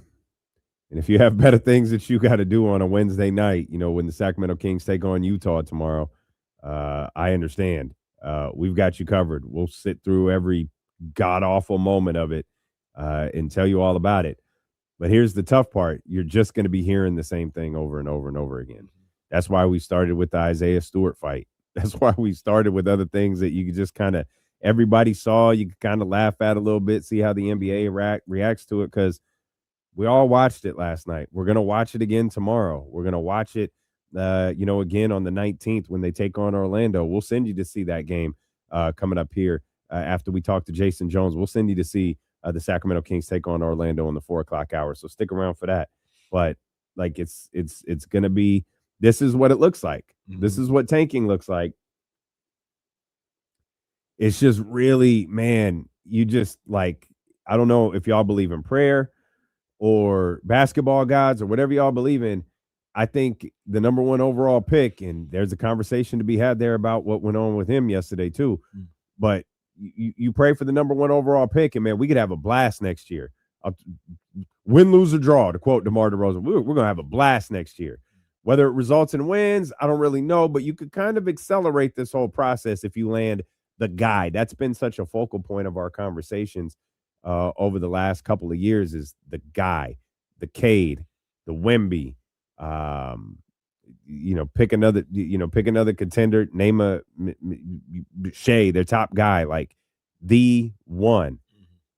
You can accelerate this whole process if you land the one. If not, man, we could be right back here with no expectations heading into next season, fully believing we're going to see this all over again. Yeah, and I mean, do you ever? I'm thinking about this as you're talking about it. Do you ever think it gets to the point in this process, or I put it this way?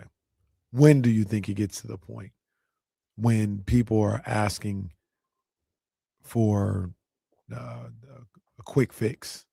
Go out and get those veterans that can get us to the playoffs. You know what I'm saying? Not anytime soon.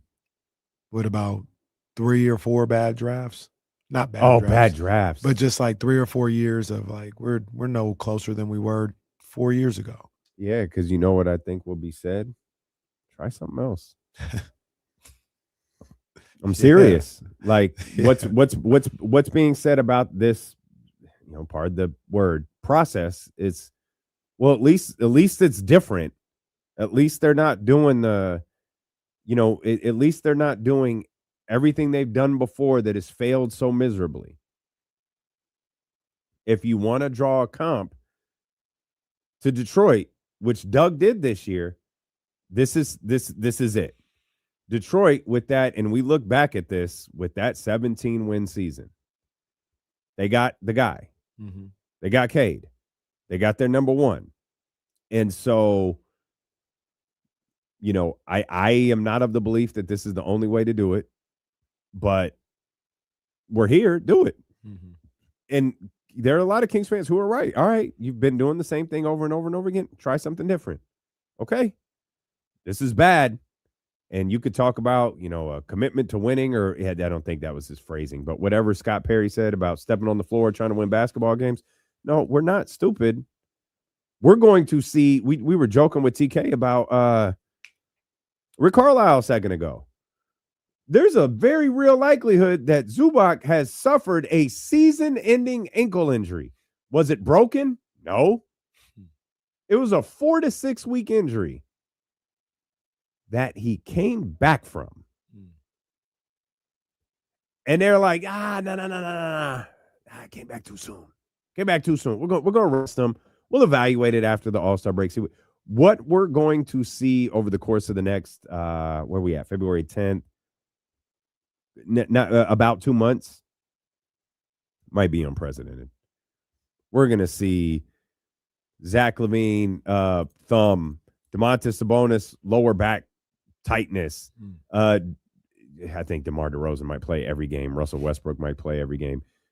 Keegan Murray, injury management. I forgot what ankle injury management. That's you. Well, you are going to get this all season from Sacramento. I think you're going to get it from Washington. I think you're going to get it from Indiana. You're going to get it from these. You're not going to get it from New Orleans. You're not going to get it from Charlotte anymore. But there's a handful of teams that you're going to get this from the rest of the year. You're getting it from Utah and Bobby Marks on the NBA. Did you see what Bobby Marks had to say? I don't think I did. He kind of went in on him. I saw it. I saw the caption. I didn't hear exactly what he said. Just in case we got an opportunity to play that, if Jesse could find that. But he kind of went in on Utah for what they did and talked about it's a travesty. And is he referencing the Orlando game? Yeah. Where they were up? Mm-hmm. Okay. And he's just like, I'm assuming he was basically just talking about how this is not what this is supposed to be about. Do you agree with him? Yeah, to a certain degree. I mean, this is the system that's in place. So these teams are just trying to navigate the system that's in place the best they can. But it's not good. Like, this isn't how it should be. I think what Utah is doing right now is messing around with the integrity of the NBA. The ability to sit players, starters, in the fourth quarter, to not call timeouts in the fourth quarter. Orlando won the game on Saturday because they basically rested players. And it backfired on them last night. So I think if you're the league, you're looking at it. All right, can we do some gimmicks? Can we alter protections and eliminate protections as far as picks? Or can we put the hammer down? I think what Utah did. Yeah, Bobby's. I think Bobby's right. Yeah, I agree with him 100%. I think they should. Kings are going to do that, but Bobby's right. Well, Kings aren't going to do that. Well, they might, but Utah was playing good basketball, up 17. Have good players on their you're team. right. There's no chance the Kings are going to be up 17 going into the fourth. You're right. It's a good point. Silly me. Have good players and said, oh, no, we're not going to play them no more. It's because we're messing up our draft pick. I think one thing he said that was interesting that they should do is they should eliminate protections on picks. Now, that might keep from trades happening as often, but like Washington's situation, what's their, like, if their protection is top 8. So they have to stay within there or they just flat out lose the pick. It might be, let me look it up because it might be top 10. And I'm thinking that if they finish with one of the worst 4 records, it guarantees they're in the top 8. But I'll look it up right now. So but it's exactly, maybe that's something that they look into. And once again, I'd be worried about that because I like the movement that the league has, and you might get less movement with trades and transactions if they can't protect the draft. 1 through 8. 1 through 8. And it's going to become 2 second-round picks this year. So if Washington finishes in the top 8, it becomes 2 second-round picks this year for Houston. And that's dating back to a trade that was 6 years ago. Jeez. That's another thing that I think has to end. I do not think. I know the NFL is pushing. I was reading this yesterday. The NFL is pushing to do the opposite. The NFL has pick restrictions that I think are within like 3 years, 3 or 4. They're trying to expand it to like 5. I could not possibly disagree with that more. I think in the NBA it's 7. Sounds right. 7 years. I thought it might have been 6. Maybe 6 or 7. I think that is too far. Do not allow teams to do that. You have some strong things in place where you can't trade your first round pick in consecutive years. Like I think that's strong. I think we need to cut this and instead of being able to trade 6-7 years out, maybe you could trade 3 at the most 4. But like the fact that Washington is in the position they're in, this was a before the season decision that Washington had to make to sell off, any vet, whatever we have. We're going to let these young guys play. We're going to let them get out there. We're going to let them develop. Now, they made a change mid-season where it's like, hey, we have the opportunity. Some of these guys we've been showcasing, we're not as high on. Corey Crisper, somebody, we can move off of them. Let's go. Let's take a swing at an Anthony Davis. Let's take a swing at a Trae Young. If we swing and miss, we got to deal with the money, but we still got the core group of our young guys in place. This was all the decision that they had to make before a single game was played because of a trade that took place 6 years ago. Russell Westbrook's been on like 4 teams since then. John Wall is retired. That's crazy. Getting his jersey retired. Yo. It was a 2020 trade. Yeah, man. Do you think I just don't like that? Do you think it potentially should be something as drastic as saying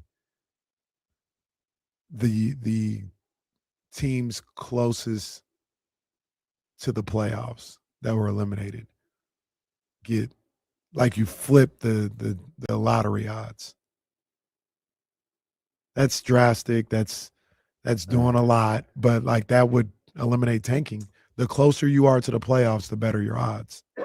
And I know, but that would be like, hey, how do people get better? You got to draft right. That's how you get better. Yeah. So like, try to win, try to get close to the playoffs, and your odds of getting the top pick improve. Man, I don't hate it.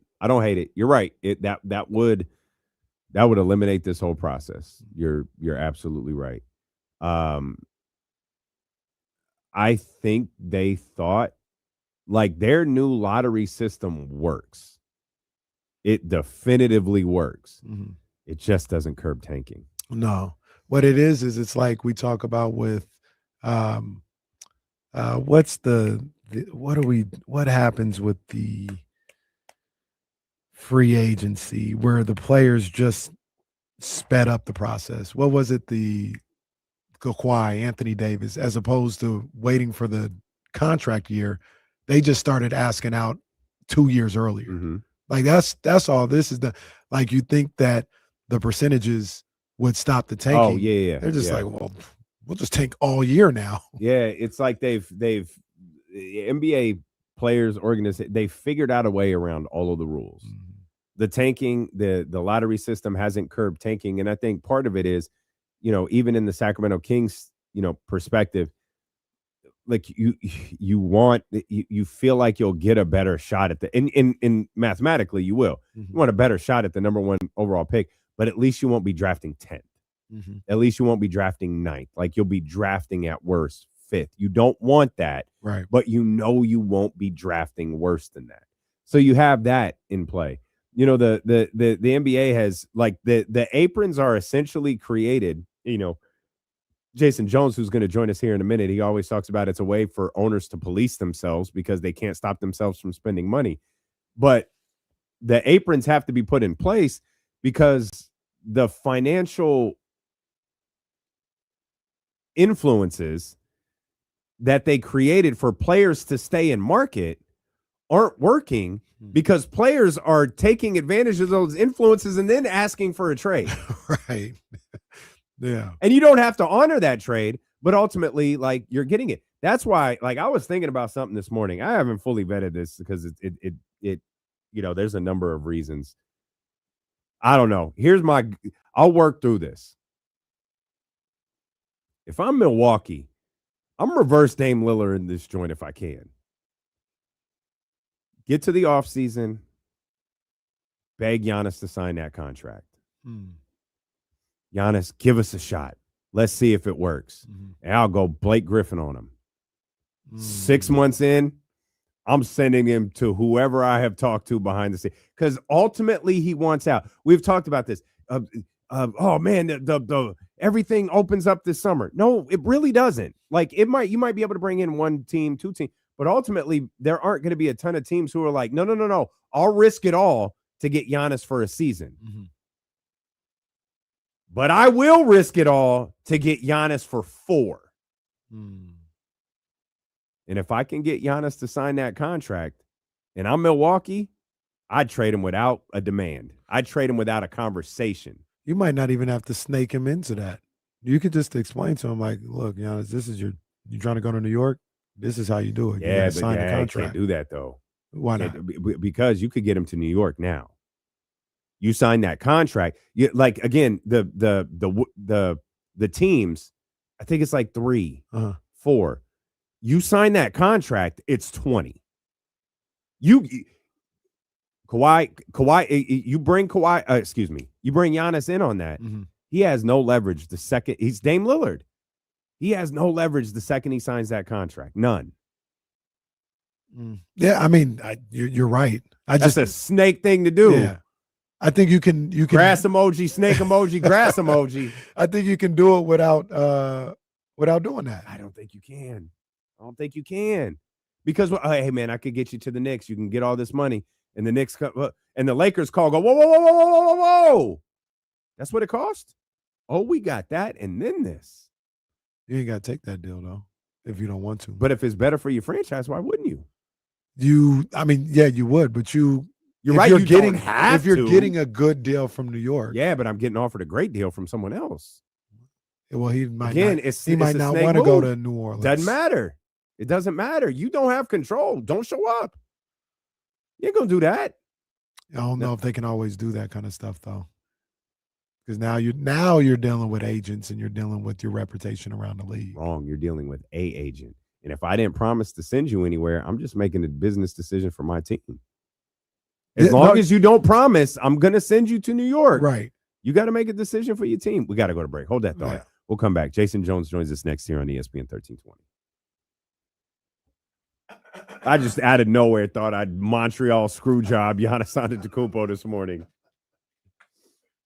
Giannis screwed Giannis.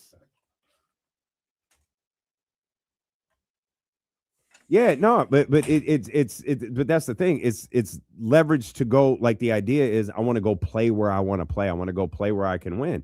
Well, that's too bad because New Orleans offered us the best deal.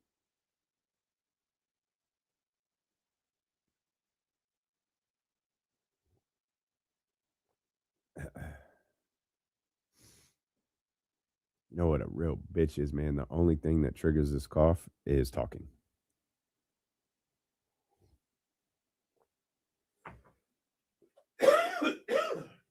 I hate to do this. Hate to do this. 1 minute, 2 minutes. Okay. Y'all talk amongst yourselves for just a heartbeat. We'll be right back. Be on the lookout for Jason Jones. Talk amongst yourselves. I need more hot water.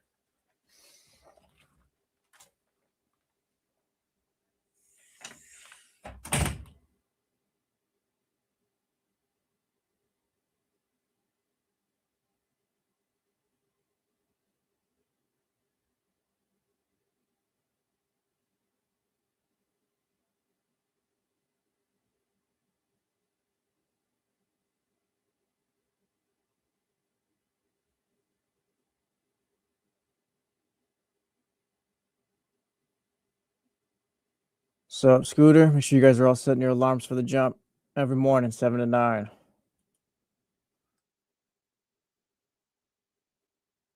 Hit the like button right now, too, please.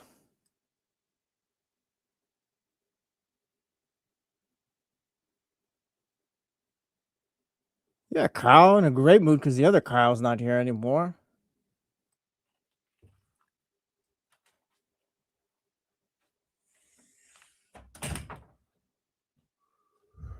My bad.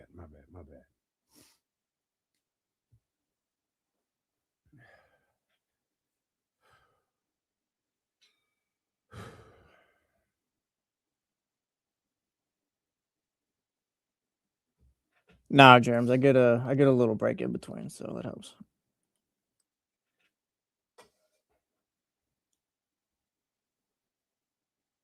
Katie's hella mad at me. She wants me to come home. I told her, I was like, let me get till 4 o'clock and we'll see what happens. I'm hoping she forgot.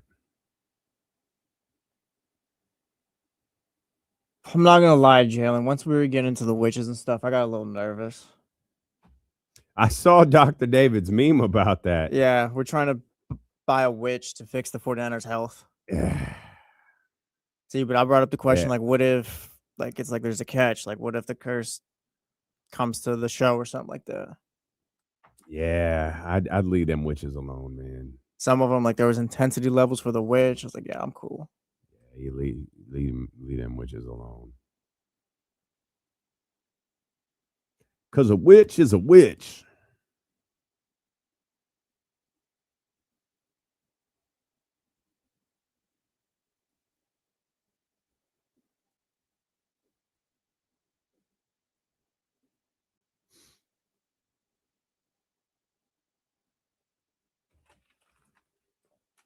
Yeah, I saw that, man. That's great.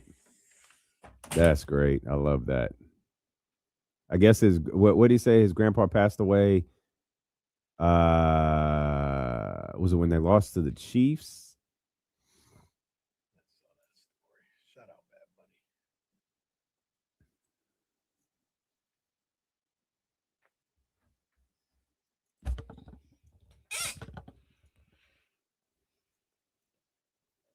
I was able to confirm that our man Jason Jones would be with us today at this time. So hopefully we hear from our man, the professor, Jason Jones. He was on Radio Row all week last week, or at least a good chunk. Hope he got his money. He was doing a lot. Like, he got his money for what? Remember, he sent us that picture. Oh, yeah. I'm guessing he didn't get his money.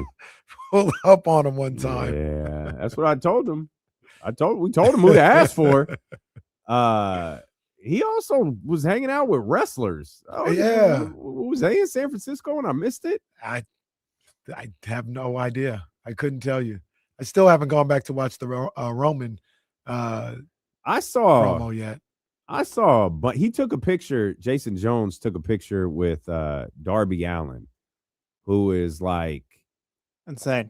Now he's the one that had the baseball bat sticking out of his back. No, wasn't that was Moxley. Yeah, Moxley did Darby that. Allin jumped from the ladder onto the glass. Yeah. So was that recent?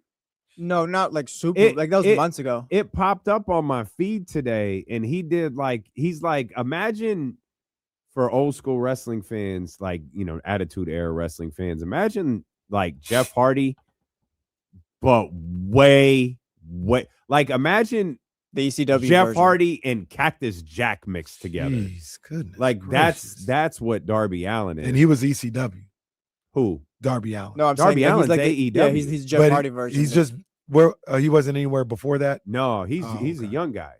He's a young guy, supremely talented, but seems to be hell-bent on killing himself. Salute. I guess. Oh, come on, man. I guess. But just do a suplex. So here's the number here's the number that everybody's been waiting for. NBC announced that, and there have been fake numbers all over the place for the last 24 hours. Say something crazy. I dare you, NBC. I dare you, NBC. I don't think this is what you're looking for, but NBC announced that Bad Bunny's Super Bowl halftime show averaged 128.2 million viewers from 8:15 to 8:30, and it broke NFL. Well, I don't know. Schefter's such a tool. He wrote that it broke NFL social media records. I'm going to assume WWE is this. that. Yeah, I'm going to assume that's not a positive thing. Schefter's such a tool. Yeah, we're trending on Twitter right now. Like, great. They don't even know what number one trending topic in America. They don't even know what trending means. All right, Schefter. So yeah, so it sounds like they're not gonna lie to us. Sounds like they're not gonna lie to us. Now they might put some words around there. Help me out. 128's less than Kendrick, right? Kendrick, Yeah, I think thought was 133. I thought. Okay, I was gonna say 134, but that sounds right. And I think You guys won't believe this. Lori Markkinen is out tomorrow. You guys won't believe. Yeah, I know. Okay, everybody, try to. I understand. This is shocking. Lauri Markkanen is not going to play in tomorrow's game versus the Kings. I know. Still gonna lose. They're gonna try everything they can. Utah gonna try everything they can, but I don't think they can get that low. Apparently, they haven't. Gonna try haven't everything watched they the can. Kings recently. They're gonna try everything. We didn't speak about this. And now you guys know how I am. I'm like, hey, let's just keep losing. Let's see what happens. Mhm. It's a great night last night for that crowd. Great night. The Kings lost to the Pelicans. Mm-hmm. The Jazz won. And out of nowhere, this team that we said had the eye of the tiger, Brooklyn, ended up winning last night. What got into them? The Kings are now 3 wins behind the Brooklyn Nets. Yeah. I don't think I'm not going to say that because Brooklyn might just win 15. But it feels like one of our biggest competitors in this situation, I don't think they can catch the Kings. Mm. What you're going to have to do is you're going to have to definitely make sure before, in those 11 games that said 3-8, you might have to go 0-2 against Brooklyn. Make sure you go 0-2 against them. One of those 3 wins can't be against the Nets.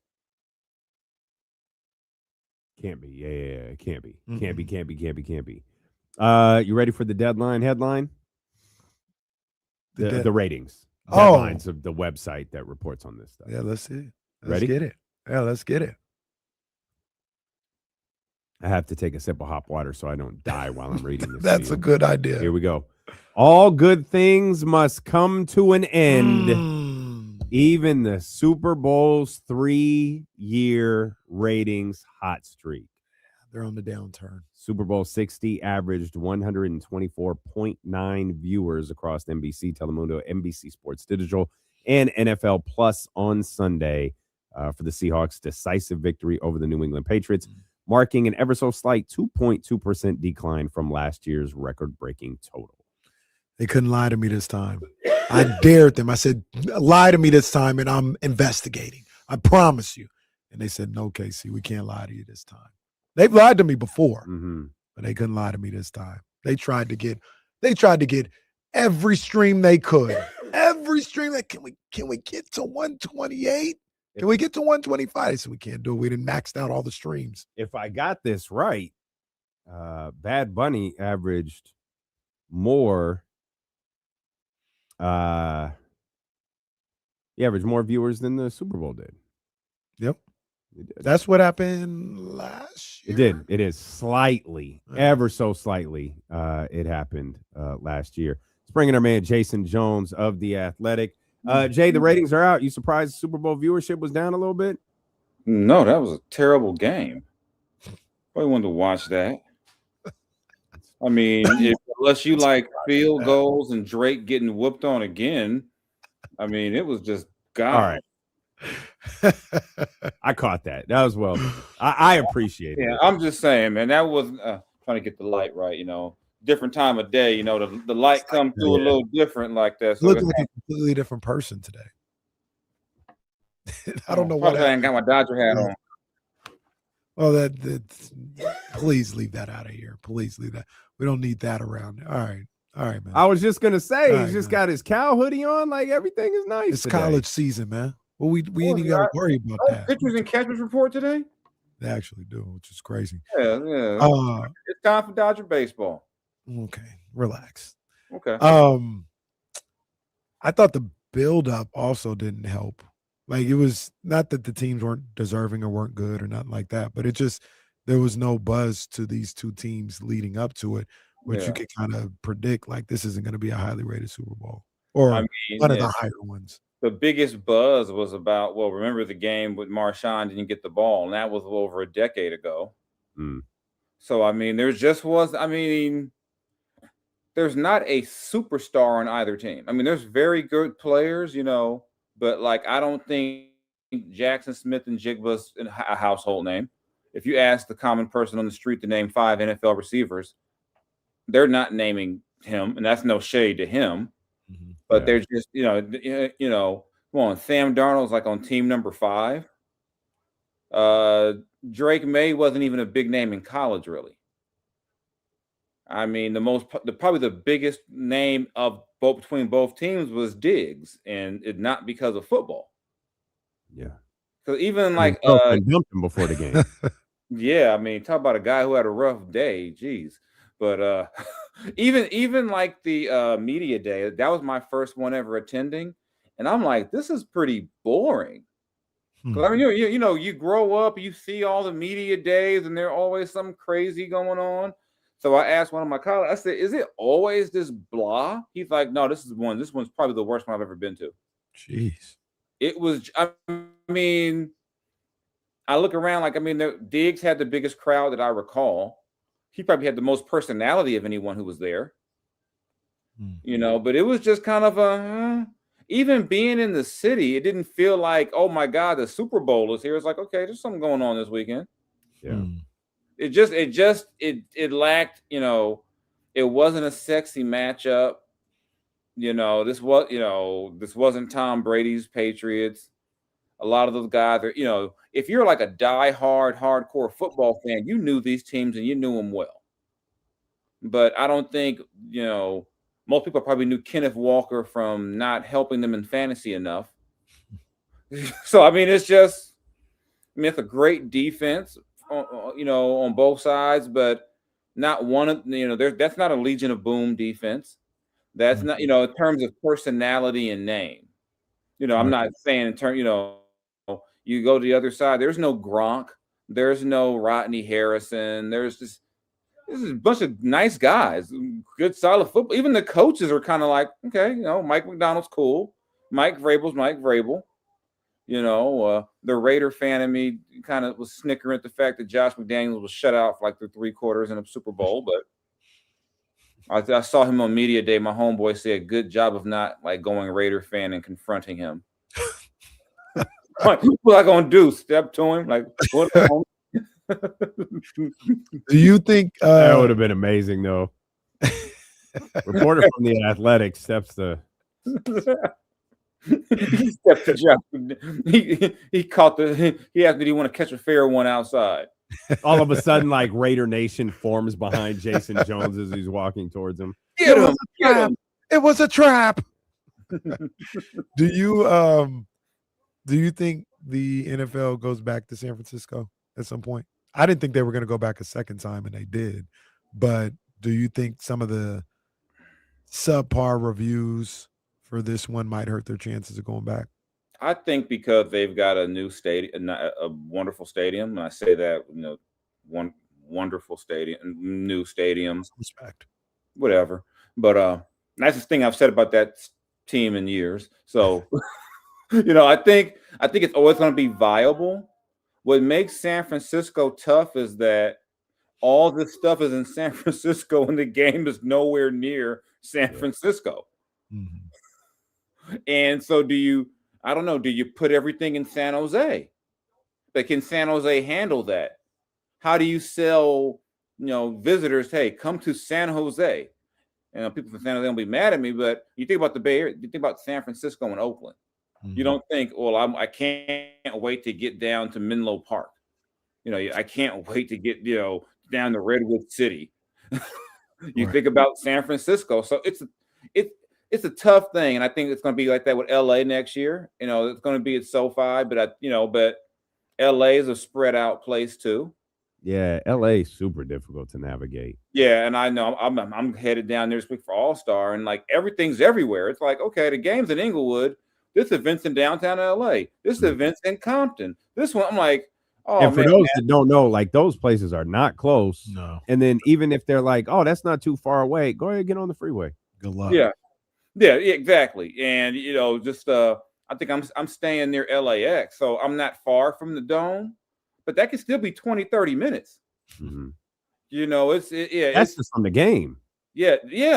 And so it's everyone was telling me last year New Orleans was so cool because everything is right there.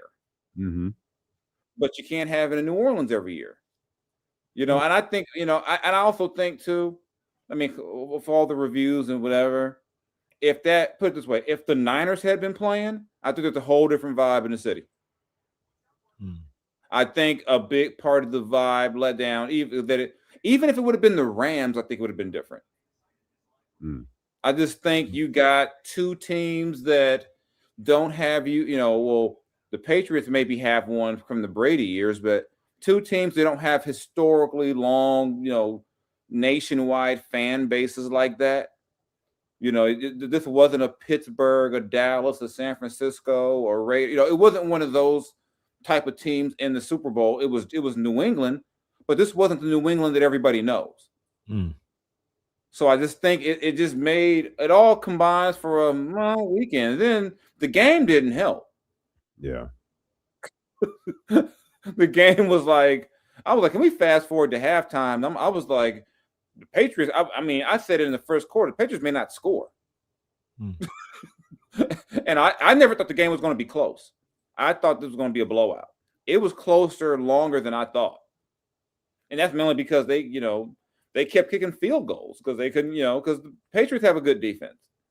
Christian Gonzalez, if the game goes a different way, I'm thinking he could be the MVP because the JSN sniff a ball anywhere when Christian Gonzalez was on him. That guy, talk about a guy who had a game. If they're probably not talking about it as much because New England lost, but he had a hell of a game. Yeah, he had some big plays. How was the halftime show? Could you see it? Like we were joking as we were watching. It was like, I think those trees, the human trees, blocked out everybody's ability to see what was going on. And here's a crazy story about the halftime show. When I get there, we've got, I'm trying to find the media workroom or whatever because they have like a press box auxiliary and they have a separate workroom. And I went the wrong way. And guess who ended up walking into the setup for the halftime show? Oh, I walked into the tree people. Oh man! And I was like, "What the grab hell?" the tree and going out there with him. And I was like, "I don't think I'm supposed to be here," because dudes walking by and they're mind you, this is before the game even starts. They're already covered up in their little tree. I said, "Oh, this is the bad. Oh, I ain't supposed to be back here." And the guy goes, "How'd you get back here?" I'm like, "Well, no one stopped me." Further proof that if you walk like you know where you're going, walk with confidence. Yep. No one will stop you, except the one random Kings security guy back in the day who always made a point to check my doggone credential. I'm like, dude, you see me every game. Why are we doing this? Like, I would walk by. He'd let Katie walk by, then stop me. I'm like, bro, we walk out at halftime together every game. You got to walk with the confidence of a white woman. That's what you got to do. Walk with the confidence of a white woman. I didn't have the look. I'm clearly not a looker. He wasn't looking at me like. Well, worked in L.A. You could have been on that. You could have gotten married at the halftime show. Man, true, man. Then to find out that was a real wedding, I was like, that's dope. But I had a good little view. I really wanted to watch the show with the people, and I purposely didn't watch any of Bad Bunny's shows before. I wanted to kind of like, this would be my introduction to the Bad Bunny show, and I loved it. I grew up in LA partying with my Mexican homies. So this took me back to my childhood, the way that I said, I've been to parties like that. Yeah. And I said, I've grooved to at a whole, party where I didn't know the words to the songs. And I loved it. So I loved the show. Did you hear how the wedding thing came about? Not the whole story. They had like extra wedding invitations. Yeah. So they sent them. They invited Bad Bunny to their wedding. And they had extra wedding invitations. So they sent them around town trying to get free stuff. And they were like, well, who do we send this last one to? And they're like, Bad Bunny. And so they send it and his people contact them. And they're like, oh, cool. Maybe we'll get like a autograph picture or something. Yeah. And they're like, hey, can you guys get on a Zoom call with us? And they are like, okay, like, sure. So they get on the Zoom call and they laid out the whole plan. They're like, hey, he can't come to your wedding, but how would you like to get married during the Super Bowl? That was fire. Yeah. The person married in Sacramento. Yeah, that's right. Yeah, I hope we don't see them on the news in a year. Got they split up. Oh God, yeah, you got to stay together forever now. Like if Hey, if you went into marriage like, hey, we'll see what happens. Like, nah, you're locked in now. Like No, Benito hooked you up. You got- part, and then there's what y'all did. Yeah, Benito did this for you. You can't break up. That's right. Yeah, you have to have that forever. That was every fine. fight. You got to go think about Benito. Like, okay, come on, go play Monaco again. We're not gonna fight. Come on. And like we talked about during the break, Jason, he just needs one more thing to happen because he is a true star and he is a true champion. Talking about Bad Bunny, he just needs his Niners to win a Super Bowl. That's it. Lord, he's a Niners fan. You know what I'm saying? Well, he's a Niners fan. fan. I think his grandpa was a Niners. But he's a Niners fan. Oh. Colonialism is real. See what y'all did to Puerto Rico? Probably Don't put us in there. Your defensive end is the one that probably sent some Super Bowl champion Niners shirts a couple of years ago to Puerto Rico because Trump thinks the whole country. So he had the shirt sent there. Do you think Max Crosby watched the halftime show? I am positive Max Crosby did not watch that. I don't know though. He might have cosplayed. He might have cosplayed as the homie and watched it anyway. You know, well, that's what everybody was doing. All those people who said they weren't watching it. There's footage from inside their Super Bowl party watching it. Yeah, I mean, it wouldn't surprise me if Max watched it. You know, and it wouldn't shock me. But I'm pretty sure. Bosa. I'm pretty sure your defensive end didn't watch it, Case. I'm pretty sure he didn't watch it. He probably watched it too. No, he probably hate. If he did, he hate. That's what I'm saying. He watched the other one. He was like, He didn't watch it in support. He watched it to be critical. We know how he feels about our music. Yeah, he watched that on FaceTime with Max Crosby, and they both just complained. Don't try to drag Max into that part of it now. Oh, I'm sorry. I have really bad news. Yeah. The Kings have upgraded Levine's finger soreness to a tendon injury. Oh, yeah, for the season. Sabonis is out for tomorrow night's game due to left knee injury management. Remember, he's missed the last couple games because of back soreness. Okay. So while his back was sore, his left knee was not healing because he was focused on the back being bad. Gotcha. And now Russell Westbrook is experiencing left ankle soreness. No, he got to number 27 on that list. He said that's Man, they need to call up Danny Ainge and Will Hardy. They're like, hey, I'll show you how to tank. They like, we don't care. Yeah, they saw that report. Oh, Lauri Markkanen is out. Bitch, watch this. Like, we'll show you. Jay, these last 20-something games in the NBA are going to be so bad for these bad teams. Yeah, I mean, if you're a playoff team, you just hope you got them on the schedule like 10 times. What do you do if you're the NBA? This is a question we've been asking for the last 15 years, but this isn't good for business. Like, this is bad for business. I thought about a scenario where maybe you flip the draft lottery odds and you make, if you're closest to the playoffs or the NBA, you get the best odds. And it just trickles down. Like, the worst team gets the worst odds. And that'll incentivize these teams to at least play the games the right way. I don't see the owners agreeing to that. Because, I just don't. I don't know what you do. Because I think a case like Utah, you've got two players who have been all-stars. You've got a player like a young kid like George, who's going to he's going to be a good player. And I don't know. And they're just like, I'm not going to play them. I will not play these two. I would not play my two front court all-star caliber players because I don't want to win. And it's, I don't know what you can do. I mean, because I don't know if can you punish a team? I mean, they're not sitting them out. They're just sitting them out the fourth quarter. They can say we want to develop our young guys now. We don't think we have a chance of making them. We're going to develop them, and we're going to. I don't like it. I don't like the idea that playoff seedings are going to be decided because some teams just aren't going to try. Mm-hmm. There's some team that's going to be in the play-in because like I know you can say, well, you should have took care of your own business, yada yada. I get all that, but this basically is fixed. I mean, let's call it what it is. It's fixed. It's fixed without being fixed. Like, if the Celtics needed a win, and Danny Ainge, who runs the Utah Jazz, has Boston coming to town, I don't know. I'm just talking hypothetically. You think he's going to be like, you know what? I'm going to make sure that all those guys play. You know what? I like Boston still. Guess what, Jaren Jackson? Your foot hurts. You know, and maybe they pull a Max Crosby like, I'm going to go on Instagram and get on my trampoline. I'm going to prove to you I'm not hurt. But I don't know what you can do. I think it's. I mean, for all this talk from the league about minimum games played, and we're going to do this to you if you don't play your regulars on nationally televised games. I honestly think this is worse than what a team resting a guy. This is worse. To blatantly say we are not going to try to win, and like we're not even going to pretend. You know, we're just going to we're going to sit guys. I mean, what Utah's done in the last couple of games is worse than the process.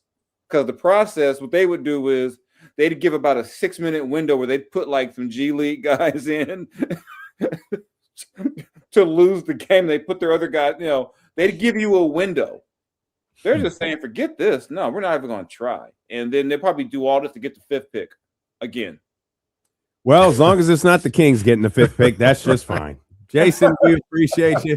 Thank you so much. Welcome to our afternoon drive show, Jay. Yeah. You know, like I said, just a line, a little different time of day, but we good.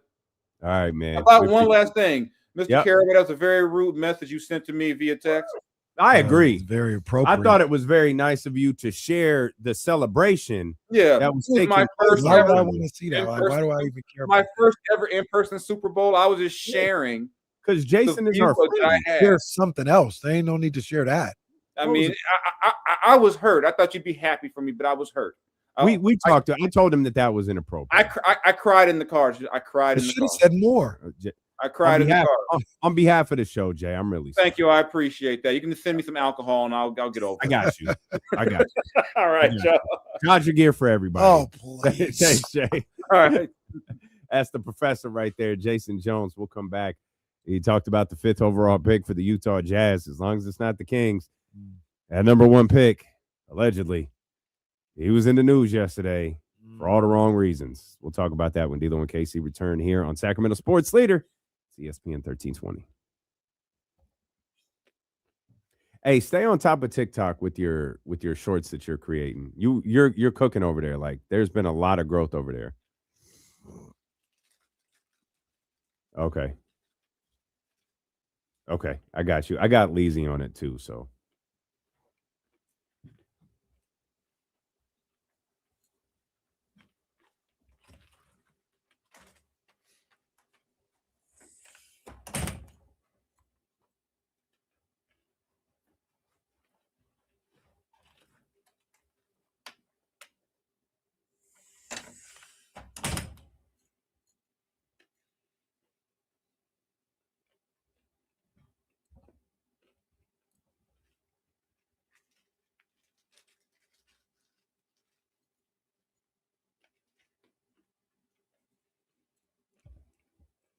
Stephen Brown is going around. It's going around. I'm really. I don't know who Stephen Brown really is, bro. I really don't. If you had to put your life savings on real or not real?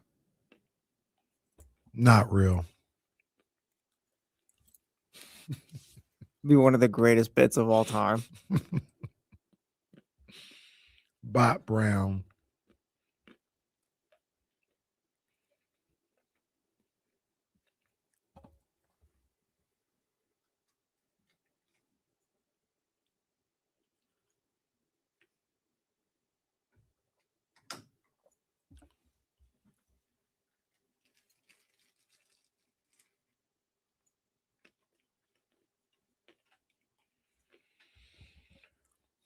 Don't turn away. Do not turn away. I shouldn't even tell you this, but it's not like it's a secret.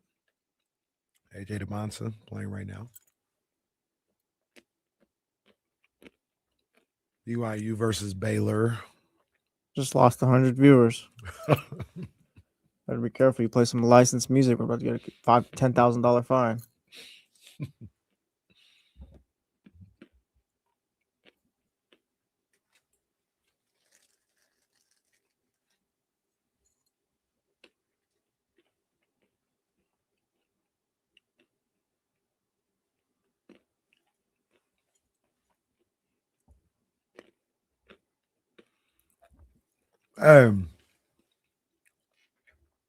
Didn't Bob Brown say he was back in? Didn't he say he was 6'8"? No, he's always been 6'5". He's always been I'm that just way. checking. I'm checking. Get him caught up in his lies.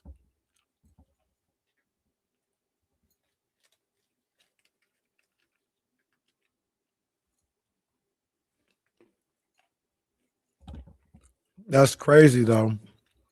That's crazy that he was really quick to defend that with specifics.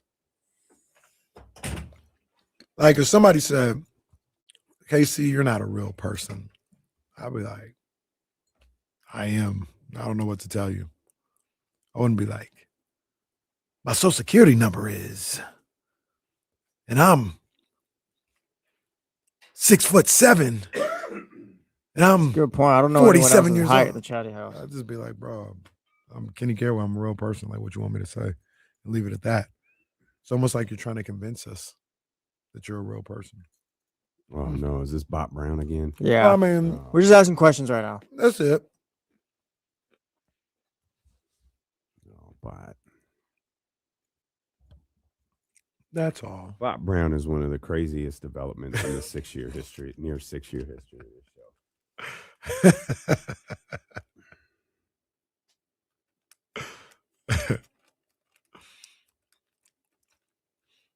He's here every day, so salute to whoever you are. Nah, big ups to him. Big ups to him. Well, like you said, whatever your name is, whoever you are. Stephen Brown, 6'5", 250. Kenny said he'd put his life savings on him not being real. Ooh. Where would you put your money? I don't gamble, so I'd put Kenny's money on him being real, though. All right, fair enough. Well, he is real because, like you said, he's tapped in. Is every he Stephen day. Brown, or Yeah, that's what I'm saying. That's the question. Or is he Tommy? What was my controlling man's a burner? name? Duncan Pinderhughes. Is that who he is? Duncan Pinderpuss. Duncan Pinderhughes. That's a good reference right there. Soren says it's been Jason Ross this whole time. That's great. Yeah.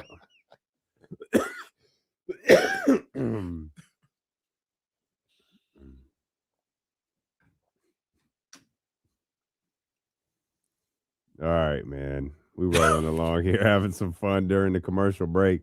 Shout out to Roddy who got the Duncan Pinderhughes reference. Deep cut. During the, It's a deep during cut. The Blade Brown and Duncan Pinderhughes. That's good stuff right Class there. Well act. done, Roddy. The second best movie they ever made. I like House Party 2 more than most people. No, I know. like House Party 2, the Pajama Jammy Jam. I think Class Act is better than House Party 2. Yeah, I don't though. know what you come to do. I don't think it is. Mm. I don't think it is. Mm. But it's definitely better than House Party 3. Yes. Even though it has some House Party 3 does have Bernie Mac in it with some memorable moments. The Class Act is fun though. Class Act is really damn good. They did a really good job. How you doing? Okay. No, don't do that. Don't do that. Stop Class that. Act, man, I'm gonna have to clip this, man. I'm gonna have to ask the people, man. Which House Party is obviously number one. Which movie's better, House Party 2 or Class Act? Okay, I think okay, I'm going with Class Act. It's close. It is close. It is close because I like House Party 2. I think Class Act is better. He goes away to college. Play sells his card, pay for college, pajama. Yeah. Class Act. I can't really remember. How did him and Blade switch identities? Oh, the file flew up in the air. And they got put into different pictures. classes. Yeah. Okay. And Duncan had to survive. That's right. Yeah. And the rough classes. Yeah. And then there was Demeter. Oh man. There's Demeter. Oh man. So Yeah, salute Demeter. But Play, man. Demeter was the Cardi B of the era. Play, I seen her recently. She looks like the same, like literally Really? the same. Yeah, she looks great. I wouldn't even know what to search. And I think it was like on one of these Instagram profiles, like Okay. Black comedy history or something like that. And she looks the same. She has a daughter that looks just like her too, which is a trip. But the Play got into the classes with All the Hillary events. Banks. And that's why he was like, we're not changing at all. That's like we're right. staying right here. Hillary was in that. I Yeah. forgot. Karen Parsons. I want to try something. Class act. I don't know if it's gonna work. Let me see. Dougie Fresh was in there. Oh, buddy. We haven't done this in a while. Are we watching the trailer? It's trailer time. Let's It's go. trailer time. We're watching the trailer. With D-Lo and KC. Stand by. Let's add this screen and oh God, I gotta see. This says I gotta. Oh my goodness, I have to see. Oh yeah, class act. This my one. I don't know, man. We might have to watch both trailers. I don't know. This class act. That's my one right there. All right, here we go. The class act trailer from 1992. I was gonna say 3. PG-13. Oh, I was an excellent student with a bright future. Oh yeah, well I was the dopest brother on the block. Cell block 9. That was before I met you. Man, all we did was a little switch, a little hip hop flip flop. Principal Krick, there's been a terrible mistake. Ow! What do you want from me? You be you for me. You ace all my classes this semester, and I'll let you live. Since I'm doing something for you, you gotta help me pass phys ed. No, I'm sorry. This movie's got everything. Comedy, some cash, some dope, some that's how you get. No, that's how you go. I mean, that's how you go. And hotties. Let's make bacon. It's got action, suspense. And skins. Oh. I thought you were going to play with my frog. Your frog ain't jumping in There's my the meter. There's a new tadpole in town. And it's got music and dancing. And somehow they instantly start rapping together. And it's got babes. Well, finally something we both agree upon. It's kid as play. 50% of it is attitude and style. And play is kid. You're going to be Blade Brown. You got to know where Blade Brown comes from. Thought you crawled out from under a rock. Yo, I taught you how to be fly. You never taught me how to fly. And they're a class act. Come on, man, that ain't half of what went down. How about giving a brother some credit? Yeah, you heard him. Give him some credit. Oh, very funny. Talk about bringing a brother. Come on, man. All right. Class act. All right. Let's make bacon. Bacon. Jesse, that make you want to watch the movie? Hey, that was actually like a terrible trailer. It didn't really. No, that's kind of the movie. That's what it is. It is, but it didn't give any real insight to that movie. It just kind of said. It just kind of showed them in different. So that settings. was the. Oh, I wish I had clicked on this other one. It's too long. We can't run them back. We can't run them both. But I should have clicked on the other one. That one. That was a House Party. That was a bad commercial. 2. Shout out to Demeter. Here's the official trailer for House. Oh, And once again, I want to reiterate. I'm a big fan of House Party 2. I love me some House Party 2. It is not bad in any way, shape, or form, but I think Class Act is slightly better. Slightly better. What was my man's name? The bully? No. The white guy who was dancing with him and stuff like that with the dreads. Oh, Jamal. Oh, Jamal. Oh, you talking about House Party 2? It's Jamal. Yeah. Okay, here's House Party 2. Here's the trailer for House Party 2. For House Party 2, boy. Yeah. Brothers, I can hunt about space. I want to thank all of you for making it possible for me to go to college. It's out of fire. Hold on. Your tuition check bounced. My tuition check bounced? Wake up. Get out of my room. Yo, without even hearing my plan. Side! A house party. House party? The mother of house parties, man. A pajama jammy jam. All proceeds going to the Christopher Robinson Scholarship Fund. Come on, man. Stop. No, movie is fire. Stop. Come on, I love House Party What's 2. going on, man? Come Nate, on. come on. Do me a favor. What? Talk white. Love the rap. Everybody know about this part, but the three of you. I know, Grandma. What up with that? Oh, baby. Baby! Oh, What up with that? Good. Kid and Play. Full Force. Tisha Campbell. Hey. Point out. Queen Latifah. And Martin Lawrence. It's the slamminest party ever. Oh, God. House Party. Full Force is like 45 in this movie. And they look the same as what they did in the first hella one. old in this movie, too. House Party 2 fire. This fire. I still think Class Act is better, but House Party 2, that's my one. I have to watch those this weekend. Yeah, I might have to watch. I don't know that I'll watch Class Act. I don't know where we can find that, but I'll watch it. House Party 2 fire, man. We didn't solve anything. Well, it's up to the people, though. The people got to figure it out. Yeah, y'all got to go watch, man. Find out for yourself. Find out for yourself, because I can give you this update. If you thought you had something to do tomorrow, free your time. We'll cover it for you, because take a listen to this from our man Jason Anderson, who's on the road covering the Sacramento Kings. DeAndre Hunter, he's out. We already knew that. He won't be reevaluated until after the All-Star game. Zach LaVine's injury soreness has been upgraded to a tendon injury. He's out. Malik Monk, he's got whatever D'Lo and KC are dealing with. He's out. Keegan Murray still dealing with the ankle. He's not playing tomorrow. Domantas Sabonis, who has missed the last handful of games because of lower back soreness, now has to miss this game because of left knee injury management, because his knee wasn't resting when his back was hurting. And now Russell Westbrook is out for Wednesday's game against the Utah Jazz because of an ankle issue. Okay. So Daquan Plowden is going to get 17 field goal attempts tomorrow. Neek, see if you can go for 30 again.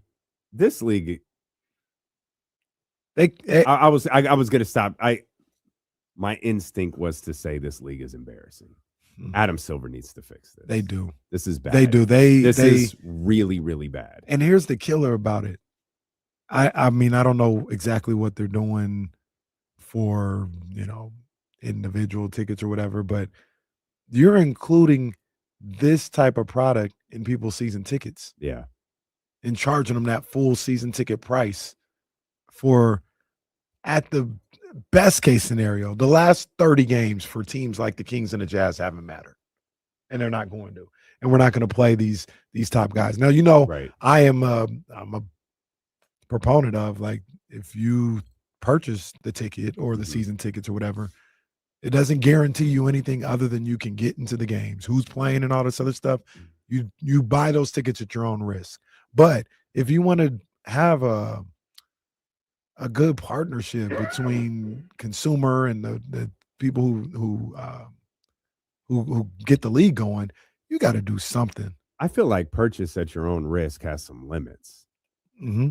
Like this is pretty crazy. Yeah. Like, and I think you can navigate a lot when you're on the road, but especially when you're talking about players, like, with all due respect, like Domantas Sabonis, Zach LaVine, like you can navigate that stuff on the road. Like, it's a lot different when you have guys the likes of LeBron James, Dame Lillard, Giannis Antetokounmpo. Those guys, you have to be more respectful. I think you have to be well aware of managing a superstar on the road versus managing them at home. And I think even at home, you have to be aware of how you manage that also.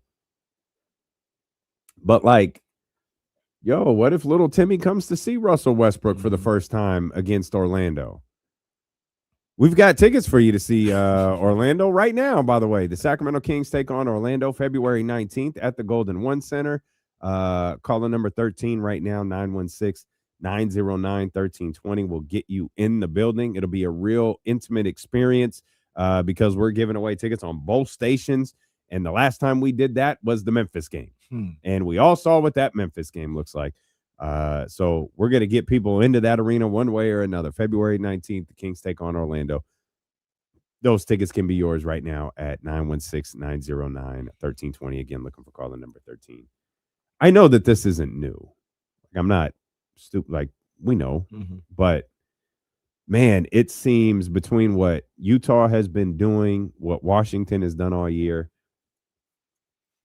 and it's really heightened by the fact they went and got some quality basketball players that, one, they can't play. The other one, they're just not going to. Listening to Rick Carlisle today, we were talking about pick restrictions earlier. They have handcuffed themselves in a stunning way. And we asked, like, are they going to try to win enough games to ensure they can get that 10, 11, 12th pick and they don't sit in the middle of the lottery? Are they going to lose enough games to ensure that they fall into the 1 through 4 spot?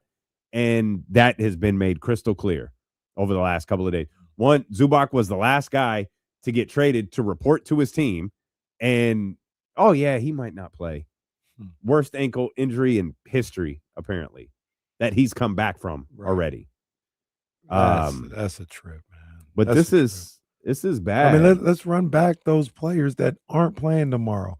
DeAndre Hunter, Zach LaVine, Malik Monk. Now, DeAndre Hunter's hurt. Let's point this out. He is hurt. DeAndre Hunter's actually hurt. Yeah.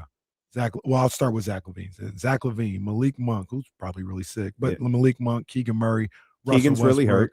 DeMontis Sabonis, Lauri Markkanen, and Keontae George. George, a good ball player. Outside of Jaren Jackson, literally all the best players in the game. Jaren Jackson will not see any action.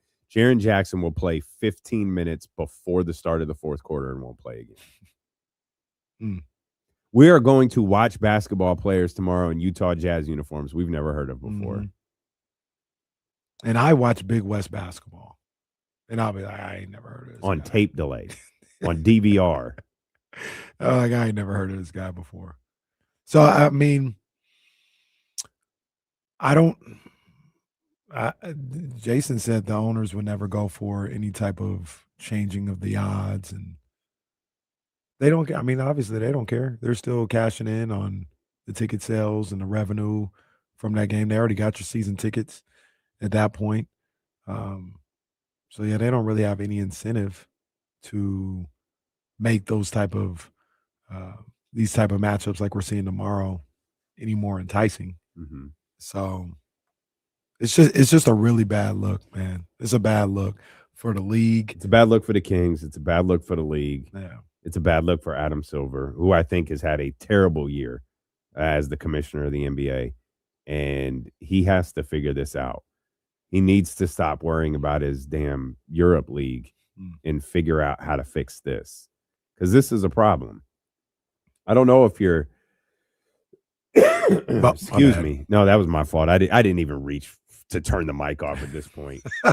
It's like, forget it. Y'all know what it is. He's giving up.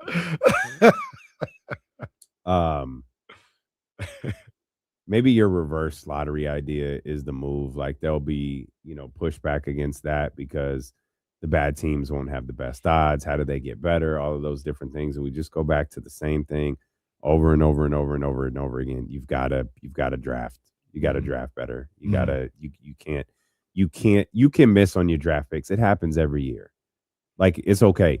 You can't routinely miss on draft picks 1, 2, 3, 4, 5 years in a row. Right.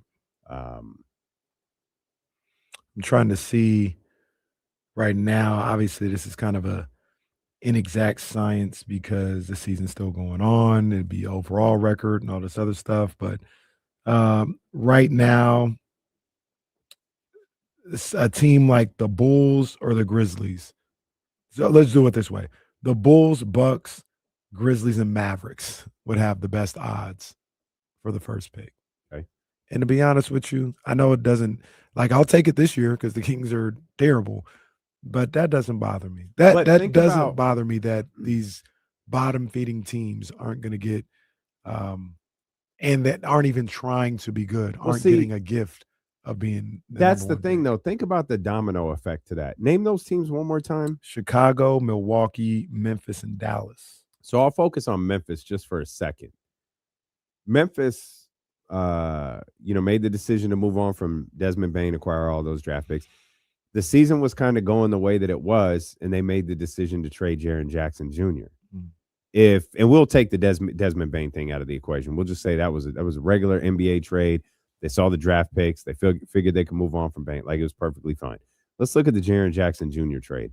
If this reverse lottery thing is in play, you think they trade Jaren Jackson Jr.? No, probably not. Right? If it's like, okay, we're having a bad season, but we're competing. Mm-hmm. Like this isn't the season we expected. You know, we thought we'd be 4, 5, 6, whatever. Mm-hmm. But we're competing. Hey man, let's compete. We fall short. Yo, we got a shot at DeMonster. We got a shot at Peterson, Boozer, Caleb Wilson, whoever. And that type of change influences every decision you make at the trade deadline, because there's a lot less selling, if you will. There's a lot less sellers on the market where it's like, no, we're completely out. Right. You have teams who are legitimately working to get better routinely rather than strip us down and sell us for parts. Yeah. And like you mentioned just now, that people are going to compete all the way through. You know, even the worst teams are going to compete because, yeah, you're the Kings and you got 12 wins. But every little game helps, right? Every percentage points help. So if we can get to 15 wins, you know, we can have a better shot at picking higher in the draft. Mm-hmm. Now, after the All-Star break, you're damn right Keegan Murray going to come back. Yeah. You're damn right Domantas Sabonis going to come back. Yeah. You know, these guys are going to play, and we're going to try. We're at 12 wins right now, but, man, if we can get to 19, you know, that'll help us. That'll get us a top 7 pick potentially, you know. So I don't think it'll ever happen. It's just kind of something that, you know, I thought about and threw out there, but I think that would help things like we're seeing tomorrow night and for the next. We're still in February. Yeah, they got like a month. Bro, and a it's half, February 2 months. 10th. We got 2 months left of basketball. Like nobody wants to see this type of basketball. All-Star break yet. And the trade deadline feels like the new marker of let's shut it down. We're done once the trade deadline is passed. Yeah, because now you got guys that can't be moved, so they don't need to play, or if you believe in showcasing anything like that.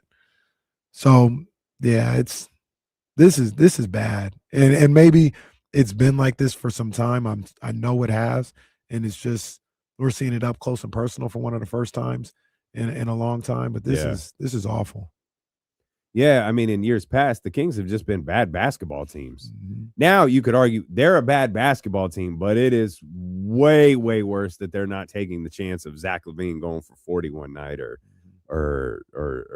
Domas going for 20 and 10 or something. I think TC's been on hold for a really long time. Let's see what TC talking about here. 916-909-1320. What's up, Terrence? Hey man, what's up with my two brothers? What's up, man? How you doing? Man, I'm vibing, bro. Listen, hey, D-Lo, you slick for that. Hey, TC, real quick. Get us off that Bluetooth if you can.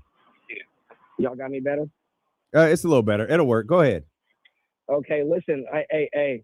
So the pick, listen, is Caleb, AJ, or and you got to trade in the back end of the draft. We got to find a way to trade in the back. We're going to have a high second round. So if we could trade in the back end of that first draft, then we pick up the point guard, Barrows. Am I saying his name right? The guy from Arizona? No, Braden Burries.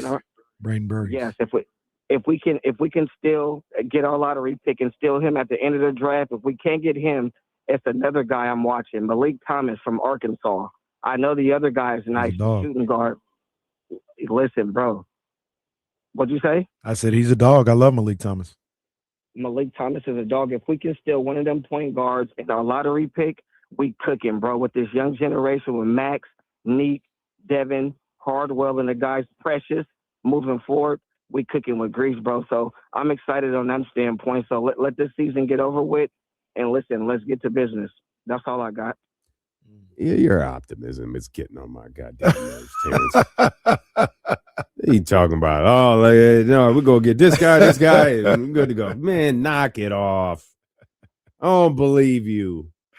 Yeah, that's good. We got 3 picks in the first round. Hey, TC, TC, the 49ers are 16-0. Yeah, I don't want to talk about that though. I want to talk about the 8-41 Sacramento Kings because I'm optimistic about them. Here's what I will say from that call. And maybe we could talk about this a little bit more. I think you'd be crazy if Darryn Peterson is on the board not to pick him. Okay, so we got to talk about this because Darryn Peterson was in the news yesterday for a multitude of different reasons, and I'm gonna ask you specifically and everybody some questions about this, and I'll just leave this one out there: is all of this talk about Darryn Peterson completely overblown? We'll tie it all together and make it make sense. D'Lo and Casey return here on Sacramento Sports Leader, ESPN 1320.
Oh, jeez Louise.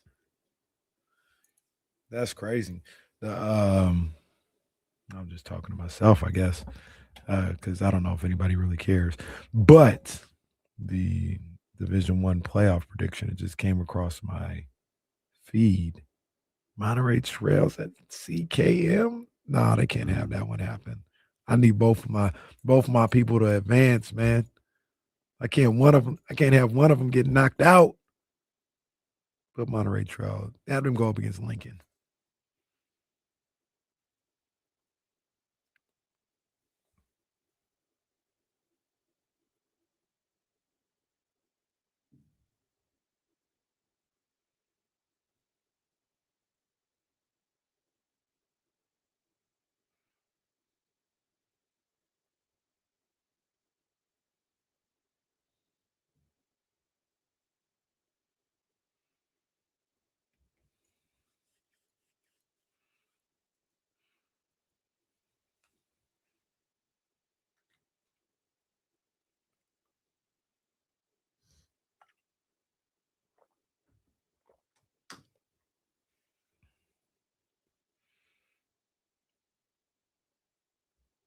I saw an AI video today that was,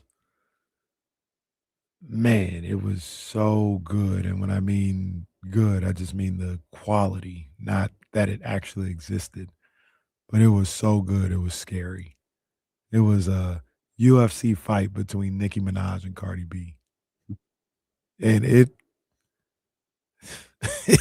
was it was like a 2-minute video with highlights of them fighting in the ring.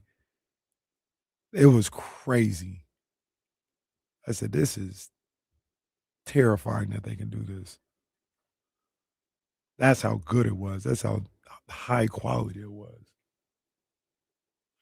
That's funny. That's awful. Absolutely awful.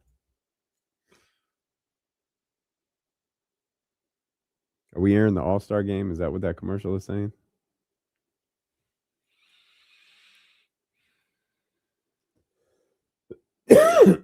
Huh?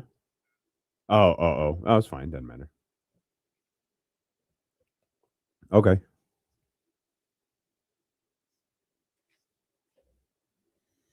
Let's get to the phone lines here real quick. Want to talk about Darryn Peterson. Want to talk about what happened last night. Want to talk about some of the narratives that are out there about him this season. But want to talk to Leezy first at 916-909-1320. Leezy, what's happening, baby? Yo, what's up, D-Lo? What's popping, man? Hey, guys, I just want to get I in. guess know I you ain't here. All right, man. Whatever. Oh. No, don't talk to me, Leezy. That's how I feel when Stanley calls. Oh, that was crazy. Hey, TC, you all right? You Call all TC. right? We're all off right now. Everyone regroup. Jesse the back, Joe Brazil somewhere, Kyle, everybody. What's with the up, whole man? I'll gang? give you a hard time.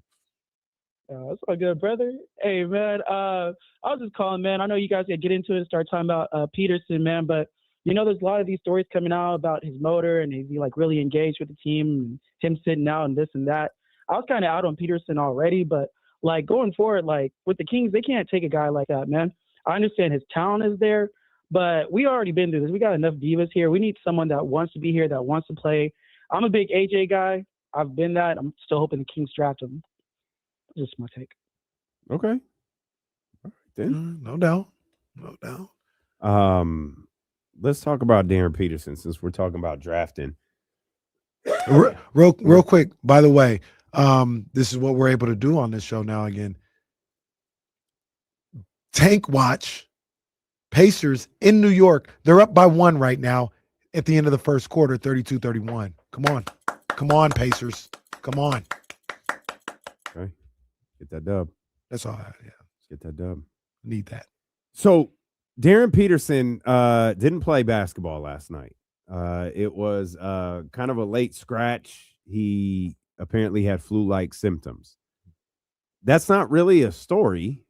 I mean, I guess one of the biggest basketball players in the country not playing. It's a story, but it doesn't seem like that big of a deal. I tried to go out there, tried to warm up, didn't feel good.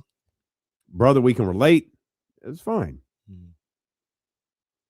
Then social media got involved, and in just one of the grossest invasions of privacy, I guess this Kansas staffer was sitting on, I guess, what would be the equivalent of like media row, scorekeeper's table. Like he was sitting back in his chair, sending a text message. And the text message read something like, and I don't have the tweet in front of me where it breaks it down, but it's like, Darryn went through warm-ups. Bill told him, hey, don't go out there and half-ass it. If you can't go, you can't go. And this was his words. And Peterson said, just, okay, F it, I'm out. And like somebody was filming this guy sending that tweet. That was crazy. Zoomed in on the guy's screen. And that hit social media. And it begins, I shouldn't say it begins. It continues this really weird narrative that Darryn Peterson doesn't like playing basketball. It goes back to the AJ DeMonsta matchup. He has that dynamic first half, comes out, shoots a three. Like I can't remember the timing. Shoots the three, calls for a sub, gone. He's had a couple of other games that he's missed throughout the year, and it is allowed this narrative to build that Darryn Peterson doesn't love playing basketball. And you have that, or you have the injury concern, like, oh no, Darryn Peterson loves basketball. He's just hurt all the time. Then you have cramps. And there's a million jokes you can make about that. But there's Darryn Peterson cramping up. Oh, he's being held out of this game because of this, because of cramps, all right. So you have all of these conversations happening around Darryn Peterson and why he's not playing in basketball games. I'll start with this question and we'll go from there. Is that all overblown? I think it is, but I understand people's concerns, frustrations, whatever they want to deem it. Like, I get it. They're questions. I disagree in the weight that it should hold on evaluating him. But yeah, last night looked pretty odd. The fact that he didn't play in the second half of that game against BYU feels odd. The fact that, he's missed quite a few games due to injury, how severe the injury is, whatever. Like, I understand the concern completely. But I'm not worried about any of it personally. And that's why I say for myself, and I think for NBA executives, I think it is overblown. Like, it's not affecting his draft stock. If he's available, he's going to be the pick, I believe. And if he's not the pick, say he's going to be available at number 1. Well, yeah, that what I mean, like if he dropped to 3. Well, and that's what I mean. And so that was more like my question. Should he?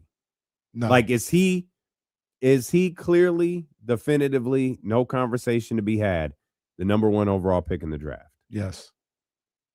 I don't think it's close, and I love AJ. AJ DeMonster's got 18 right now. I love AJ. 8 of 11 shooting. AJ can go.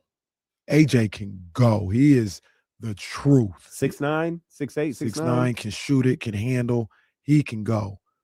Darryn Peterson is just a better basketball player. He's just better. I don't want to be disrespectful to AJ and be like, oh, he's way better or whatever. But like, if you're picking between the two, like, Peterson is just better.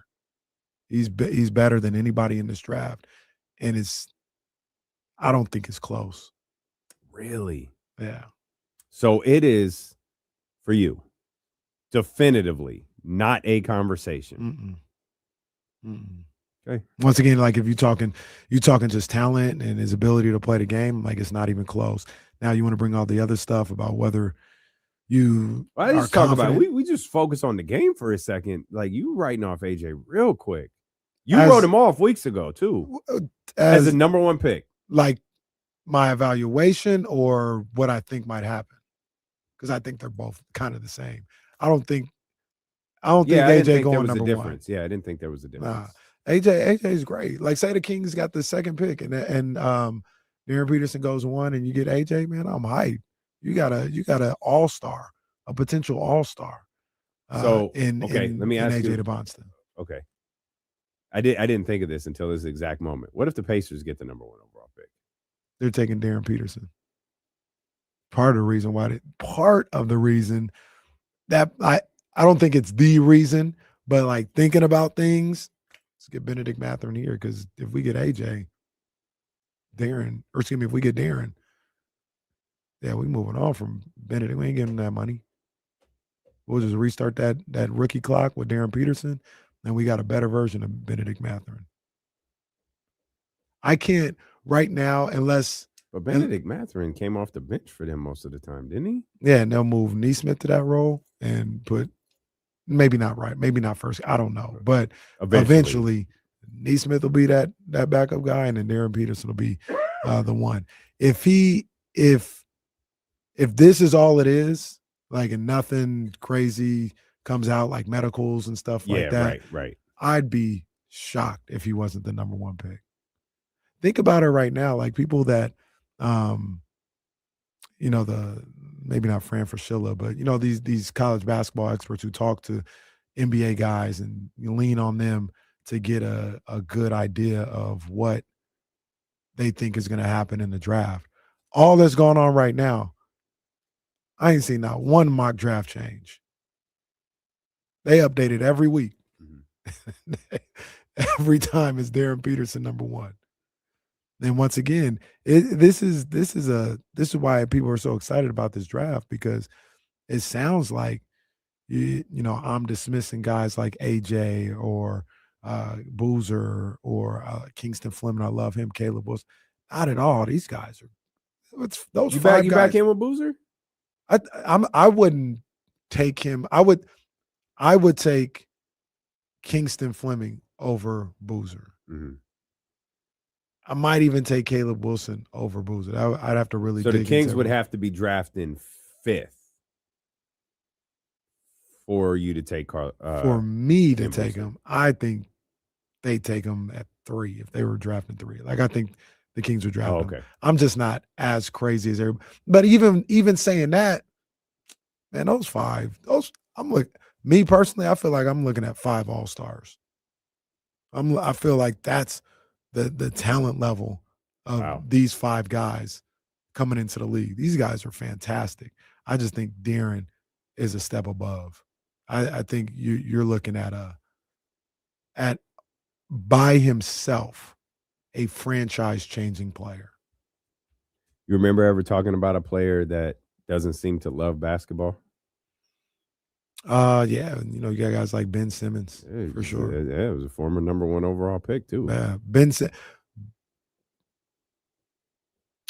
I didn't see a lot of Ben Simmons in high school. I saw a good amount of him in college, just skill wise.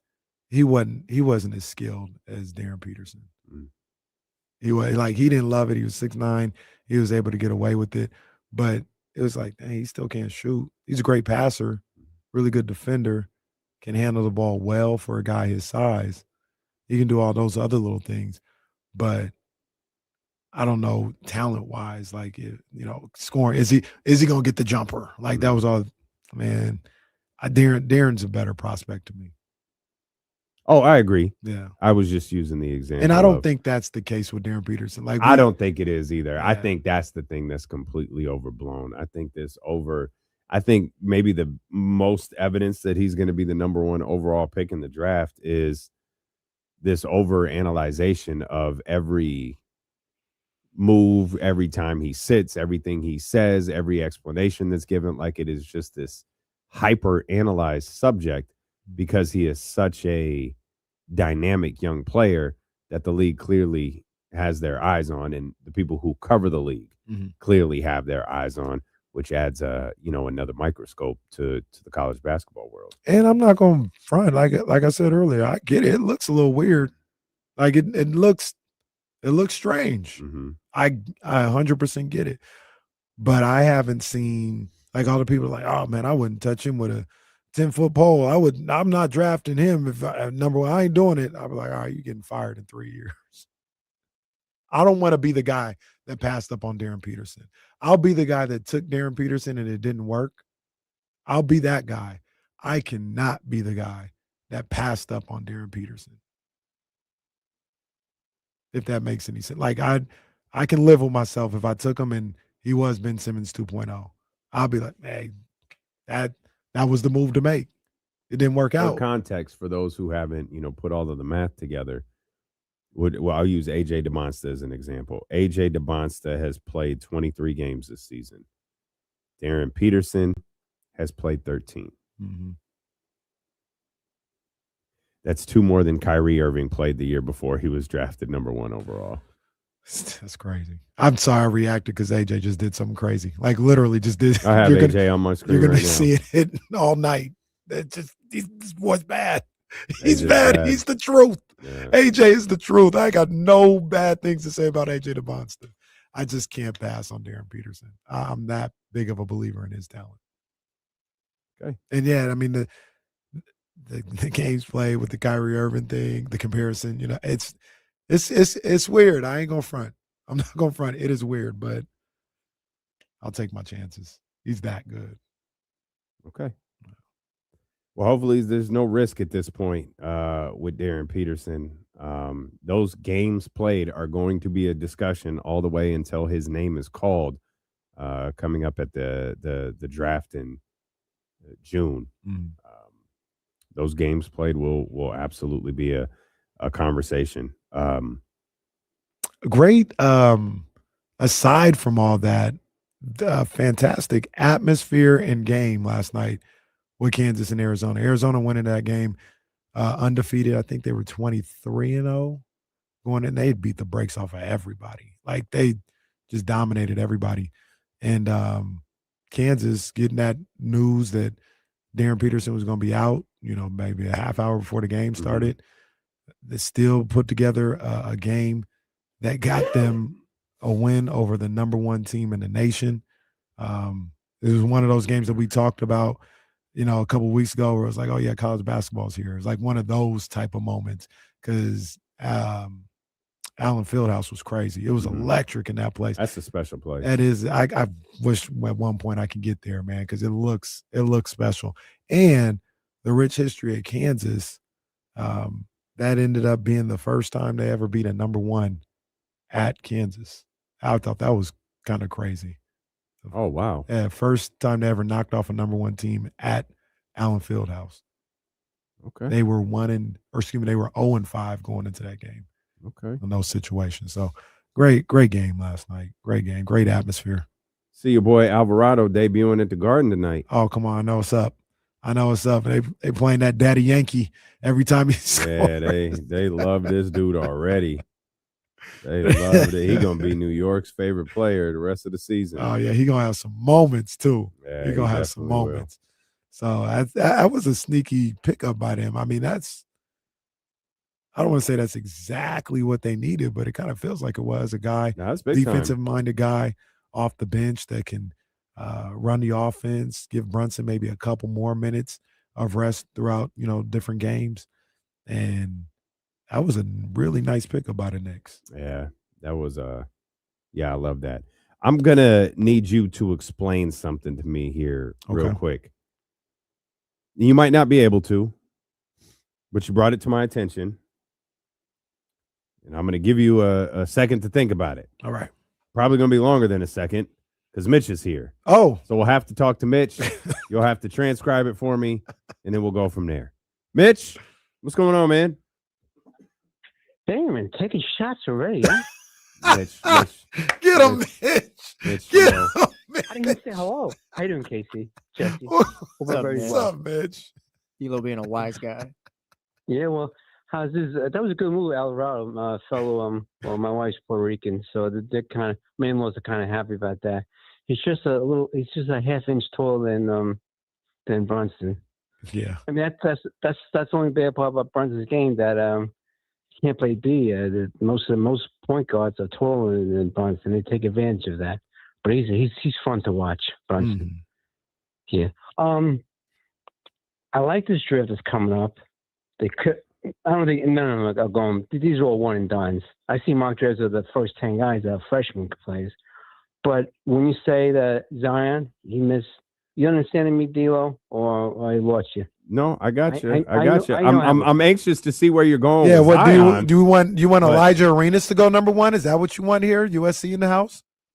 Oh, don't tell him he's leaving. Everybody goes to USC, just plays 1 year and out. And I hope they can let some of these college players go back to college, get a degree, or they're just not doing much in the NBA, like Bronny James. He should go back to USC. I think USC will be kicking you know what, if he was with USC. Well, I want to say, I don't play like half a season like Kyle Irving. And also, would you say that Phoenix is probably wish they had taken Luka too? Because Darryn Ayton, he doesn't put up doubles. He should be, because he's a true center, but he doesn't do doubles. all right. Hey, that was vintage Mitch right there. All right. I'm the problem. I just want to be clear. I'm the problem. Did he say, instead of AKA, did he say Aka? I'm not sure. I'm still because I think he said Aka Bronny James. I'm hung up on Kyle Irving, and then Kyler Irving. I thought it was. Oh, it was Kyler? Yeah, I thought he said Kyle Irving, and then Darryn Ayton. I wouldn't draft him either, Mitch. I wouldn't either. Darryn Ayton is crazy. I wouldn't either. I love Mitch. Shout out. Mitch is shout out, Mitch. I disagree with Mitch too, man. Don't be having these guys go back to. That's the problem right now. They got these guys going back to school to play college basketball. You go back to school to go to school, but you can't be playing sports. After they played 10 NBA games. The guy that was going to Alabama, he got denied. As he should. Yeah. I mean, roll tide, but as he should.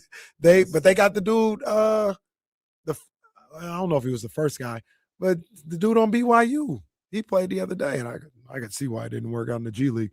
But he played for BYU yesterday or the other day. He might be playing right now. Amari Bailey's trying to come back too. Oh my God. Yeah, I saw that, man. Come on, man. No, they got to stop this. Let's see what Jake's talking about here. 916-909-1320. What's up, Jake? Jake. How you doing? What's up, man? I'm first time caller. I want to know, I've been curious.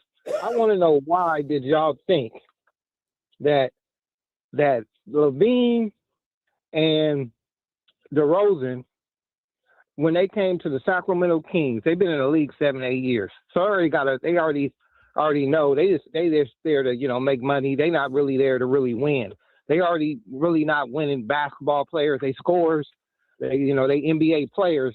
But why you think it was gonna work in Sacramento and it didn't work in Chicago and any other place they was at? Did they make the playoffs in Chicago? I think they made the first round, but they not players that's going to take you to the next level. Same thing with Dennis Schroeder. So- I don't understand that pickup.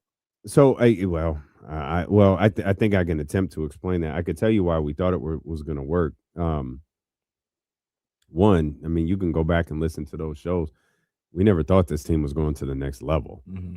Like, let's be very clear. This was a team. You talk about Jake. You were talking about that DeMar and Zach, and you're using that winning player term, and like that's fine, man.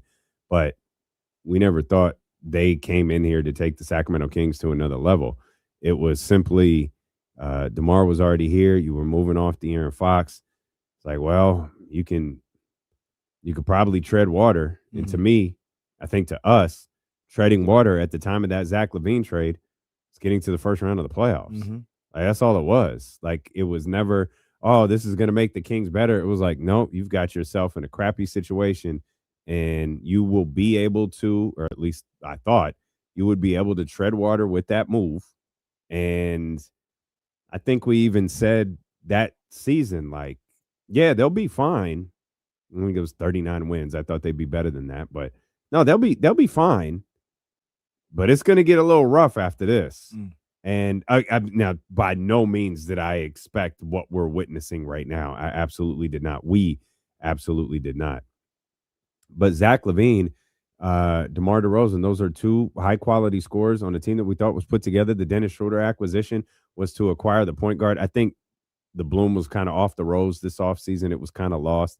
I understand. You went to acquire Dennis Schroeder because you didn't have a point guard. Mm-hmm. It's that simple. Like, you needed a main facilitator. You got yourself in a bind when you went and got Russell Westbrook, too, because essentially you needed a backup point guard also. You didn't want to have Malik Monk in that role, or like we've long suspected, they thought Malik Monk was going to be traded. They were confident Malik Monk wasn't going to be on this roster. The market dictated otherwise. Malik Monk is still here. You have Keon. Then you run into this whole clogged up backcourt situation. And so while you were looking for that Lonzo Ball in Chicago to the DeMar the Zach LaVine pairing, you just wound up with a construct of mess. Yeah. And none of it worked. And it is all just completely blown up in a way that we certainly didn't imagine. And now you've got Dennis out of here, and you've got Zach LaVine nursing an injured finger.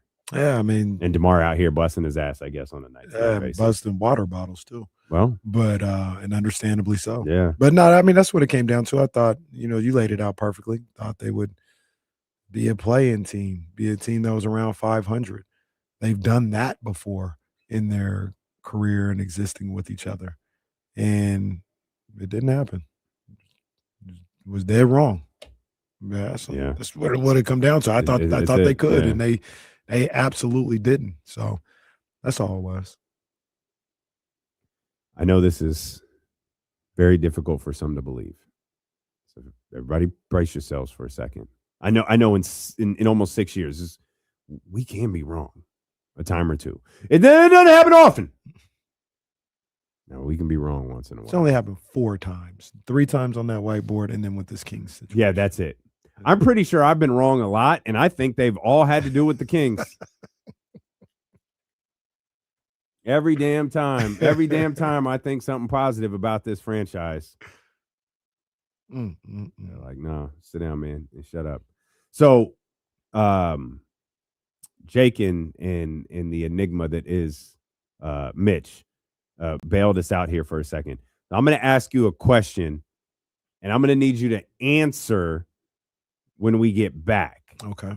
Because I am so confused by this story.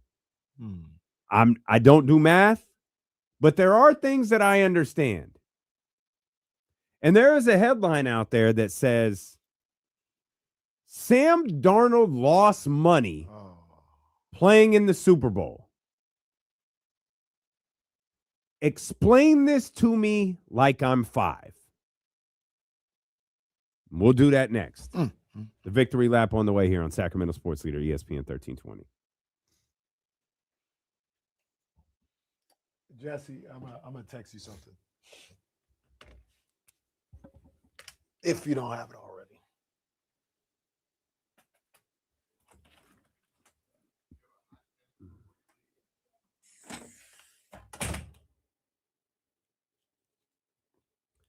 Man, I just reading you guys, your guys' frustration with this is driving me nuts.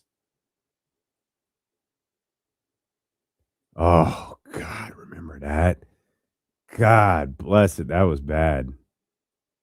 That was bad.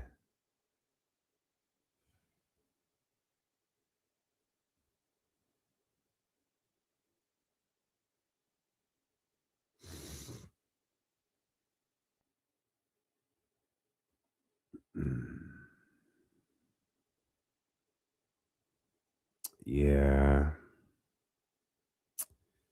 I agree. It's never going to happen, man. It's never going to happen. The deal was made by one person and one person only.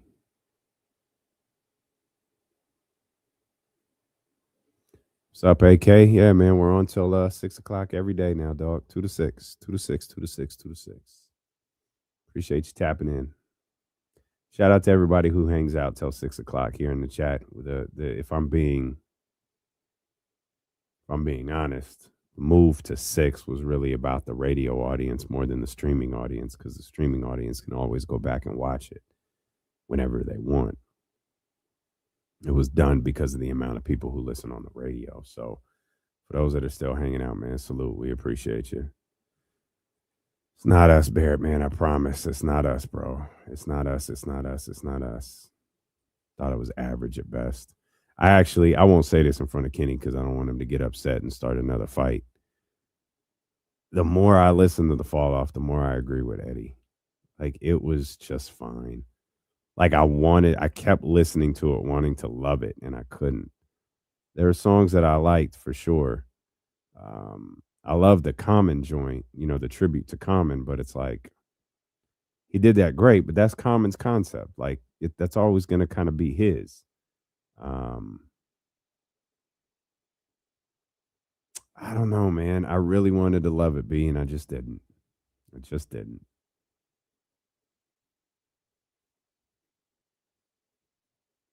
Man, nothing makes me happier, brother.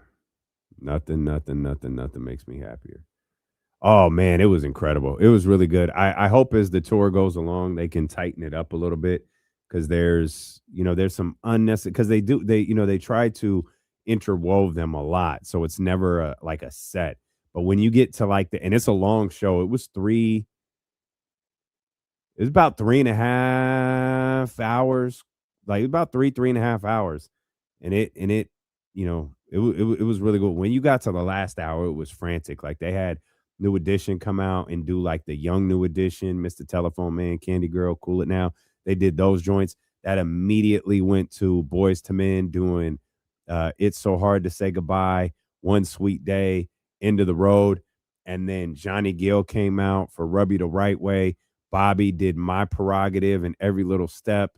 And then Belle Biv DeVoe ended with Poison. And it was that last part was about an hour, and it was frantic, and it was fired, and it was nonstop. It was incredible. That was easily the best part. Toni Braxton didn't perform a ton. But that's okay. She hasn't toured in a long time. She's been ill. But it was good, man. It was a really, really good show. If they could tighten it up just a little bit, it'd be one of the best shows I've ever been to for sure. Poison live at the end was fire. Yeah, it was absolute fire. And Bobby sang way more than I expected. He sang everything, to be honest. Like, he did not turn the mic to the crowd at all. How'd he sound? Bro, he sounded terrific. That's great. He sounded absolutely terrific. I was worried because his first track was "Don't Be Cruel," and Belle Biv DeVoe kind of came out and like backed him. I was like, all right, it's gonna be a tough night. It was not. It was not. And he didn't like Johnny did all the New Edition joints. Bobby didn't. If Bobby wasn't on the song, Bobby wasn't out there. And Ralph was there too, right? Oh yeah, Ralph. I'm just making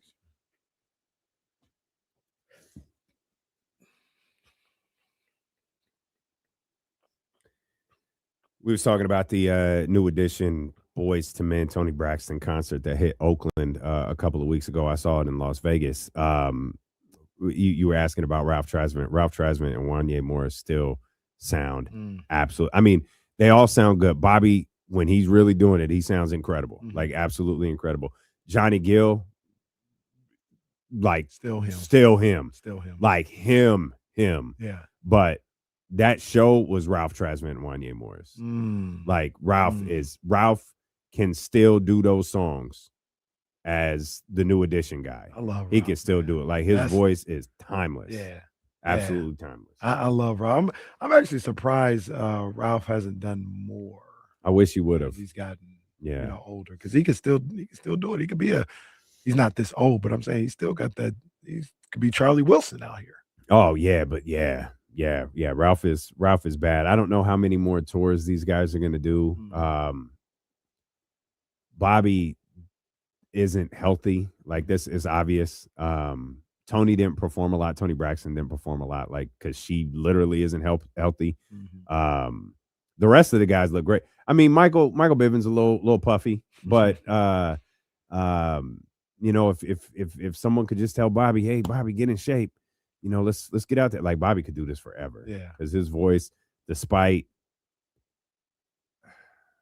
the hardships that brother has put himself through, his voice still sounds like $1 million. Forgive me if we gave away tickets to somebody. Did they have a residency? New Edition? They did, and we did. Yeah. They did, and we did. Yep, absolutely. Yeah, it was a short one. They It can was do it it was again. like a 3-week. Oh yeah, and I think they will. I think they will. I think that's why we saw Boys to Men. We saw Boys to Men, all four of them perform in Las Vegas. I don't think that was by accident.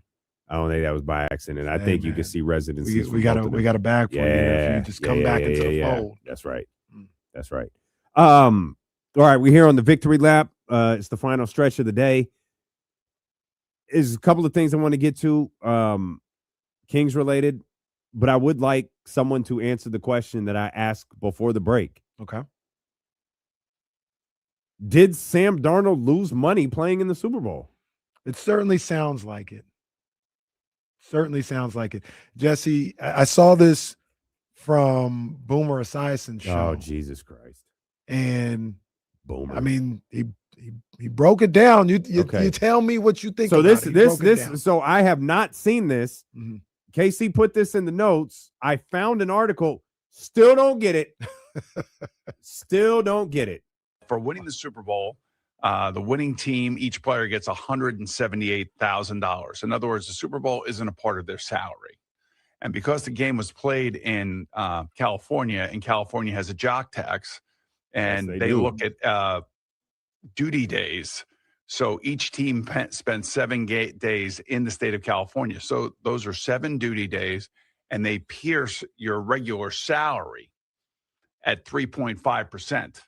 So he has to pay when you take in account he got the $178,000 plus his overall salary. He has to pay the state of California for spending 7 days there $249,000. That's just so stupid. I mean, Yeah, it but really is. it ends up costing him $71,000 to go play in California. Now, if I'm the NFLPA, now you got to remember, it's probably even more than that because since he's in Seattle, he's playing against San Francisco 49ers. That's another day he's there. And he's playing against the LA Rams. That's another day he's there. Yeah. So he's probably had like 9 or 10 duty days, or maybe even more than that in the state of California. So if I'm the NFLPA, I'm like, hey, we're not playing any more Super Bowls in Boomer. in That's what I California. said. No, that's what I said. That's Okay, Boomer. He's Relax, making a pal. point, but then he just went off the Relax, deep end. pal. No, they're not giving up LA as a Super Bowl site. Okay.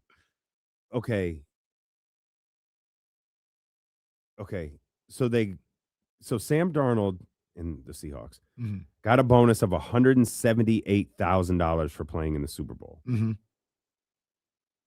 But he was taxed. Oh, okay. Okay, help me out. Okay, maybe he got $178,000 for playing in the Super Bowl. That was added to his income that he makes as a Seattle Seahawk. Yeah. So we'll say I'm making up a number. $1,178,000. The tax of that figure is $249,000 because he spent 7 days in California. Mhm. Therefore, a net loss of $71,000. Yeah. Yeah, because Okay, that's the part that I missed. Yeah. The part where the $178,000 is added to the income that he already has. Mhm. And so he's not getting taxed on the $178,000. He's getting taxed on the $178,000 plus whatever his salary is. Essentially, yeah. And how I took that is they're not even factoring in the 178,000.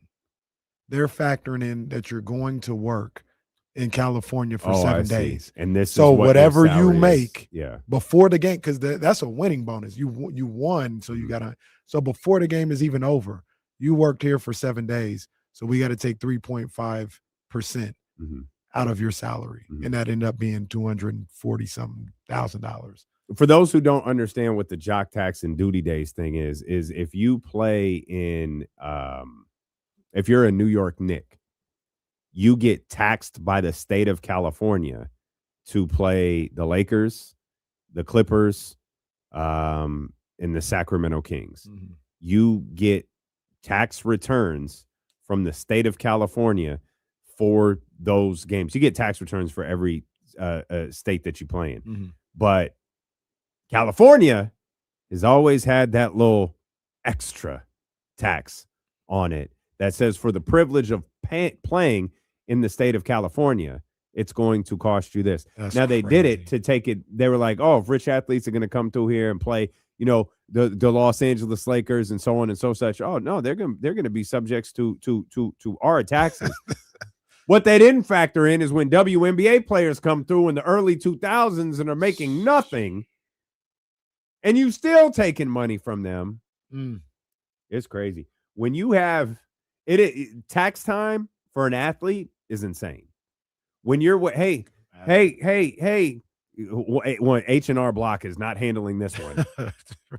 TurboTax is not the move here, but it's like, hey, we got to get these taxes in. Yeah, sorry, man. I'm waiting for my W-2 from Milwaukee. I'm waiting for my W-2 from Georgia. I can't file them because they're not here yet. You get stacks of those forms, of your tax forms, that you got to turn into your accountant. Hey, man, help a brother out. It doesn't seem fair at all. Especially if I don't play for a team that's in said state. If I play for the Miami Heat, no, that's who pays me. That's where my taxes should come from. Not because I stepped foot and played a game in California. You want to talk? Well, I'll have a sore back when we come to California. I was going to say, sweetheart, you don't have to play in the game. You're sore back. booked to come to California. You're going to pay to be in California. Otherwise, man, you never see teams. Man, if I'm Jalen Brunson, all that money I gave up in New York, I ain't never playing the Lakers, Clippers, or Sacramento. Right. I'm just skipping those, man. I'll play Phoenix twice. They got no tax there. Yeah, what a crazy story. That's a trip. I had to watch that video about 2 times. Now I ain't starting to go fund me for Sam Darnold. He'll be fine. He's perfectly fine. He got a free trip to Disneyland too, by the way. I was really happy watching SportsCenter yesterday while we were working, and Kevin Nagandi was riding Radiator Springs, I think it's called, the cars, and I knew what it was. I was like, I've been on that. Been on that ride before. Shout out Kevin Nagandi. Shout out to Kevin Nagandi. Shout out to my guy, Coach Chris, the Lions fan, who I was taking his son to school today, And he said they just came back from a weekend at Disneyland, and they said on 6 different rides they got stuck on the ride. Oh, wait, where were they? Disneyland. Oh, no. Yeah, 6 different No. rides. Mm-mm. Like 20 minutes one time, 45 minutes another time. I said, this is crazy. On one trip? Yeah. One of them was, bro. I don't know how That's the no ride for me, goes, but dog. one of them was Indiana Jones, I think it was. Or Yeah. yeah. That doesn't seem fun to be stuck on Indiana Jones. It very much, well, being stuck anywhere Yeah. doesn't seem fun. Yeah. Not okay. Shout out to Elle Duncan too. If you Oh yeah. you Elle her doing on- what she do. If you saw her on social media, shout out to Elle. Elle doing what she do. Shrek's my favorite movie when I was a kid. I love that movie. Has nothing to do with anything though. Shout out Michael Myers. Oh man, unbelievable. That was a trip. Got him. Got him. Terrific. Absolutely terrific.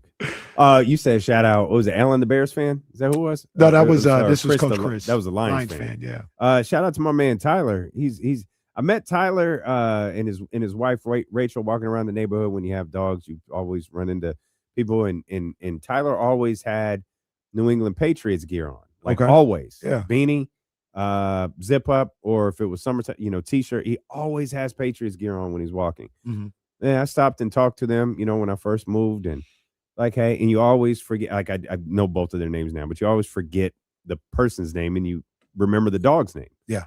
The dog's name was Brady. And I thought, okay, this got to be more than fandom, right? Like, this has got to be something. So walk around and like I talked to them a little bit more. They went to UConn. Okay. They're from the Northeast. Okay, I got it. Now I'm putting this all together. Like, this is why they're Patriots fans, why the dog's name is Brady.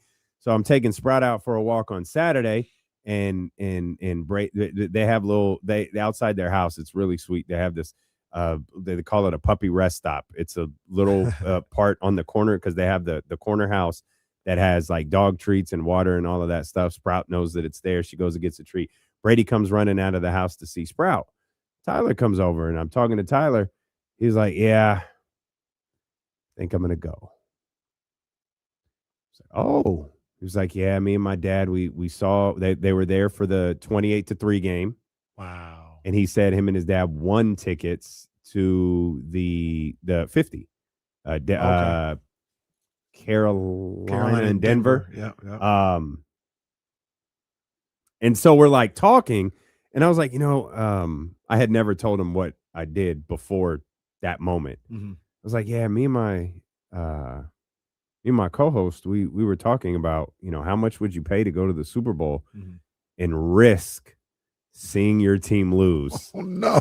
And he was like, yeah, I've been asking myself that question a lot lately.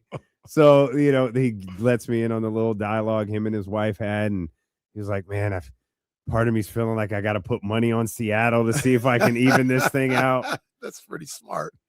And the next day I see him walking to school because he, takes his daughter to the same school that I take Morgan to. Yeah. And it's just like, hey, man, he was like, hey, sucks they canceled the game yesterday. I got to Levi Stadium and they just shut everything down. I was like, yeah, it's too bad that happened. Oh man, and I just was like, God, that's literally the nightmare we were talking about. Yeah. It was the day before. He hadn't bought tickets yet. He was monitoring the market. He knew there was something affordable out there for him and his dad to go. Yeah. And he's just like, we're going to do it. We're going to be there. It's like, oh, man. I know a Patriots fan that paid money to see his team lose as well. Oh. His tickets were three rows off the field about. So he spent a decent amount. Oh. I hit that group chat. Hey, enjoy the experience, pal. At least you're there. Hey, enjoy Bad Bunny. Enjoy Coco Jones. Shout out. There's an element. Was that his first Super Bowl? Yeah. So there has to be an element to where just being there at the Super Bowl is pretty dope. Yeah. For my man Tyler, that was his third one, so it probably doesn't have that same thing. Right. But if you spend that money, your team loses, and it's the first Super Bowl that you've been at, yeah, it might not be the worst thing. Like even you and I were sitting at Sky River, like, yeah, maybe we should have gone. Yeah. Like, because we could have, like, local media, we are still considered local media, has the ability to get in with relative ease. And given that no one from our station went, it would have been really easy for us. But I think I'll speak for myself. I sometimes take those opportunities for granted. And I think about like what it'll take that day, what it'll take the days leading into and all of that stuff. And it was like, and of course we have obligations to Sky River Casino. Right. But the second the real festivity started, there was definitely we should have gone. Yeah. Because I've never been to it. Like, I've done a lot of cool things. I've never been to a Super Bowl before. Yeah, me neither, for sure. I know Jake. I don't know if that was Jake's first. I know it was Tristy's first. I think it was Chris Biederman's first. Yeah. Like, Brendan, I think Brandon Benitez, I think that was his first. Yeah. Man. So, as far as like paying for it, I really feel like I'd be too nervous. I'll put it to you like this. The next 49ers Super Bowl, whenever that is, I will not pay to go to that one. Like, I will not buy tickets to that one. That would be too stressful. Yeah, losing that would hurt too much. Losing that before, if we've been waiting this long to get a Super Bowl and you lose it, nah, I can't do that. Now Bad Bunny waiting for you to win another one. Right. But if they would have won one, like say they would have won in 23 and then they go back in 29. Oh yeah, I'll go to that one because the weight is off trying to get that next Super Bowl.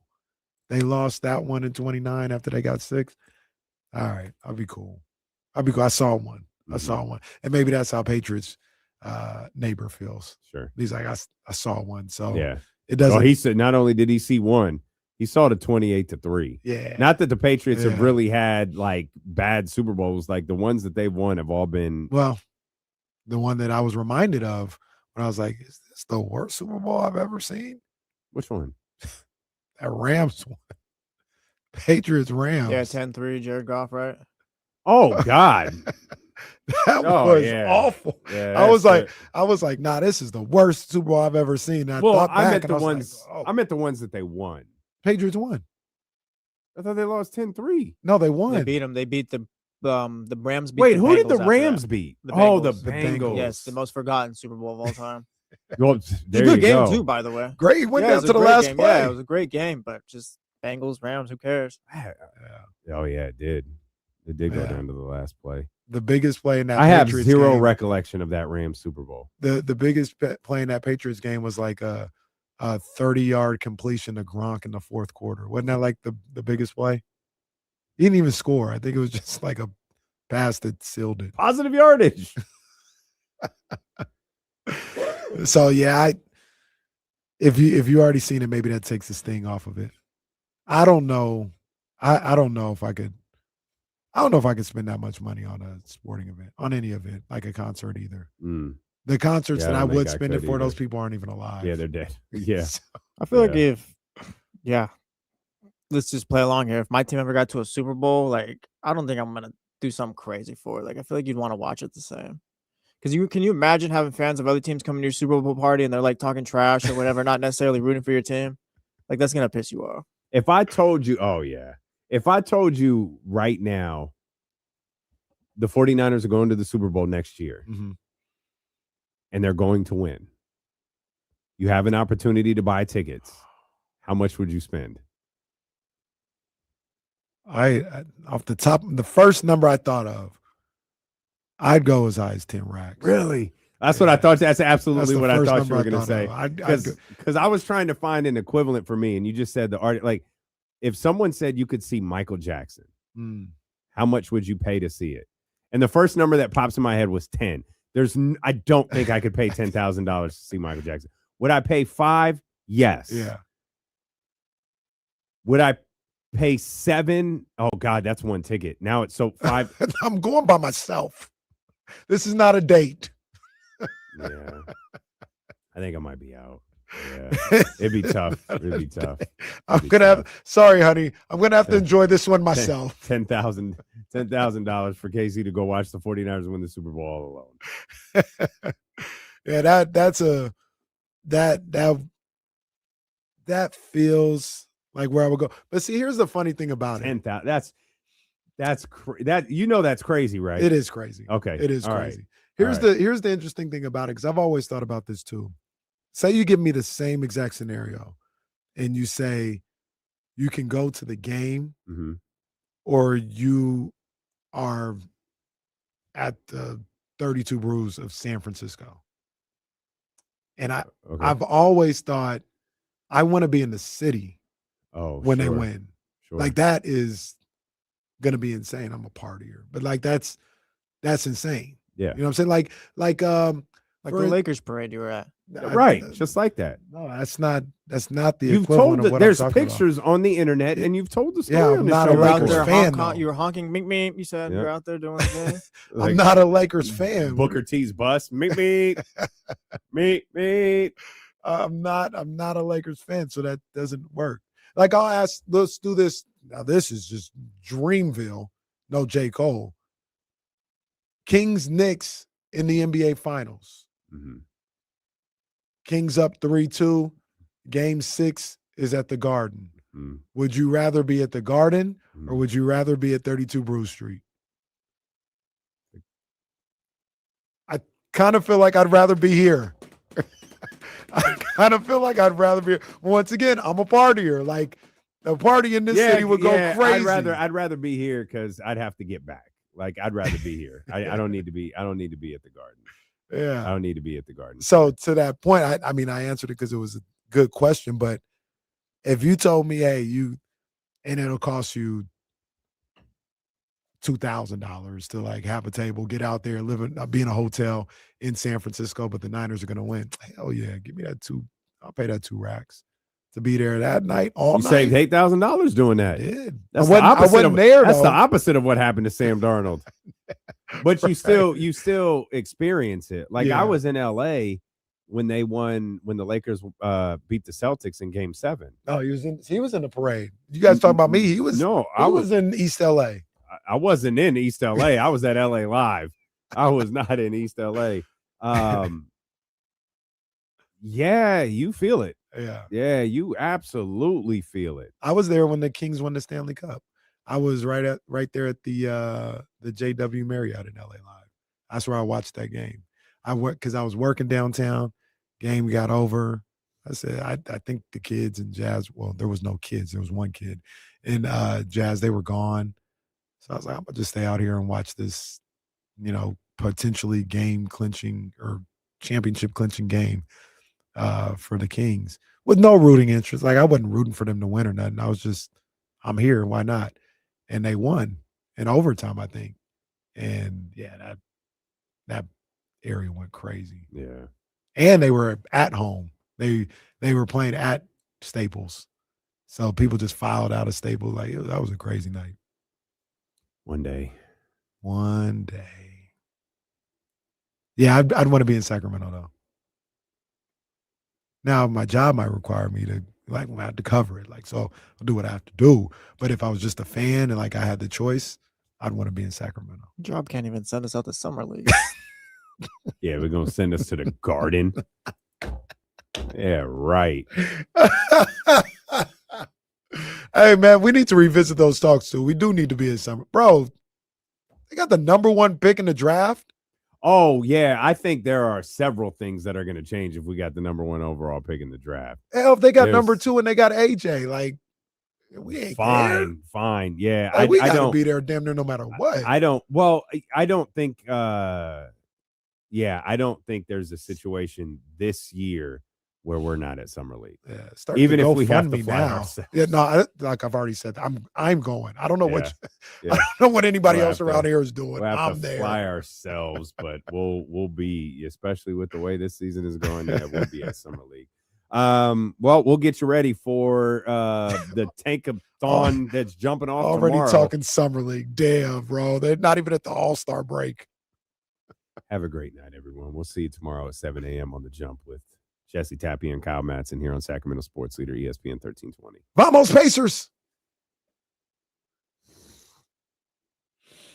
Oh, yeah. Kyle been telegraphing that heel turn for a while. Yeah, he's going to come in with the steel chair. Kyle's going to reveal he's the one who started the commercials. It was me, Austin. It was me all along. All right, man.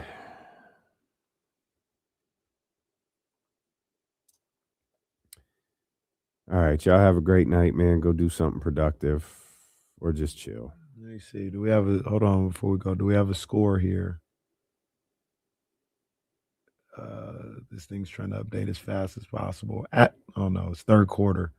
Pacers are down 5, 73-68. Okay. Okay. Is that the only one we're watching tonight? Yeah. Do we need to keep There's our only eye on good Dallas? Nah. They're too far ahead. Yeah, they're going to win about 25, 27 games. Okay. Yeah, only good teams play tonight. So we don't have to worry about the NBA tonight. Only good teams are playing.